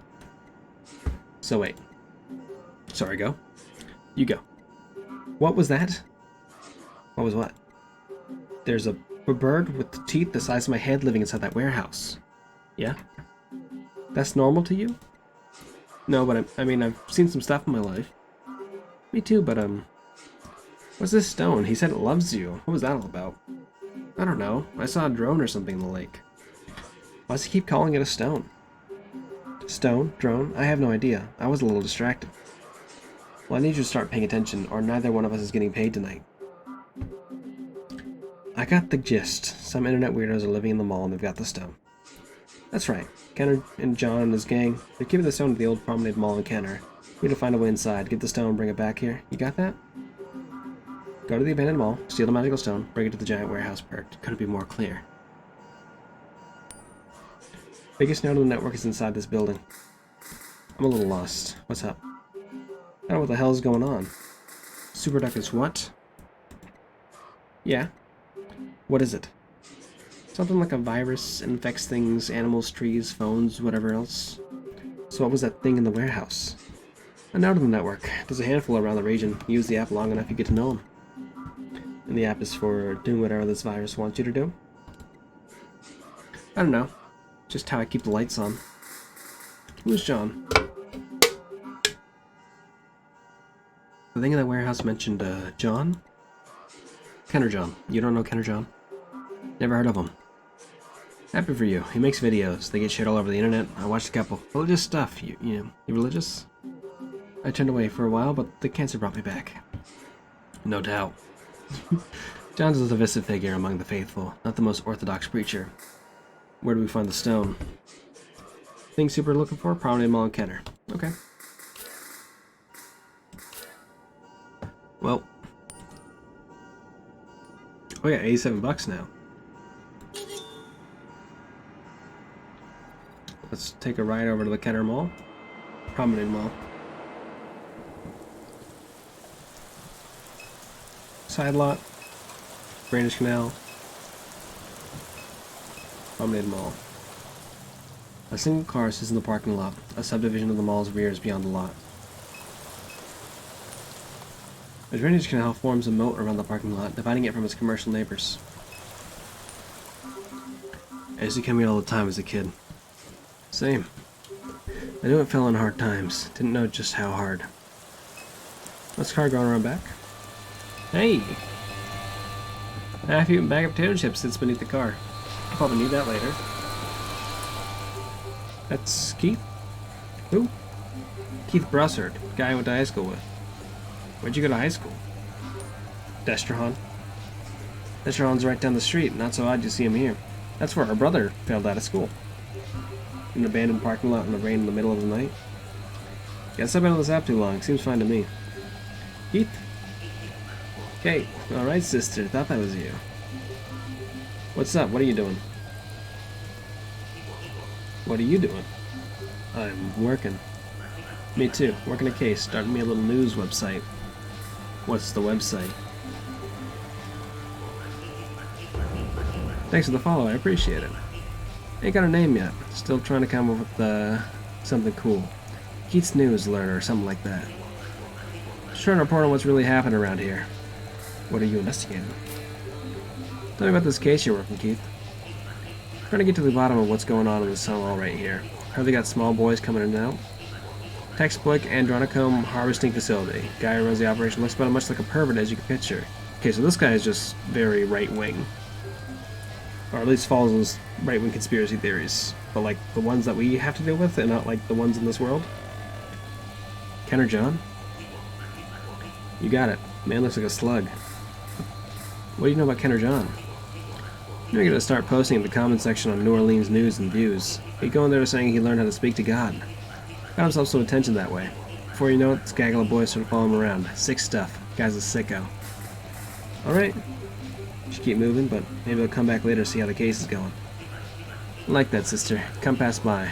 Why I don't see you around so often these days? Staying busy. Mind me asking you something? Just a thing I find myself wondering about? Sure. Don't mean for this to be rude, but how come you treated Blue the way you did? One of the best men I ever knew. Why would you ask that? You kept his name. Figuring it could have been all bad. Just something I wonder. We'll wonder something else. Hey, forget I asked. I'm too busy to be thinking about that right now. Then go. Be busy, Kate. I didn't mean to rattle you like that. Okay. Let's keep going to the subdivision, I guess? Like, we have a lot of space here to work with, and we just need to go in the mall and get the stone. A 4-door mid-side SUV, an older model, well-maintained. Okay. Light pours from the partially open garage door. A small plastic case device lies on the grass. What is that thing? At a guess, I'd say it was a tracker. Don't know what use it is laying in the mud. Well, now you don't know where the mud is gone. What if I just broke into this house? Catherine crouches and peers beneath the garage door. Sports commentary blazes from a television in the far corner. She settles his face beyond the threshold. Compressor, ice chests, tackle boxes, stacks of cardboard, buckets of bolts, and welding scrap. Kitchen supplies, a built-in stove. Laundry baskets filled with cans of cat food, an old candle burned to its base and tipped onto the floor. Stacks of disintegrating newspaper, a microphone stand, a collection of shadeless lamps lined up against the walls, waiting for firing squad. Situated amidst the clutter, a man in a red following chair watches the television, his back turned away. Go inside. What are you doing? Just... Catherine steps into the garage. Wait here. Catherine regains her posture beyond the door. The man doesn't notice her. Speak. Hey. The man looks back and jumps in his chair. What in the... Catherine lifts both hands, palms out. Sorry to startle you. How are you in my garage for? This is about Bruce, isn't it? Yes. Ever since he got himself mixed up with that internet freak, people like you been coming by asking about him. But I keep saying the same thing. I don't talk to him. Can't get them on the phone no more. We work together at a plant in Norco, but he goes out of his way to avoid me. Of course, he landed a computer job while I'm busting my ass with a torch all day. Won't even look his daddy in the eyes. My kid, she left and never came back. It's hard. Hard, alright. Can't focus on nothing around here. I was waiting for him to call. Even started digging through all these boxes, looking for the little stuffed monkey he'd carried around as a kid. That's just like my daughter. Figured I could give it to him as some kind of peace offering. What would you tell him if he ever came back? Hell, I don't know. Get some sense. Guess I'd say, Bruce, you're my boy, and this here's your home. Wouldn't turn you away for nothing. That cult shit, that Garrett shit, let it go. Just come back home. That's what I'd say. If you see Bruce, will you tell him that? How can you even record it and hang on to it until you see him? He blocked my number. I can't get a word to him. I don't have anything to record with. Then come back when you do. I'll repeat it. I ain't got no shame left. Now go on, get out of my garage. Okay, so I think we'll find Bruce probably inside of the mall. And so if we can find something to record, we could probably go and use that to like avoid a fight, I imagine. Is kind of how I'm kind of interpreting that. But it might just be a required task. I don't really know how this game does optional content necessarily. You have to go to the drainage canal though. Mattress boss. Okay. The downpour finds its way into the drainage canal, its water level slowly rising. A fence adjoins the backside of the two strip malls. The crevasse between them reveals a smear of light towards Williams Boulevard. Beyond the fence is a drive-through chicken car audio. Mattresses direct to you. Water towers and power lines and crumbling concrete and traffic signs. A board of landscaping attempts, unkept shrubs, solar-fed Christmas lights weathered and forgotten. Ooh. Alright. We can ask this guy. He's maybe a little upset later. Still cooling off, maybe later. I assume the guy who's doing news might have access to a recording device. Let's go in. Find all 3. Find all 3 what? Earn the badge. I do this in real life too. Garrett. Some kind of recruitment video plays on the monitor above the entrance. Imagery flashes across the screen, punctuated by text. These 3 geometric shapes. Find all 3. Name tag that reads Garrett. Pinned to a crane blue shirt. Earn that badge. Tower circled by scaffolding. Find salvation in the stars. Okay, so these are the dude's religious videos. No Dutchman, no museum? Okay. 2 teens speak in whispers beyond the gate. Each has a similar bowl cut, black shoes, and wears a blue collared shirt with a name tag that reads Garrett. Don't look at the 2 eyes Catherine indifferently. Yeah? Is the mall open? It's been a long time since they came by this mall. Is it still open? 2 boys snicker. Not for you. I'm trying to get inside. Either of you gentlemen care to help us into this place? No one's gonna help you. You have to help yourself. Is how you live your life? Walking around parking lots in the rain asking for help? More or less. It's time for you to take responsibility for yourself. Lift. Become strong. Get a new fit. You look like you're wearing a bag. Thanks for the life advice, teens. No more soft drinks. I hate soft drinks. Then don't drink them. You'll be initiated before we can even consider letting you in. Initiated how? Humorous. How many readings have you collected? 3? Bullshit. Then tell me how many days the arc took to complete. 20. Took, I don't know, 20 days? So you have no idea what's going on around here. Guilty. You need to pull yourself together. I can help you, but first you need to help yourself. How? Sad. Sad. Really sad. Listen, John's got an app, okay? To install it if you have any hope of making your way in here. And once you're inside, you'll need the readings to visit the cathedral. Cathedral? Place where the divine object resides? Don't talk about that with the civs, moron. What's the app called? What app? The one you just mentioned 2 seconds ago to get into the mall? Oh, John Kenner's book, or no, it's Kenner John's Apocryphone. That's it. Kenner John's Apocryphone. Install that shit. Catherine pulls out her phone. Done. Congrats. You're on your way to being less of a fuck-up. I don't want to hear that from a guy with a bowl cut. Let me use the app. What do I do with the app? It's an augmented reality viewer. You gotta find John sculptures around town. Sculptures? Virtual sculptures. You can only see them on your phone. There's 3. Find the sculpture, scan them with your phone, learn some shit. The first is in Bruce's yard. Don't make it easier for her. And Bruce is a Garrett now. Show some respect. Each one will give you a clue about the next. You just give the whole thing away. You'll not collect them all, Garrett. No need to worry. Yeah, true. The last one's a nightmare. Listen, if you need help, go talk to friend. Who? Just open the Apocryphone app while standing in the parking lot in front of the mall. You'll see friend. What's with the name tags? You work here or... No. Both tags say Garrett. Do both of you have the same name? No. Yes. Look, this is like some spiritual shit. We can't just tell you about it. We did to taunt Gooch. So much. We all do so much in our lives to taunt Gooch, don't we?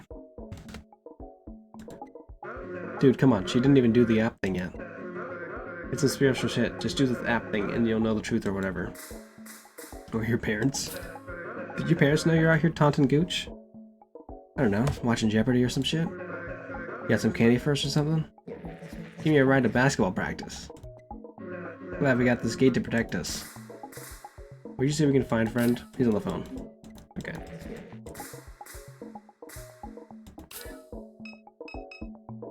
What's this? A scale model is encased in glass. The plaque as it reads art. Glass at its base reads arc. What do you think that is? Hard to say. Almost looks like an oil rig. Or a spaceship. Let's pop back in the parking lot. I was kind of hoping we finish Act 1. Gonna save for now, right, though.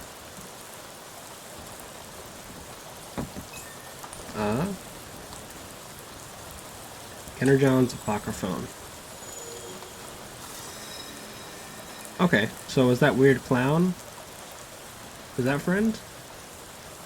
I guess it is. I am friend. We need your help. Garrett said to speak to you? We don't know where to find the first sculpture. The first reading of John, not far, in a yard. What are you? I am friend. Okay. Well, I know where that yard is. So.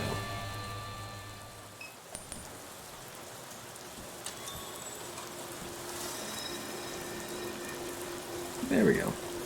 I guess the other one's probably on top of the dude's car. First reading from the Apocryphone of Kenner John. Oh, that's a fucking portrait. Hell yeah. I love this. Early years you spend inside. TV on. Dad blaring the games. Says he keeps Christ in his heart, but it's a lie. Kenner is the only place on earth. Nowhere to go. No one to hang out with. Your flesh is alien. The house is a prison. Only to escape through fiber lines. Someone on the forum's post a flyer for a show. Somewhere to meet people, something to do, whatever. You borrow your dad's car and go. Step into a saint somewhere. You immediately know. These aren't your people. Garrett. Make a few jokes. Someone calls you a Nazi. You throw the first punch. Things spiral out of control. Oh damn, they're white supremacists. Oh no. You're outside bleeding, pushing someone's face into a trash can full of Go cups and beer bottles. The scum are screaming at you to stop, but you don't. Someone knocks you over the head with a floor jack. You fall to the ground. They think you're dead. You're unconscious for 10 days. You with a slashed mouth on your left side, determined to ruin everyone's life. You watch the forums closer now. You call the cops on the next show, and the next show, and the next show. You get the place shut down for a while. And let up. Good job. Fuck the scum. Well, guess we know what Bruce is up to.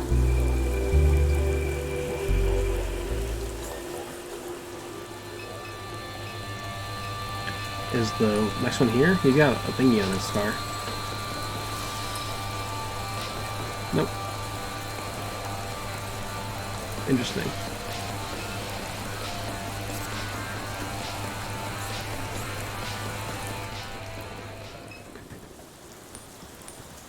I don't know where Saint's thing is, the thing they were talking about in the thing. I also don't want to order a ride because we have limited funds for the rides.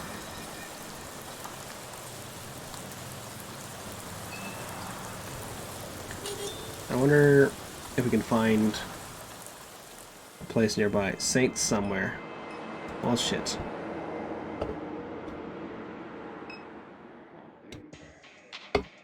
Okay, so this is the venue. Dumpy dog customer. Ugh, my stomach still doesn't feel right. We gave this guy an old hot dog earlier. That dog finally catch up to you? This past couple hours have been the worst experience of my life. Why'd you let me eat that thing? You ate too. I had to. Nothing personal, just something I had to do. You're a bad person. After you left, my stomach started screaming. You know how hard it is to find a bathroom in the French Quarter? But you found one. That's good. No, I didn't find one. What'd you do? You don't want to know. I kinda do. Tell me. Oh, but I do. You give me bad vibes, you know that? You want to know how I dealt with the insane explosive diarrhea that I got because of you? Is this some kind of power trip or something? Do you go around coaxing young men into eating old gray hot dogs most night? Or is this a special occasion? I thought you were an old dude, my man. Special occasion. You follow them around and see how they take a shit? That's what you do with your weeknights? Yeah. I'm here, aren't I? Alright, fine, I'll tell you. But just remember, you asked. So after you leave the French Quarter, I'm standing there with flannel ass enjoying my second hot dog, and I can tell something's wrong in my stomach. I run up the street to use the bathroom at some tourist trap, but the bouncer throws me out right when it's my turn in line. At that point, I'm desperate. I unlock my bike and start riding home as fast as I can. I nearly run over a couple of pedestrians. I'm on Elysian Fields in St. Claude, major intersection, tons of traffic backed up for about a quarter of a mile because there's an accident. I know that I'm going to shit myself. It's coming. I'm in a state of complete panic. If I shit right there, tons of people will see it. I need privacy fast. There's a stretched limo Hummer pulled up on the side of the road with people hanging out on the sidewalk next to it. Looks like high school students, like maybe they're getting ready to go to a dance or something. They're all congregating on one side of the limo, like on a sidewalk, and I'm in the street on the opposite side. So I drop my bike right there on the street and sneak into the limo as quietly as I can. No one's in there. They're all outside. I don't think twice. Just pull my pants down and let it loose. It's, you know, a lot of it. It's taken a while. Should I keep going? You still enjoying yourself here? Go for it, my man. Please, continue. You're disgusting. So anyway, while I'm in there, the kids shut the door, the driver climbs in and all the lights in the rear of the limo go out. Guess the driver's just dropping the kids off downtown, I don't know. At this point, it's just me and him. There's a little tinted window that divides the cab from the rear of the limo. A little Freudian slip there. It'd be pretty hard for the driver to see with the lights out. He gets on the phone, calls his wife or girlfriend or whatever he drives. He thinks the limo's empty. He's got it on speakerphone and I can hear the whole conversation, speaking right next to my head. First thing he says is how bad those kids stink. Said he'll never drive young kids like that again. Said they smell like baby diapers. Then he starts like having phone sex. I'm not joking. They immediately launch into it, saying what they want to do to each other, all this stuff. Not like that's the biggest deal in the world, but for some reasons I won't get into. I just don't want to be in there anymore. Try to open the door thinking, fuck it, I'll just jump out, but the door is locked. I check the others, they're all locked. I crawl up to the window and start tapping on it. Sir, you forgot me. He hangs up the phone and cracks a little tinted window. Who the hell are you? He asks. I'm one of the kids. You forgot to drop me off. He starts shouting, what is that smell? What does that smell? My heart's beating out of my throat. I can't breathe. He rolls up the window, calls the police again. I can't hear the entire conversation. Hopper asks him what the problem is. This is a man broke into his limo and took a shit in it. Just like that. A man broke into my limo and took a shit in it. They ask him his location. He pulls off on the side of the road and waits for the cops. I'm banging on the window, begging him to let me out. Then I'll pay for him to get cleaned up. He pretends I'm not even there. Still here to listen? Yeah, or already committed. Alright, so here's what gets me. The New Orleans Police Department has never showed up to anything on time. It takes them hours to show up to a murder scene, right? Well, a squad car pulls up behind the limo within like 3 minutes. At this point, I can't even explain to you. I'm having a heart attack. I'm dying. I crouch down behind the door and wait. There's shit everywhere. It's on my shoes, my hands, my shirt. I have no alibi here. The man gets out, opens the door for the police. I spring out of there and just start running. I don't look back. I can hear the cops shouting. Turn to the neighborhood. There's a construction dumpster about a block away. I run like lightning towards that thing. I dive in. There's barbed wire, nails, all kinds of stuff. I'm getting scratched up, but I don't care. Adrenaline's coursing through my veins. I burrow deep in the heap of trash like a mole and hide. I hear the police sirens. Squad car stops at the dumpster. They get out, look around. They shine a light right on me. I stay perfectly still, holding my breath. They leave. Wait a couple minutes. I climb out. I walk here. I take another shit. I'm so sorry. Yeah, well, hot dogs. Well, I'm glad we got closure. Who's this guy? The man working the door turns off the cacophony while strolling through cooking recipes on his phone. Well, that's the whole thing, because you gotta go through the whole story to get the recipe even. The law group gossips conspiratorially. The music spilling from inside drowns out all but the vaguest details. A love triangle, too much whiskey, someone kicked in the wall in a fit of rage. well, let's see if we can't find what we're looking for out here. Alright. Guess we do gotta make it inside. No cover tonight, just checking IDs. Looking for a sculpture. What a Counter John sculpture, does that ring a bell? Talking about that douche whose little gang keeps calling the cops on me? Presumably, yeah. You don't look like one of those mall Nazis. What's this about? I'm the mother of a Garrett. My son recently got into this stuff. I'm concerned. My condolences. I'm a father myself. Would hate to see my kid get wrapped up in that kind of thing. Anyhow, here's what I know. They got some game they play on their phone. They stick these devices around town like Easter eggs. They find devices, scan them with their phones, assuming like that. Not sure the details. They have one right outside the bar, so we had the little mall Nazis coming by every night to find it. But then last night, Ditchman came and grabbed it. Ditchman? Who's Ditchman? He lives over by the mall. He's usually hanging around the ditches, feeding the ducks. I don't know the guy, but Bell vouches for him, so he must be alright. Sounds like we're heading back to the mall. What's happening tonight? It's bounce night. Bounce night? Yeah. The crowd seems, casting glances around in the Dallas, different than I'd expect. What are you looking at me for? Just don't know. You agree? What, a bunch of white kids taking their ass to bounce? Someone's supposed to give a shit? I mean anything by it. All I listen to is Christmas music. That's weird. Christmas music?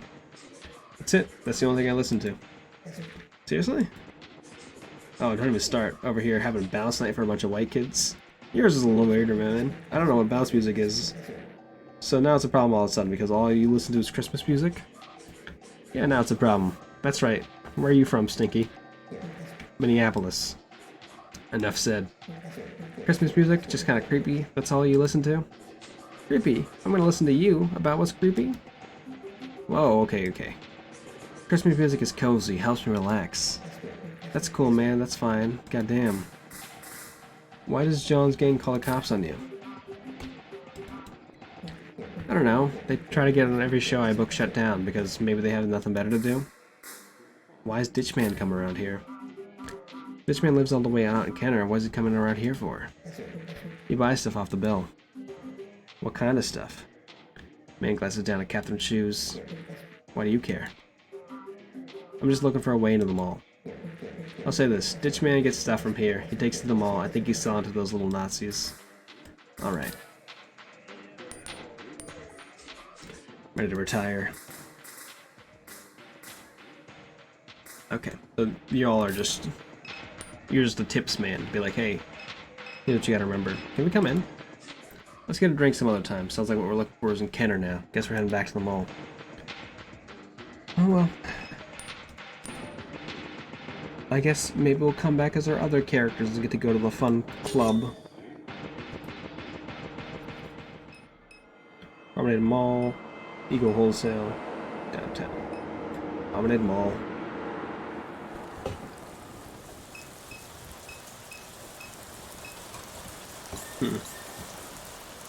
Well, this is kind of like a ditch. Here we go.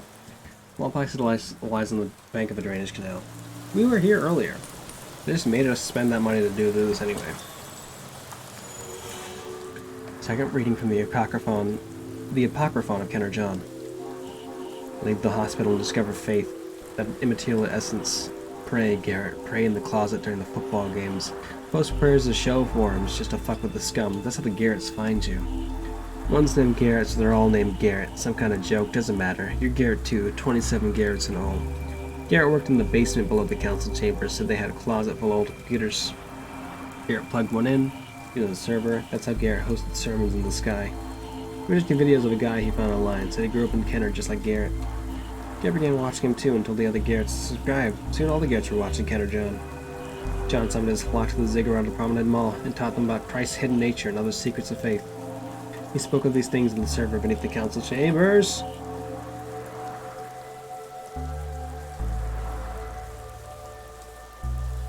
This is the scariest shit in the fucking world. Well, what do you think about Johnny? Would you just hate him? Real fuck, isn't he? Can I help you? Catherine dear, it is I who will be helping you on this night. Oh shit, this is Papa. I knew you'd come see me, waiting in the ditches. Waiting, no trouble there, child, happy to do it. With access to the mall, here I am, delighted to assist. The man eyes the ring hanging from Catherine's neck. And you even wear the stone of the Magdalene, just as she herself wore it. You are the image of her beauty. Why are you here? We were neighbors once upon a time, don't you remember? I come to help, as neighbors do. Catherine shakes her head. What is this? It is my responsibility to guide you and to watch over the children. I've been to see Kay. She is well. Excuse me? Can you tell me what this is about? It's about a boat. A boat that can get you into the mall. The Garretts, they favor me over John, that little shrimp, that little sad boy. I'll be your guide to the mall, the sanctum of the Garretts. Catherine turns to Dallas. This man, I think he's been following me. To help you, I've always watched over you. But Blue, a good man this ain't, an asshole. You wanna let your papa near you. Don't laugh.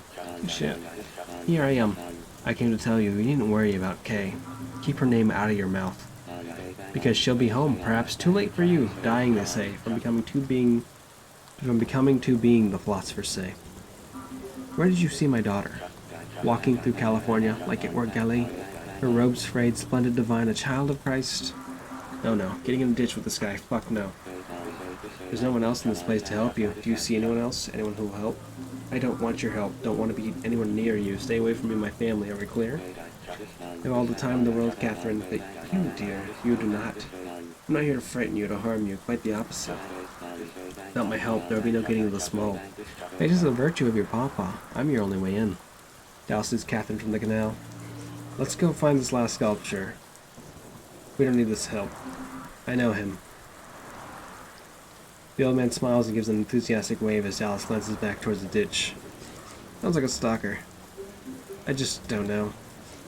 I feel like this parking lot's full of strange men who know your name. Am I missing something here? What, you think I invited them? I don't know. Maybe. I'm just as confused as you are. Let me finish going through this. Where the fucking creepy ditch man comes and steals the shit out of me again. Shit. Okay, wait, no. Did I actually get to the end of this?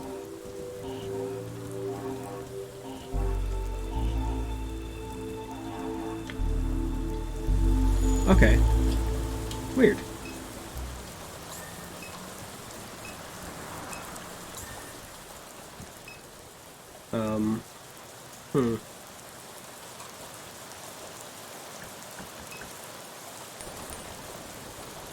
So we have to go to the city council, I think, yeah? I am friend. We need your help. Garrett said to speak to you. Don't understand the readings. This side reading has me stumped. Discovering the third reading of John is the most challenging. I could not help Gooch. Hey, damn. From the second reading of John. John spoke of these things on the server beneath the council chambers as seated above the concrete in the New Orleans sky. Basement sky. Council chamber. She's talking about City Hall. That's downtown. Basement beneath City Hall. Sky above City Hall. Yes. Okay, but we can't get into City Hall because we don't have our badge. I just don't want to go there and have it be like spending money to get someplace that I can't actually get to.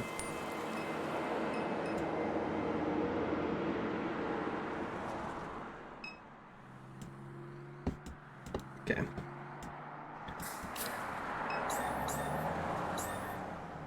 Got the overpass. Oh, hey.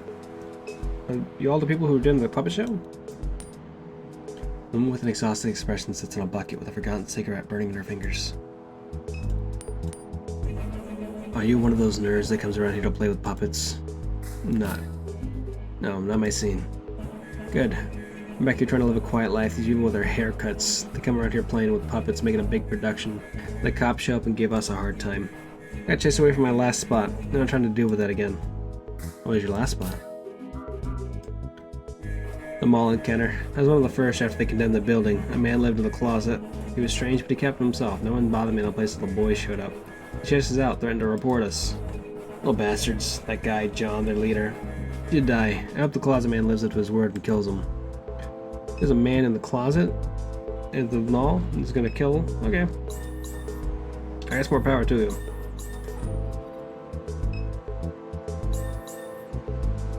Maybe we'll find it here. Oh hey, I am friend. Need your help. Okay. So you're just here. Are you just always in the Atla, man? If there's not like a shape around? No, you're not. Guard greets Catherine at the door. Welcome to New Orleans City Hall. No council sessions this evening. Building's closed. The Garretts sent us? The guard looks Dallas up and down. Nah. We're here because of Ken or John. I've let a lot of people pass through in the evenings, wanting to take a picture from the roof or whatever the hell. None of them look like you two. Follow my gut here. Does the city know about this? The city just lets these Garretts come in and after hours? I do what I'm told. You looking for a reason? Go somewhere else. We're serious. We're trying to become Garretts. Why? We need to get inside the mall. That place has been boarded up for years. Not anymore. The Garretts took it over. Guard shakes his head. This whole city lost its fucking mind. I added the fucking. I sprinkled a little swear in there. Really hype it up. Listen, there's some funny stuff that happens in the building at night. If you think you can just walk up to the roof, it's not like that. And be careful getting around. One of the generators went dead. The elevator's out and so are the stairwell lights. Catherine enters the building. Head is an elevator corridor with the stairwell. A long unmarked hallway extends to her left. The exit's at her back. Let's go down the hallway. Catherine wants the hallway until it terminates at the council chambers. The door is shut. Is this like a dungeon? The lobby is behind her. Try door. Door to the council chambers is locked. To lobby then. To the elevators. The floor display above the elevator reads ... or / to the stairwell. They said the elevator's already down. Catherine enters the pitch black stairwell. Go up. Catherine arrives at floor 2. Feel around. It detects nothing of interest in the dark. Up. Floor 3. Darkness presents nothing. There's nothing to be fit here. Floor 5. The area is empty. Floor 6. Finds nothing hiding in the darkness. Rise at floor 7. After some fumbling in the dark, Catherine discovers a doorknob. Open. Catherine enters an unlit office. Tries the light, no power. Window looks beyond Duncan Plaza towards the French Quarter. Leave. Go up. Catherine arrives at floor 8. Feel around. I think maybe the recording device probably in here somewhere. Catherine arrives at floor 9. There's nothing of interest. Climbs to floor 10, the final level. She sighs heavily. This is killing me. Exit sign casts an obscure red glow over the area. Ahead is the steel door with panic bars. Under the wall beside is a magnetic card reader. This must lead to the roof. Try the door. Locked. Fuck it. Catherine arrives at floor 9. Feel around. Was it floor 6 that had the thing?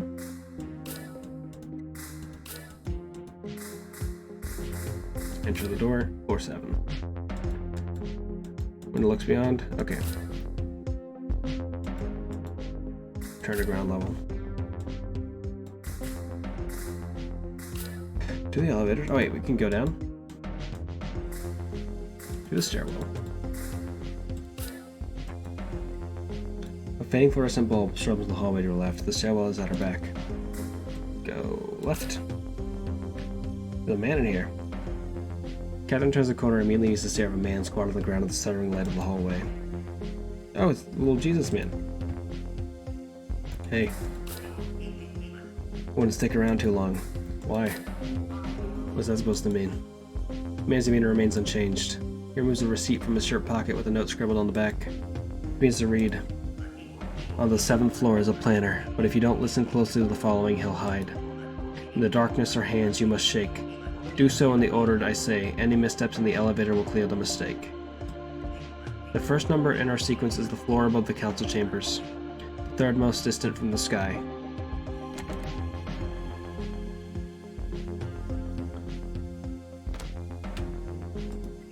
There are 11 floors should one count the basement. Our second number is that which must make even a divide.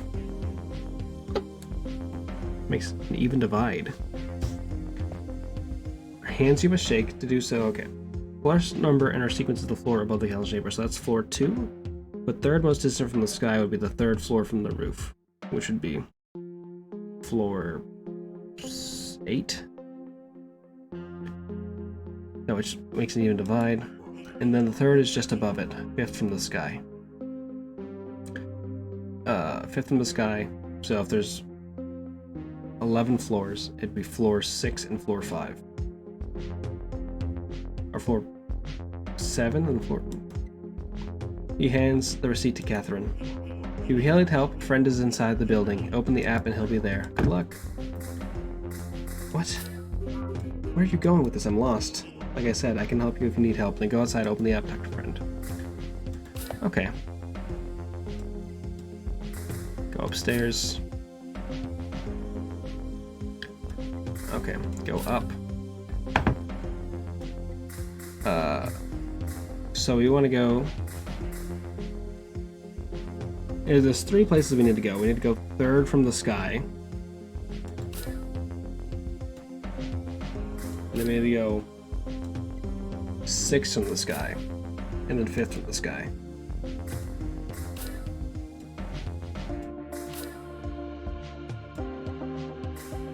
So if we go up here, the top floor,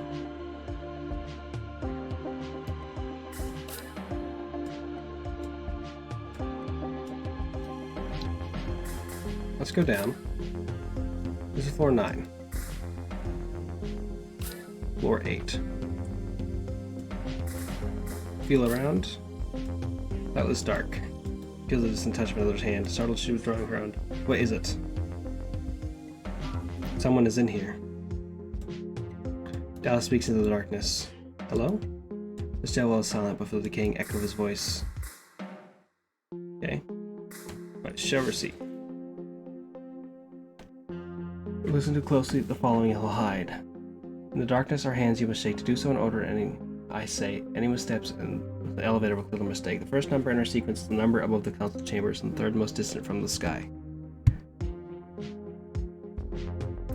There are 11 floors should one count the basement. Our second number is one that makes an even divide. And the third is just above it, 5th from the sky. So this should be this one. Reach out. There's a dark, and an unseen hand grasps and firmly shakes. And now we need to go down to the 6th. Right, so this is 3 down. We need to go to 5. 7. 6. 5. And then we reach out for the hand. And then we go up 1. And reach out for the hand. 8, 5, 6. That's 3 handshakes and nothing happened. I think we got it wrong. Let's say on that receipt. Hit the elevator button. Let's try again. Okay. It's clear. Darkness. Okay, first number of sequence is the floor above the council chambers. Above the third most distant from the sky.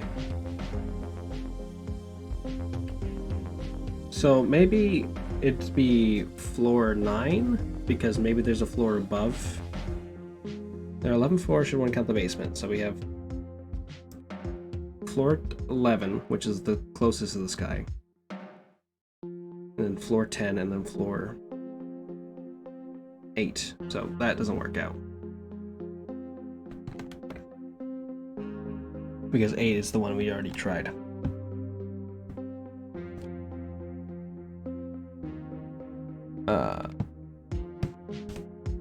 They are most distant from the sky. There are 11 floors should one count the basement. Our second number is one that makes an even divide.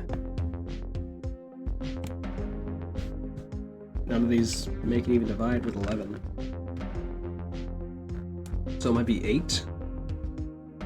Because if you cut an 8 in half and it's 8. So maybe we try 2.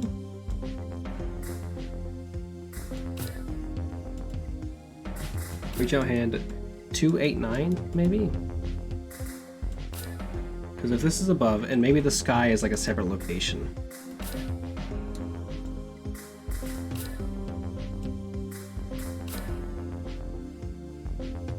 Like maybe there's a thing in the building that is the sky and is not the sky above.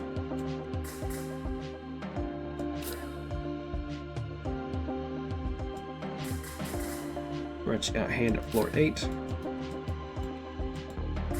We go up to floor 9. Reach out hand. Okay. Well, I guess let's go talk to Friend. See if Friend can help us.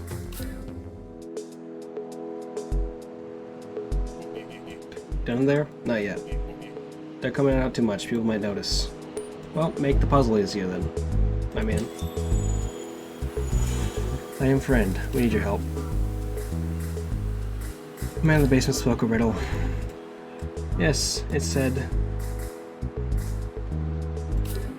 the first number in the sequence is above the council chambers. The council chambers on the first floor. Okay, so that's floor 2. 11 floors, that only includes a basement, only one makes an even divide. 10 floors in a basement, only one floor makes an even divide. 11 floors, one in the middle, 5 on each side. Okay, so 2, 6, 7.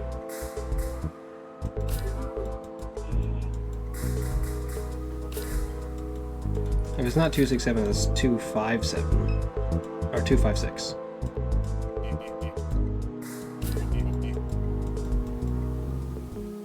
This is a weird building, but you know, sometimes it's what you get in City Hall. The elevators. To the stairwell. Go up. Press the elevator sequence. Reach out with the hand. Go up. Up again. Up again.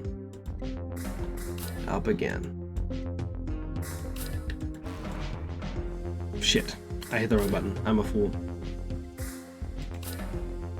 And, okay, well maybe that's just what I do. Maybe my whole thing is I press the wrong button a lot. I'll make that my brand.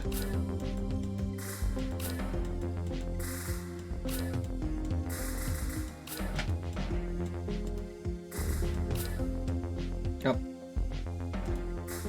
And I'm up. And I'm up. And I'm up. Reach our hand. Go up.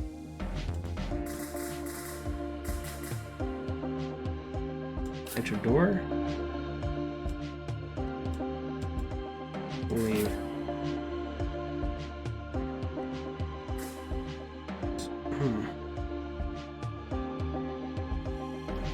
One just above it. Is there not a place to do that? Is it not 268? Is it 256? Because there wasn't no way to reach out a hand on 7.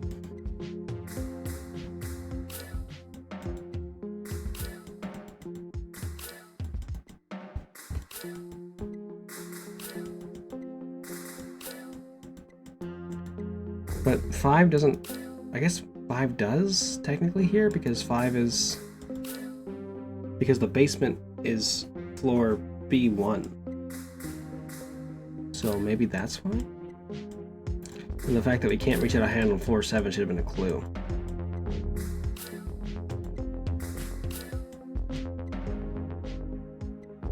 Begins to pull Catherine slowly towards the door. She grabs Dallas, attempting to resist. Catherine? It's... The hand jerks her violently to the floor. Dallas attempts to intercept the figure in the dark, but only meets the wall. Hey! He slaps the wall. Tell me who the fuck it is there. His echo trails off to the extremities of the stairwell. As Catherine looks up from the ground, a light switches on high above them. Dallas, help me, please. Dallas recovers Catherine from the floor and she hangs her arm over her shoulder. You're not in any kind of condition to be doing this kind of shit. I know it. I see a light. She gestures weakly. Up there. I'll carry you. No, it's fine. Let's just go find this planner. Get to the roof, whatever it takes to get done here. Go up. Narrow thread of light shines from the doorway to the planning office. Enter doorway. Catherine steps into the warm lamplight glow of the 7th floor office overlooking Dick Plaza. A man sits at a desk facing the window. He looks back at Catherine and looks away. Office is closed. Trying to get to the roof. Planner turns in his chair. I see. Any chance you could help? You don't look like the other ones, I'll say that. Excuse me? Where's your shirt? Planner dismisses Catherine with a hand wave and points towards a coat rack near the door. Keycard's hanging on the rack. He returns to his original posture, facing the window. Catherine grabs the keycard. Wait, I don't gotta talk to this guy. You're working with those Nazis. Up.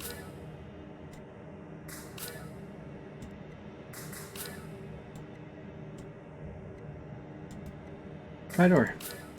Catherine says the ID badge and pushes open the door. Exits the roof. Steps through the door into the cool winter air above City Hall. Need to sit for a moment. Of course. Alice gestures to a nearby air conditioning unit. Let's sit.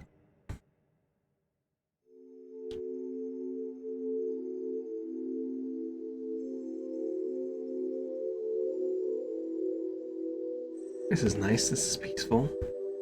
I don't think I like Dallas that much. Getting too old for this. Running around like this on my 49th birthday. What a life. Birthday? Today's your birthday? Today's my birthday. At least it's memorable. No question there. You alright? I'm fine. Just need to breathe for a minute. That was strange. Can never be normal with Super. Always gotta be some shit like that. But why keep doing it? I don't know. Dallas lifts his hand in resignation. There's not much else really. Not anymore. What would you rather be doing? What I'd like to do is be home with my daughter and my grandchild. Where's home? Holly Grove, right near the canal. They started staying with me a few months back. They liven up the place. Kids do that. You got any? Son and a daughter, 2 years apart. Still at home? My younger one. I can't get him out of the house. My daughter, she doesn't want anything to do with me. Thought maybe I was diagnosed when she'd come around, but she never did. Catherine looks towards the westbound traffic. No, she never did. It hurts to be dropped like that. Sometimes it hurts worse the more the time passes. I just know I won't see her before I die, and that it does hurt. It hurts, and then you die. The two of them laugh. It's not all bad, just hope something on the other side. There is, I know there is. The ones I hurt and left behind, I'll see them there. I'll get to apologize. Amen. Let me ask you the same question you asked me. Why keep doing this? Not a lot of runners our age. Long story. This is my first time on the app, but things have been interesting for a while now. I tried to have a straight job once upon a time, but that didn't last too long. Yeah? Why not? Let's just say I lied on my resume. Well, everyone you meet has a story like that in this style and work. Nothing special about me, then. I wouldn't say that. The old man in the ditch thinks you're special. Let him think it. So you figure this last sculpture's around here somewhere? Yeah, there's a little box right there. It's something about being in the sky.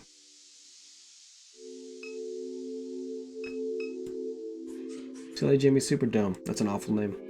They changed it again? What was it before? Pearl Dish Soap Superdome? Hanson Burger Superdome? I don't know. I lost track.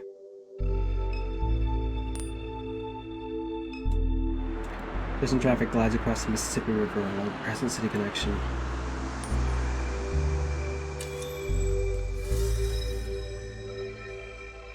We do have to click on the box or something?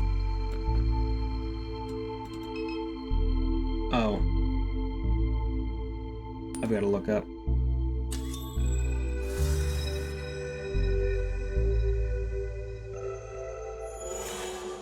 Third reading from the Apocryphon of Kenner-John. New Orleans is the pit, and Garrett's stuck in it. New Orleans is the lowest world. A messenger visits John, tells him about the early faithful now living in the cavities of the Martian moons.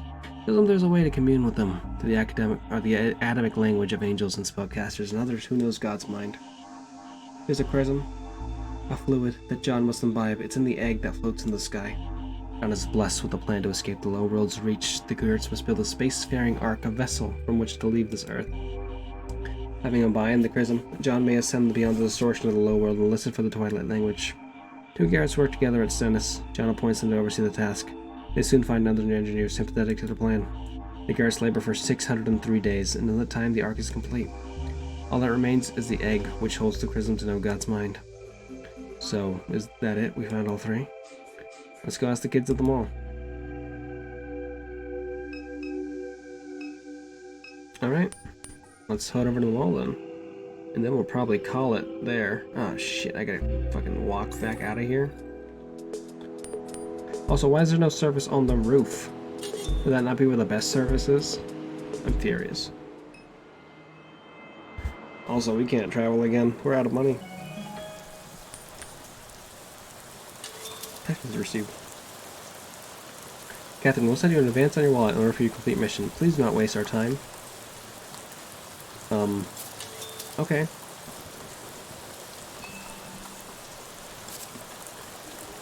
Anyhow. We'll save here. We'll probably come back to this next Sunday. I'm liking it quite a bit. But thank y'all for being here. I really appreciate it. I'm gonna save again, because that's who I am. I want to throw a special shout out over to Skelly Skeletons. Thank you so much for the raid. Another shout out over to Sorry Reyna. Also, please go check them both out. Gotta wait seconds until the clip plays. Hey, thank you for being here, AWOL. I appreciate it. Oh my god, I just shot a lady! Sometimes you end up shooting a lady. 2 clips, not the Monster House. Let's go. Let me go over to twitch.tv and find somewhere cool we can all hang out at.